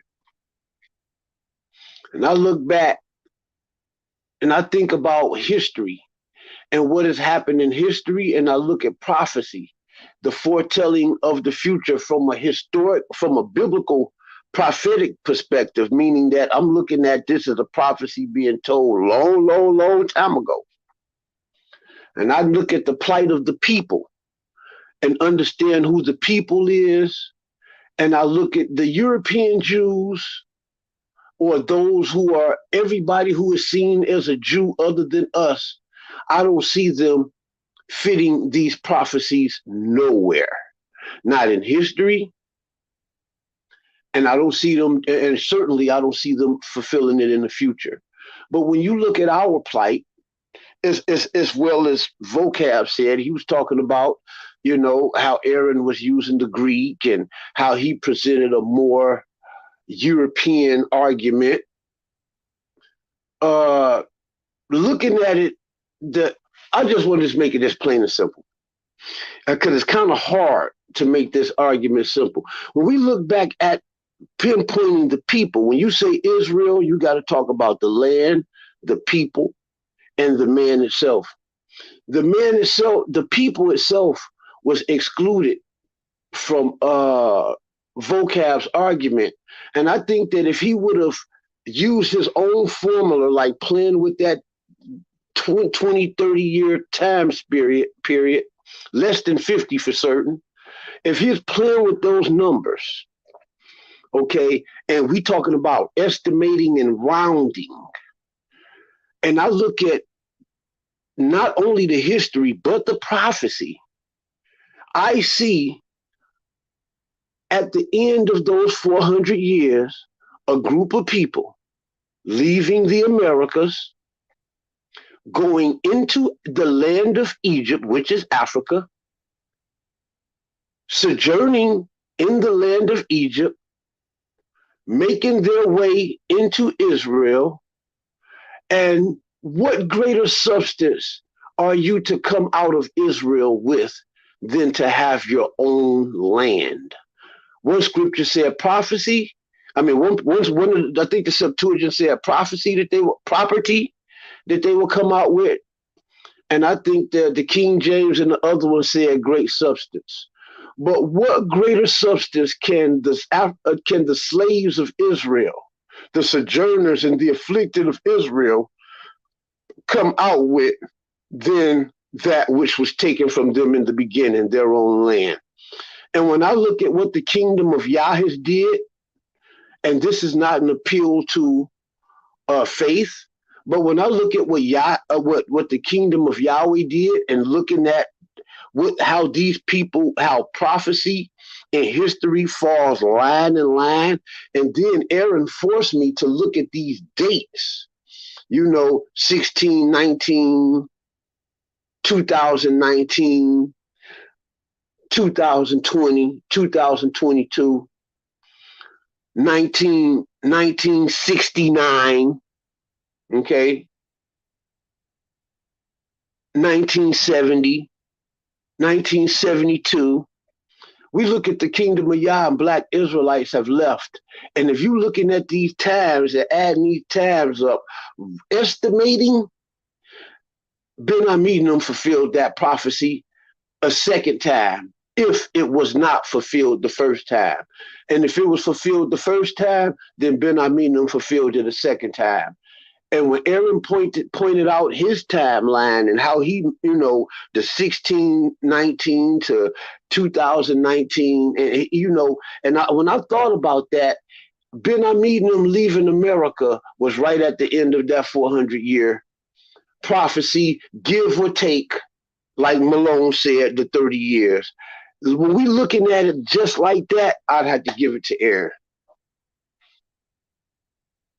I land my plane.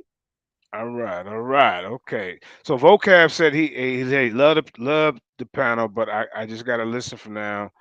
I think Vocab missed it. He wasn't paying it. He don't know about our full history, and I think that's where he messed up at. He don't know our full history, and I don't think that he believes that we are the children of Israel, and that is a key part, because if you X Israel out of the prophecy, you're not going to see the truth and the reality.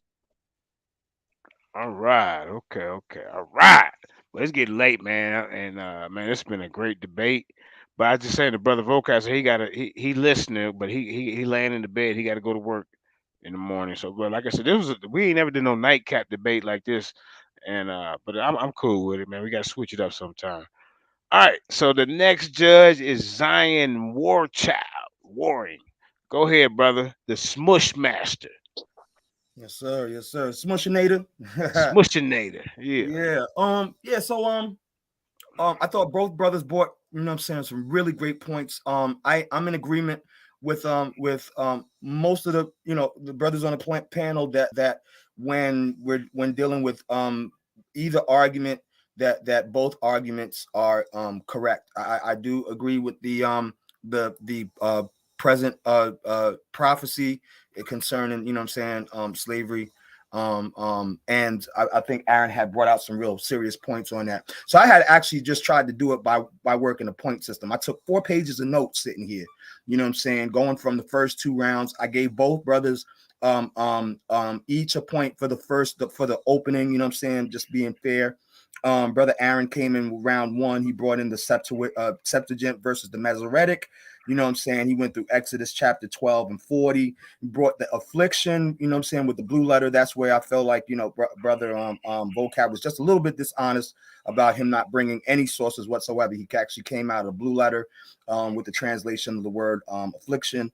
There was also a couple of other points that brother Aaron had came in. Vocab came in on his first round, brought forth the 400 years in Egypt. One of the charts, though, I had one problem with, and he brought in the Ana word as well, discussing that translation of that word affliction as well. So that was a really good rebuttal coming back. He got one of those charts, and that's one of the reasons why I had asked the question about the 430 years, because the chart that he had was one of those Christian charts that literally puts the whole 400 years in Egypt, and we know that's not how it worked, and that's why I asked that question. Splitting that 215 or 218 year differential, between the affliction and pretty much like sojournment. So moving forward, not to be too long-winded. He goes into the Exodus 41 or something, I think it was, and it says addresses the Masoretic. He comes back with the Masoretic and Septuagint. One problem I also had with that, and brother Vocab did present a lot of citations, which I really appreciate from a academic and scholarly debate standpoint. The brother really did bring a preponderance of evidence. He addressed he had the citations of textual evidence, and brother Aaron came back really strong in his second round with the land a Canaan promise or the land of promise. He broke that down and said, there was a difference between them being in the lands of promise, the land that they were promised, and that was different from the prophecy that he was discussing, where they were in a land, that was not promised unto them. Then he broke down the fact that there's no actual history that you can prove that there was actual slavery or that the Israelites were slaved in Kemet. I don't think that was properly addressed, although brother Vocab did come back with proving that the word slavery was there and that there was some record of slavery in there, but I don't think that was specific to the Israelites in that source that he brought. So Vocab comes in with the second round. He said there's so he goes with the addresses that the word for slave, the whole nine, was good rebuttal. He goes into the sojourning of the 400 years, breaks it out, says that is basically rounding it off 400 as opposed to 430. It's a rounded number. I thought that was really good. He brought forth the king. The kings was his brother on the First Kings, chapter 5, verse 6. And one of the sources that he had something about the United Kingdom, and I didn't know why that was in there. So I was I would object to that, and have to, move to strike that one source, my brother Vocab. But it was a good attempt. Aaron's round 3. There was some Aaron was not non-responsive to the Amorite situation, which is fine. I get it.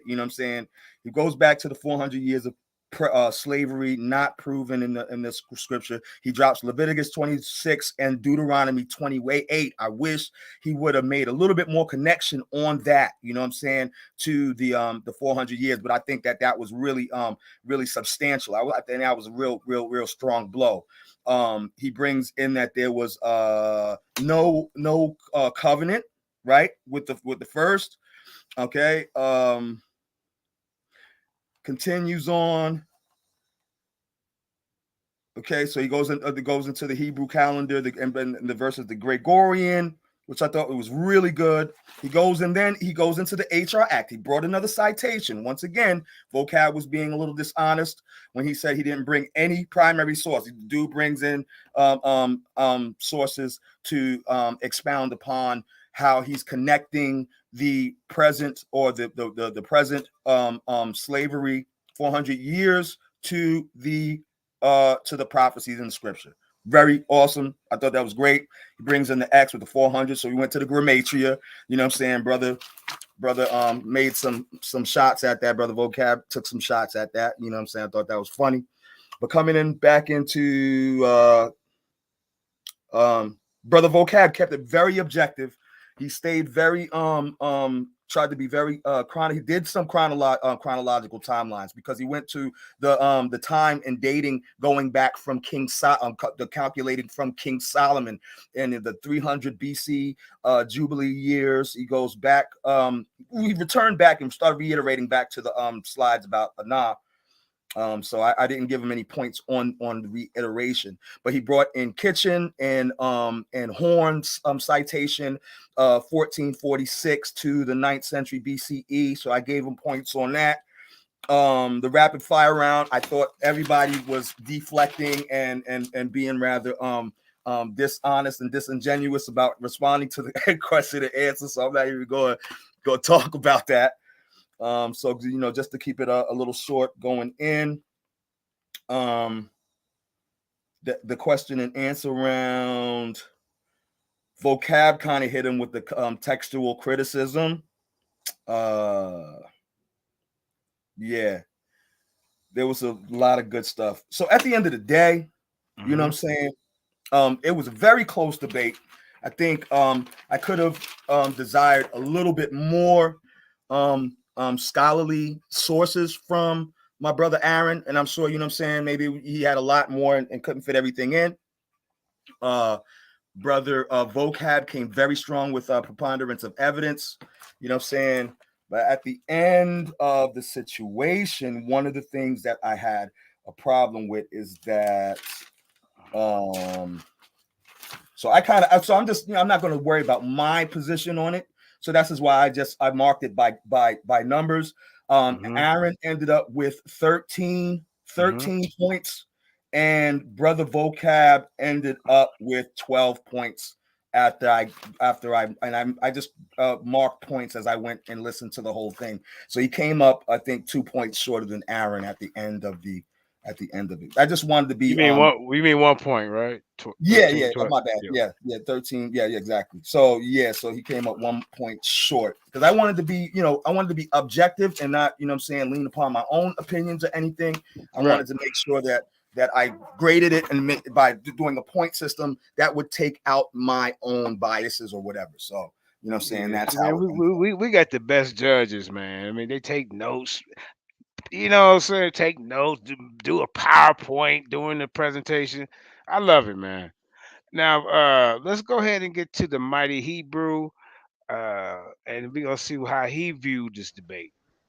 And then I'm a let Sister my Lions Den come on and speak about the situation as well.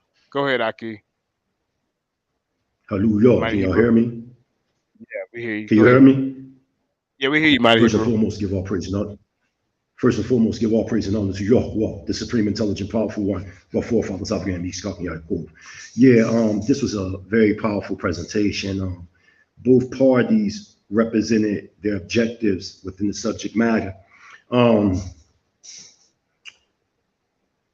There were certain things that were presented that wasn't aligning itself, not only from a prognosticated standpoint, but also from a historical narrative.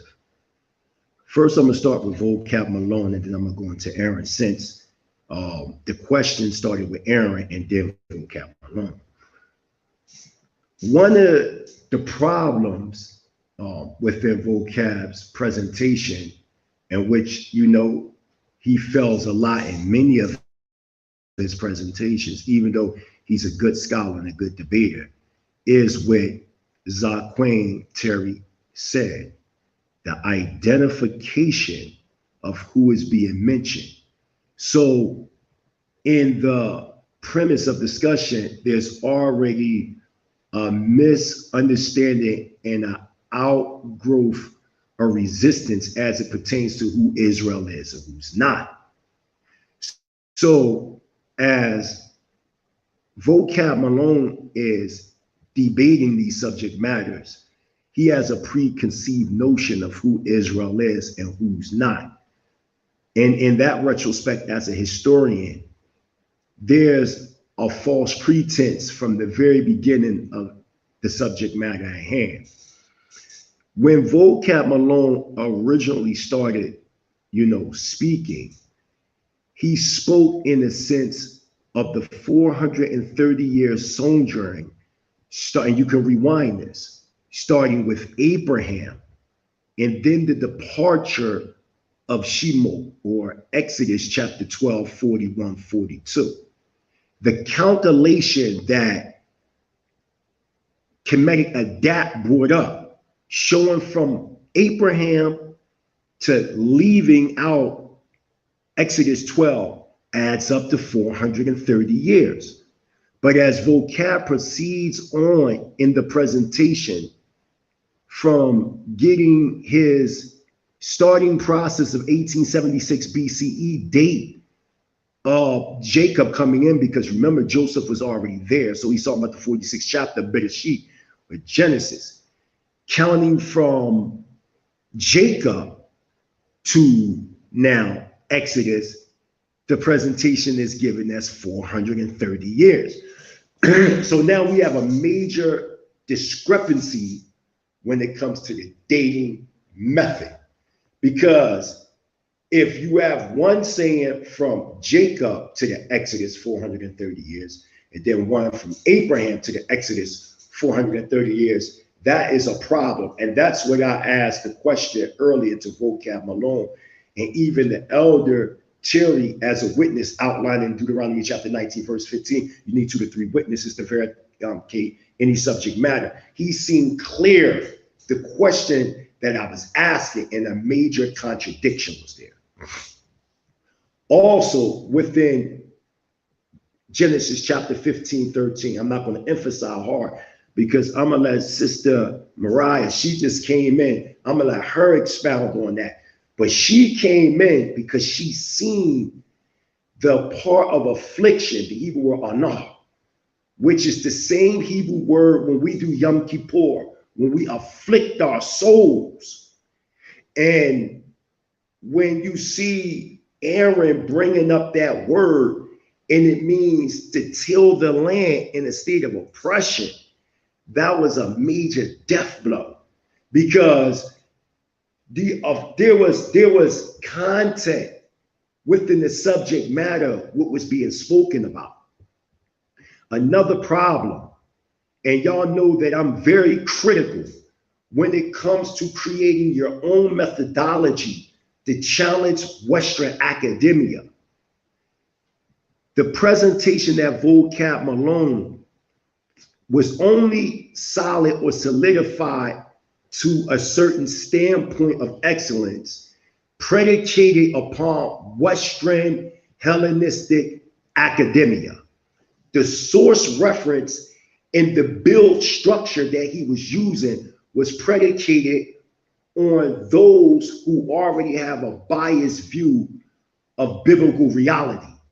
So the whole premise of argument was predicated on an already preconceived notion of a lineal historical narrative. Aaron stayed more in a circular narrative. Also, Aaron brought forth, okay, because remember, I'm talking to Vocab first, then I'm going to get into Aaron. One of the things that Aaron did to you, Vocab, that you didn't peep, is that he brought forth a methodology challenging Western academia. Because for us, the you're a Gentile will have a time and that time and a half a time to rule as outlined in the book of Daniel.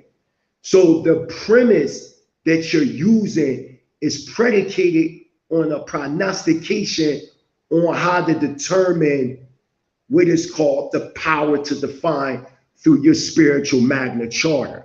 And that's a major problem on your end, Vocab, because the understanding of biblical thought is being predicated on white supremacy. Even if you don't want to admit it or not, it's built upon that. Verse Aaron is challenging the Western standard of things. Also, this last part, and then get to the brother. Elder Terry brought something out. One of the problems when many come into an Israelite debate is most have this one West understanding of Israelite thought. And because of that, many in the Christian world fall short in the debate. For instance, you see when the elder brought up us leaving America in 1967, and then you see this mass growth of a second wave in 2019 to now. So now for us, the 1967 fulfillment of Ben Ami and all them leaving, going to Damona, is the fulfillment of Zechariah chapter 12, verse 7. Now you're talking about the first wave of the Israelites. Remember, we're fulfilling this Genesis 15 because Genesis 15 doesn't have anything to do historically, spiritually with Exodus chapter 12. It doesn't. One is a sojourn, one is predicated on the affliction. So now you see in this Zechariah 12:7 being fulfilled, okay?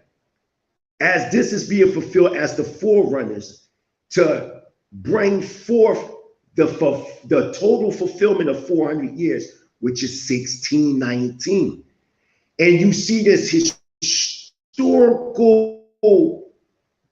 compass of a peculiar people going through what the young brother was demonstrating. That was the death blow right there, because of the 400 years of affliction or whatever we was going through, black hole laws, Jim Crow, civil rights movement, whatever. This catharsis of this enslavement and infliction happened on one people.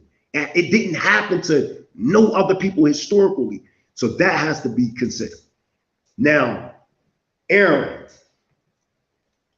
you did a wonderful job, and the brother Comedic Adapt brought it up, hermeneutics. And one of the words you constantly used was hermeneutics. And I'm glad you used that, because within the Hebrew paradigm, if you don't know the school of thought from which one's coming from hermeneutically, then you're going to fall short to what is being conveyed.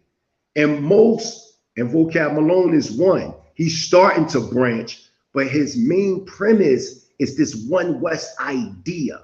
So when he comes into it, he thinks he's coming more or less in that approach.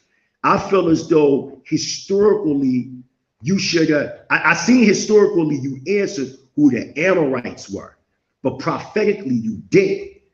Because when you look, Aaron, all you had to do is say the word Amorite meant Westerner.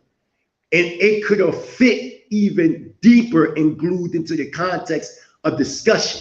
And also we must remember when the Israelite scribes were writing at the time, they was also writing in the sense of, in that it was prophetic, but in the present sense, to give the people an understanding of during the end, the Amorites, dust. That don't mean it would be literally the Amorites if it was all predicated within the pronostication and properly translated by the way of Hebrew hermeneutics, the word Amorite into Westerner. So now it takes on even a stronger argument that is talking about the Western Hemisphere in America. So I think historically you could have, brought forth more of Israelite scholars, because you hitting on the head, Aaron, when you said, well, these people that you're talking about, none of these people are Hebrews. And you were absolutely correct. Just because you can speak Hebrew in a classical sense, that don't mean that you understand Hebrew in a concrete thought. So that has to be understood. All the sources that have, like Vocab did not use one Hebrew Israelite source to disvalidate what you say. And that is the problem. So hands down, Aaron won. He won based on that, the fact that he used a methodology of his own accord to challenge the stereotypical Western liberal, democratic, racist, biblical chronology that they tried to use to exit out Israel. And because of that, Aaron won. Hallelujah. All right. Man, that was very powerful. Sister Maya, we're gonna Lions, we're gonna let you get on. I just want to put this disclosure out real quick, just before we go. This is not a racist platform. We let people from all nationalities come over here and debate. You know what I'm saying? This is not a biased platform. We have actually had Tahuti was a champion. He's a comedic. We had Judah Nazareth as a champion. Aaron is a champion. They're Old Testament only. You see what I'm saying? I believe in the full book. So what I'm saying is, when a Mighty Hebrew said something about the racist situation, he's not talking about like this platform is racist.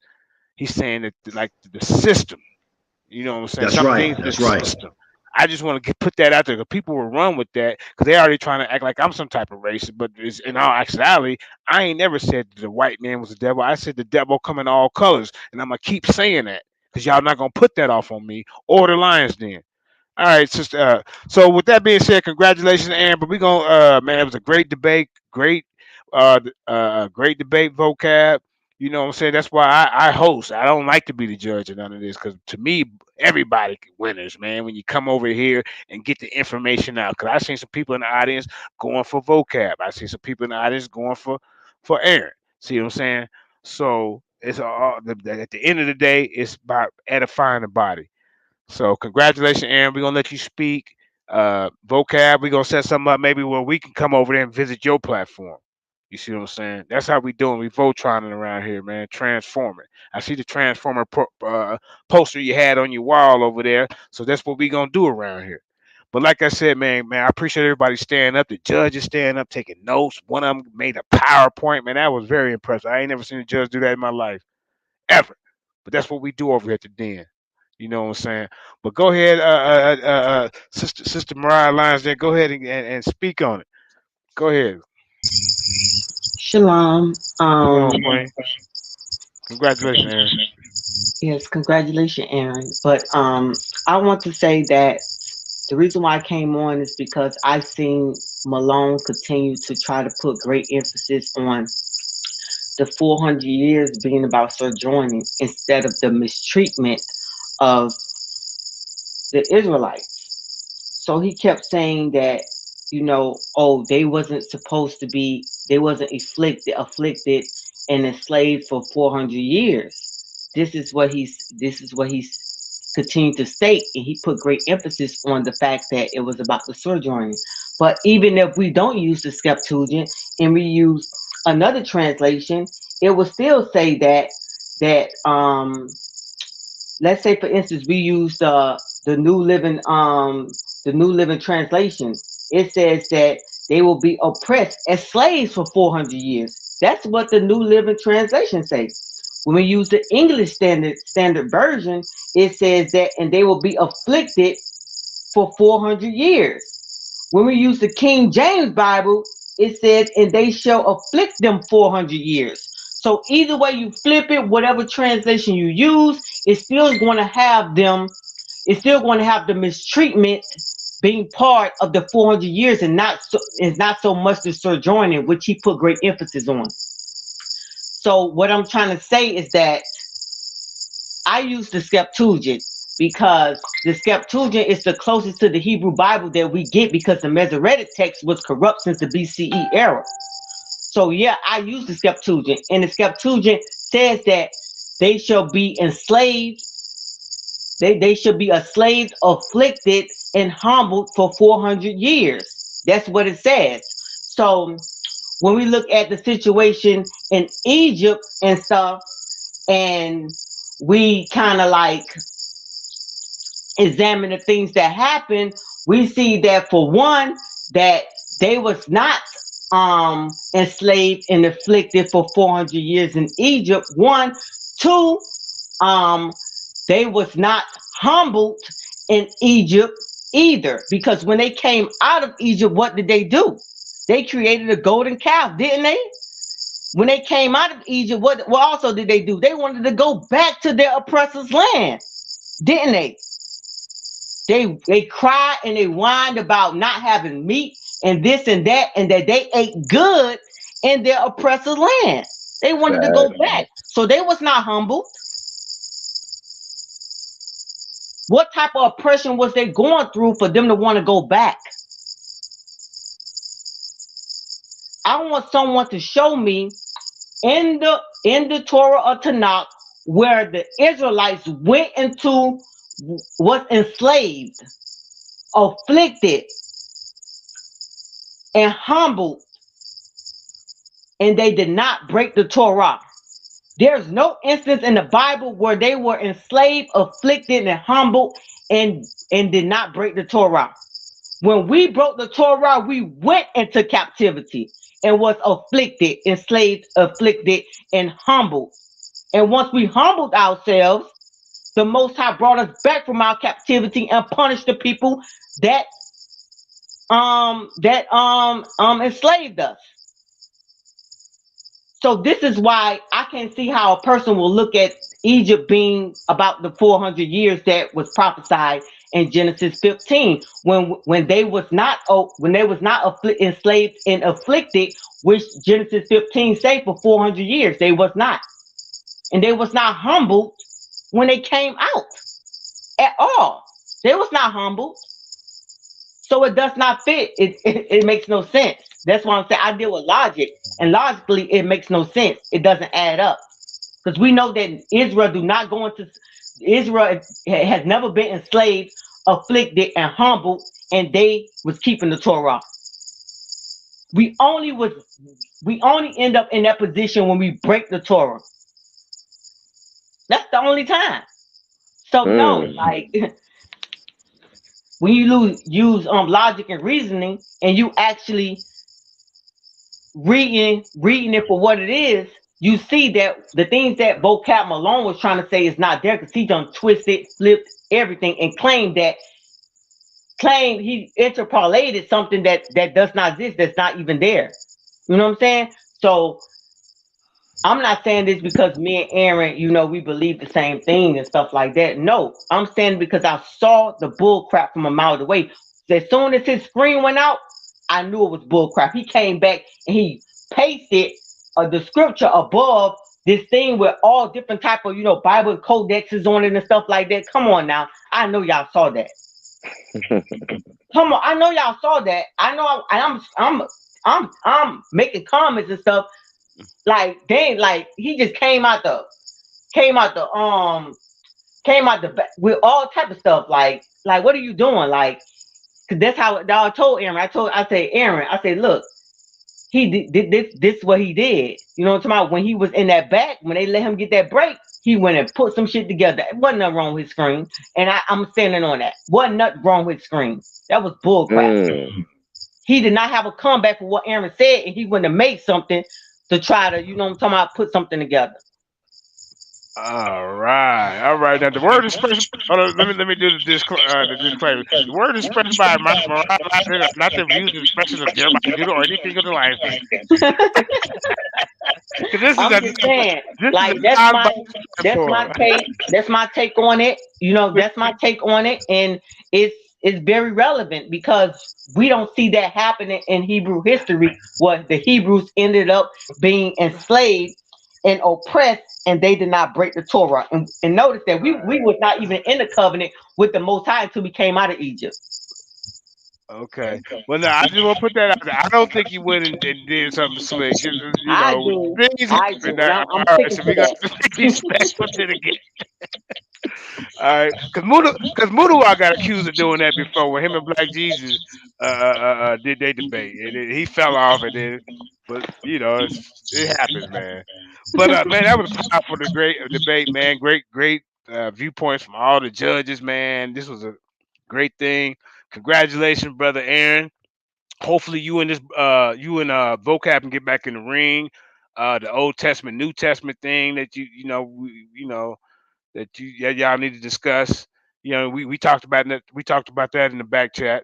Thank you, Vocab. Everything was professional. It wasn't no ad homs or nothing like that, man. This is how a debate's supposed to go, man. We've been on here for 4 hours and 20 minutes, man, and I'm getting tired, man. So, hey, congratulations. Go ahead and do like your little victory speech for 2 minutes, man. Then we're gonna end with the Mighty Hebrew, one of his songs, and peace and blessings after that. Go ahead, Doc. Yeah, man. So, man, I appreciate everybody for showing up, chiming in, man. Appreciate all of the dope judges and for your judging systems. How attentive you were speaks volumes on everything that we put into this debate and how much we care as a people. I appreciate Sis Shemaiah, man. DOA in the building, dead on arrival, killing, false doctrine. Shout out to Brother Chew and especially my Og Doty, man. You know what I'm saying? We just out here trying to build, learn, you have to bring the as a team people. through here, the DOAs, bring them through. Yeah, Okay. man. We could so I know me and you talked about doing a hot seat, man. We should definitely bring DOA and do a OT New Testament hot seat. Put us in a hot seat, man. I know that we would never run from that and from helping our people build on this understanding, man. That's all it's about, So shout out to everybody that's also helped me in this walk, specifically those that I just mentioned, sharpening each other with scriptures and with law. The 2 points that I would like to make is there was 2 great points I heard from the judges. One of the points is that, yes, from the beginning, we were talking about the text discrepancy because that was going to be a determining factor, and it was. It's either there was a subtraction or an addition. There was either something added or taken away in an attempt to masquerade the truth, and that's just point blank, period. And we shown what the truth was today. So I do believe that my opponent was using sources in which they had preconceived biases already. He was urging me to show stellas, urging me to show artifacts, or urging me to show people sources. So in layman's terms, you want me to show Europeans that are agreeing with my premise that we are Israel and that 400 years applied here in America. We're not going to find that. That's why we use the hermeneutics of Torah, Tanakh, and history. There was a trifecta of the scriptures and canceling out Egypt, and also with modern day history. The other thing that I found powerful that someone said was that this was not a debate in which a plethora of information was needed. As a matter of fact, that's detrimental to the outcome of people understanding and comprehending this. So many trails were led when I was trying to literally stay in one square, because this is very simple and it can be confusing, but it's so simple. And guess what? It's happening to us. Nobody listening to this or period can discredit what is going on right now in correlation with this prophecy, nor can anybody prove that this happened in antiquity or in the past. This is case closed on this on folks' fantasy with, this is how the people are. These are the people. World wars have been fought over this book. Things have been changed over this book. We're finally starting to come to a time period where there's no escaping this. And what the sister said is almost a defining point. The creator of this Bible, of Hebrew scriptures, however you see this, the God of this book does not punish his entire seed for no reason. The brother brought out Job as an example, and that's not a good example, because Job was different. Could or could not have been Yasharal. That's not all of Israel. There's no example of all of Israel being punished for not breaking anything. Israel didn't do anything to be punished with such a horrible captivity of 400 years in ancient Egypt. It did not happen. It does not make biblical sense. The foundations of the Bible, using that logic, it's canceled out. It's literally a logical fallacy. So with that being said, we can prove in the past it never happened, prove without a doubt it is occurring now. And we can confidently come on here and answer point for point. Not one question was avoided on my end. While the brother did not have a historical source to prove 400 years, he didn't have a biblical scripture to prove anything. He didn't have anything else besides literally going back to the preconceived biases of certain European scholars, which I established in the first round he would do. And then he said he would use Hebrews. He didn't use anybody. So in closing, I have one thing to read for my people. I hope and I pray, man, that this is not falling on deaf ears. I hope and I pray that we're understanding how monumental this time period is, how monumental everything is going on. We have to come back to these laws and statutes and follow our Father. Deuteronomy 4, Deuteronomy 30, Leviticus 26. If my people can study that in correlation with this prophecy, you have the keys. You have salvation. You have salvation and an understanding to unlock everything that's been missing. You have it. And may I just read one thing from Genesis 15 that I didn't realize until I was studying on this a little bit more. Man, let me read this real quick for y'all. In Genesis 15, verse 5, I'm just going to read verse 5 and 6. It says, and he brought him out and said to him, look up now to heaven and count the stars, if thou shalt be able to number them fully. And he said, thus shall thy seed be. Verse 6. And Abram believed Yah, and it was counted to him for righteousness. Let me read that again. And Abram believed Yah, and it was counted to him for righteousness. So we even see in this chapter that we're debating about, Abram believed in what his creator said, and his creator was pretty much smiling down and counted that as righteousness.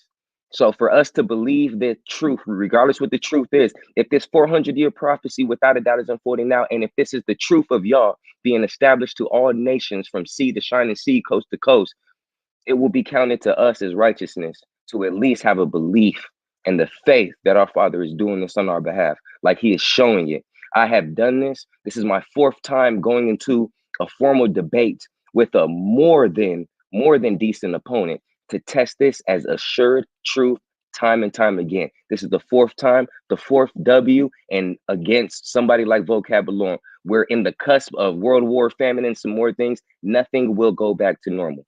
2019, your old life will never go back to normal. We will not go back to the normalities that we once thought was normal. There is a new climax. There's a new time period.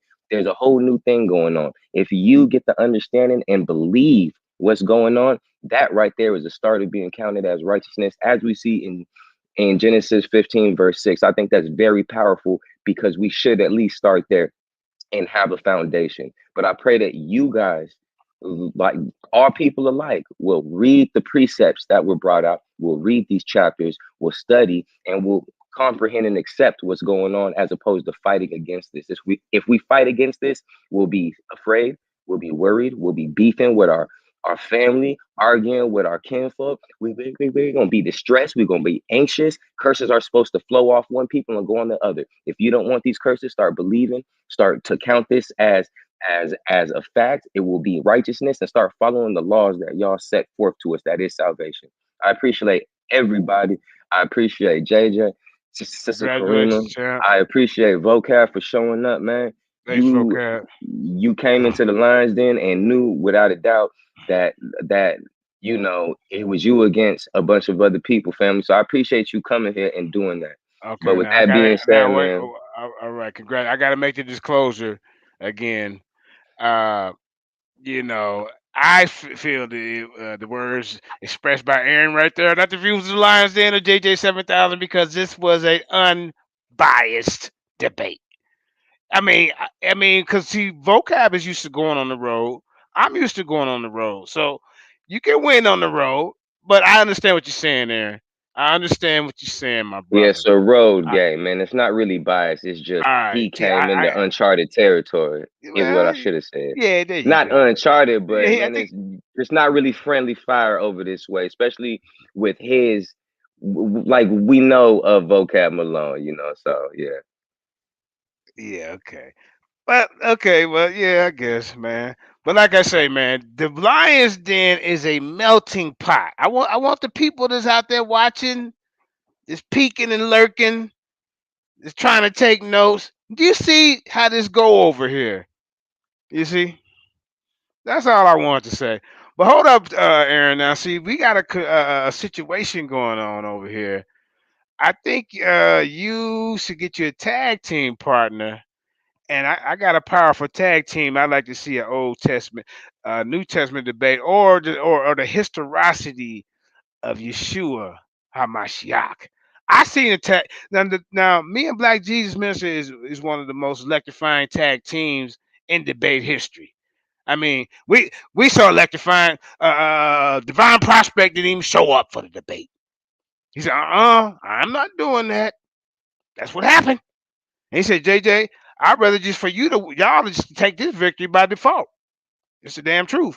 But I seen another team in the midst that I never thought would come together. That damn Black Jesus Minister and Garfield. I said, God damn. Hey, I would like to see Black Jesus. I can set that up. Black Jesus Minister and Garfield Reed go against Aaron and Terry. Oh, man. Woo! Hey, that would be powerful, wouldn't it? Black Jesus Minister and Garfield versus Aaron Yehaden and Yasha Ben Israel. What y'all think? What y'all think about they don't want that smoke with Shemai. if you want Shemai as your partner, that would be even better. That'd be even better. But whoever you pick as your partner. I'm just saying we got options, man. Because I mean, that's a mixed tag team. That's cool. But just I want y'all to keep this. Let me know I can make that happen. All right. And y'all know I'm Torah only too, so I might get that. There we go. Man, yeah, man. Okay, then I might have to go get Sharsam. I might go get Sharsam and put him on that team over there. See what I'm saying? We gonna make this thing happen, man. I'm listening. No. We for real. We for real. We gonna make things happen like that. Damn right. This is what we Lions over here, huh? We Lions. You see? We Lions, so baby. It could be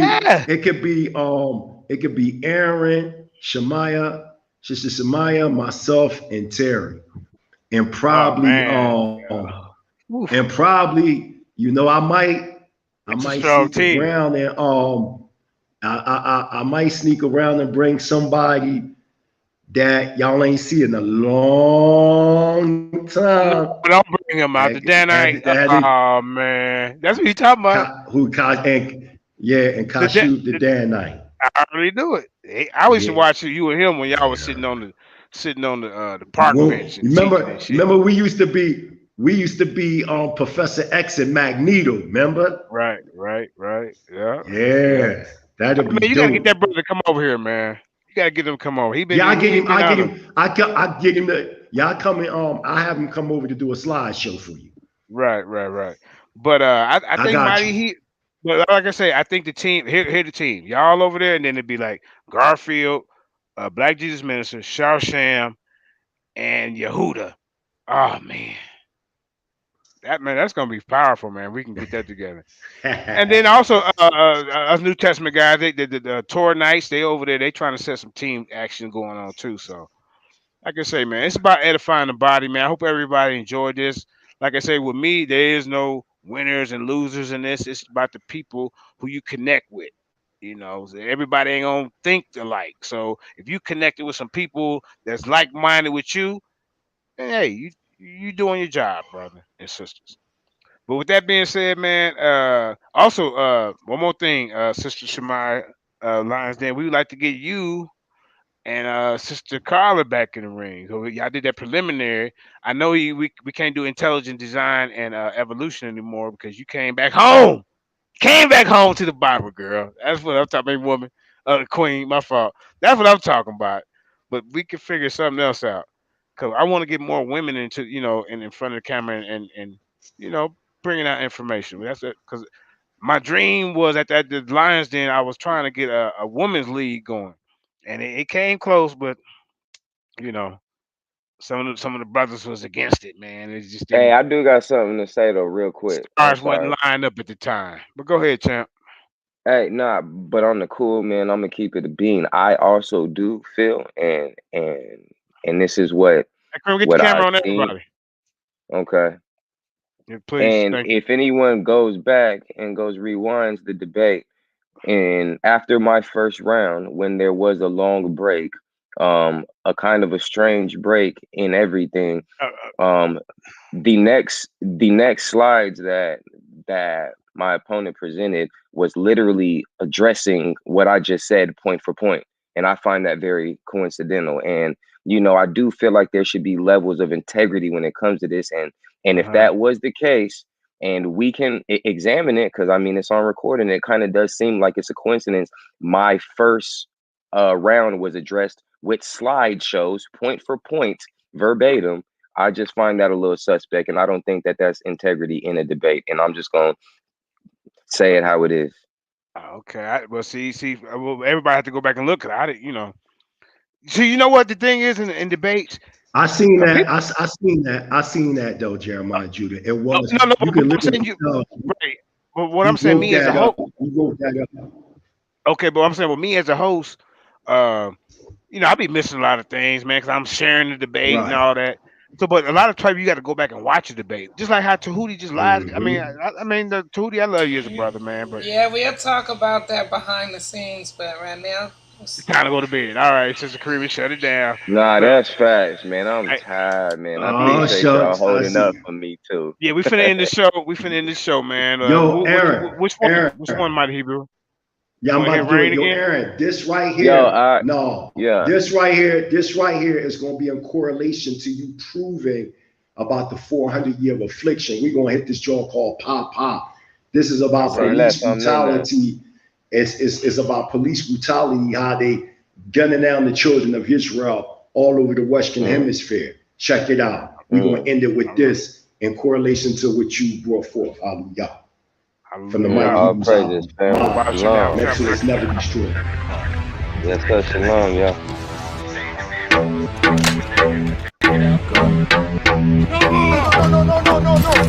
Cash got shot up into wop from the Uber. Pow pow, another nigga drops. When we stop, I see bodies all over the block. Pow pow, another nigga drops. Cash got shot up like doo-wop from the Uber. Pow pow, another nigga drops. Pow pop, gunshots up and down my block. The Glock hot on the palm. J Fox fight Dr. Shock for survival. Blood spill on the strike fighters like comets. Generation cold vet 19 cool. For visions and dreams we be Elohim fight Anunnaki. Kai Chi divine being Prince Landine. Hanasi one way Musha King rest been on me. Completeness emerges. Welcome to the new age. See through eyes Hezekiah King Zion War Lion shine on the jaw diamonds. Shield out with that conscious 12 tribes rise. Praise Yahweh, solid power. Rock truth like gold collars. Hot vodka shots when I blaze into riots. Daughters of Zion, God is the thought. Rock stink boxes. Door of return. Suckers be spooked out. Shins of Holy Spirits. Kitty feel offended. Fuck it. 400 years, I'm going in. Nemesis number Israel through census. Lost tribes be endless. Cash got shot up into wop from the Uber. Pop, pop, another nigga drops. When we stop, I see bodies all over the block. Pop, pop, another nigga drops. Cash got shot up into wop from the Uber. Pop, pop, another nigga drops. Pop, pop, gunshots up and down my block. Glock hot on the palm. Lost souls from dry bones in the kettle. Weight on my mind, heavier than metal. Never run, tougher than leather. Man, blame it on the devil. Look in the mirror, evil cannons. We hear chanting, Hebrews and script. Right where the poison needle. Some pretty faces be deceitful. Two faces of Eve. Pain from loved ones, minds bleed. As Granny cries, sweet G. We bend the knee. So much sorrow. Even Stevie don't wanna see the wonder. Fallen Elohim seed, lost and enslaved by Roman centuries. From Nike's victory, my sins tingle like Spidey. Legions be poison, Masonic ivory. We lively, eerie, Israeli, Soviet national. As we crush the beast, resurrect our me. Back to the east from Crenshaw to Philly streets, where you see white meat on concrete. Cats got shot up into wop from the Uber. Pop, pop, another nigga drops. When we stop, I see bodies all over the block. Pop, pop, another nigga drops. Cats got shot up like wop from the Uber. Pop, pop, another nigga drops. Pop, pop, gunshots up and down my block. The Glock hot on the palm.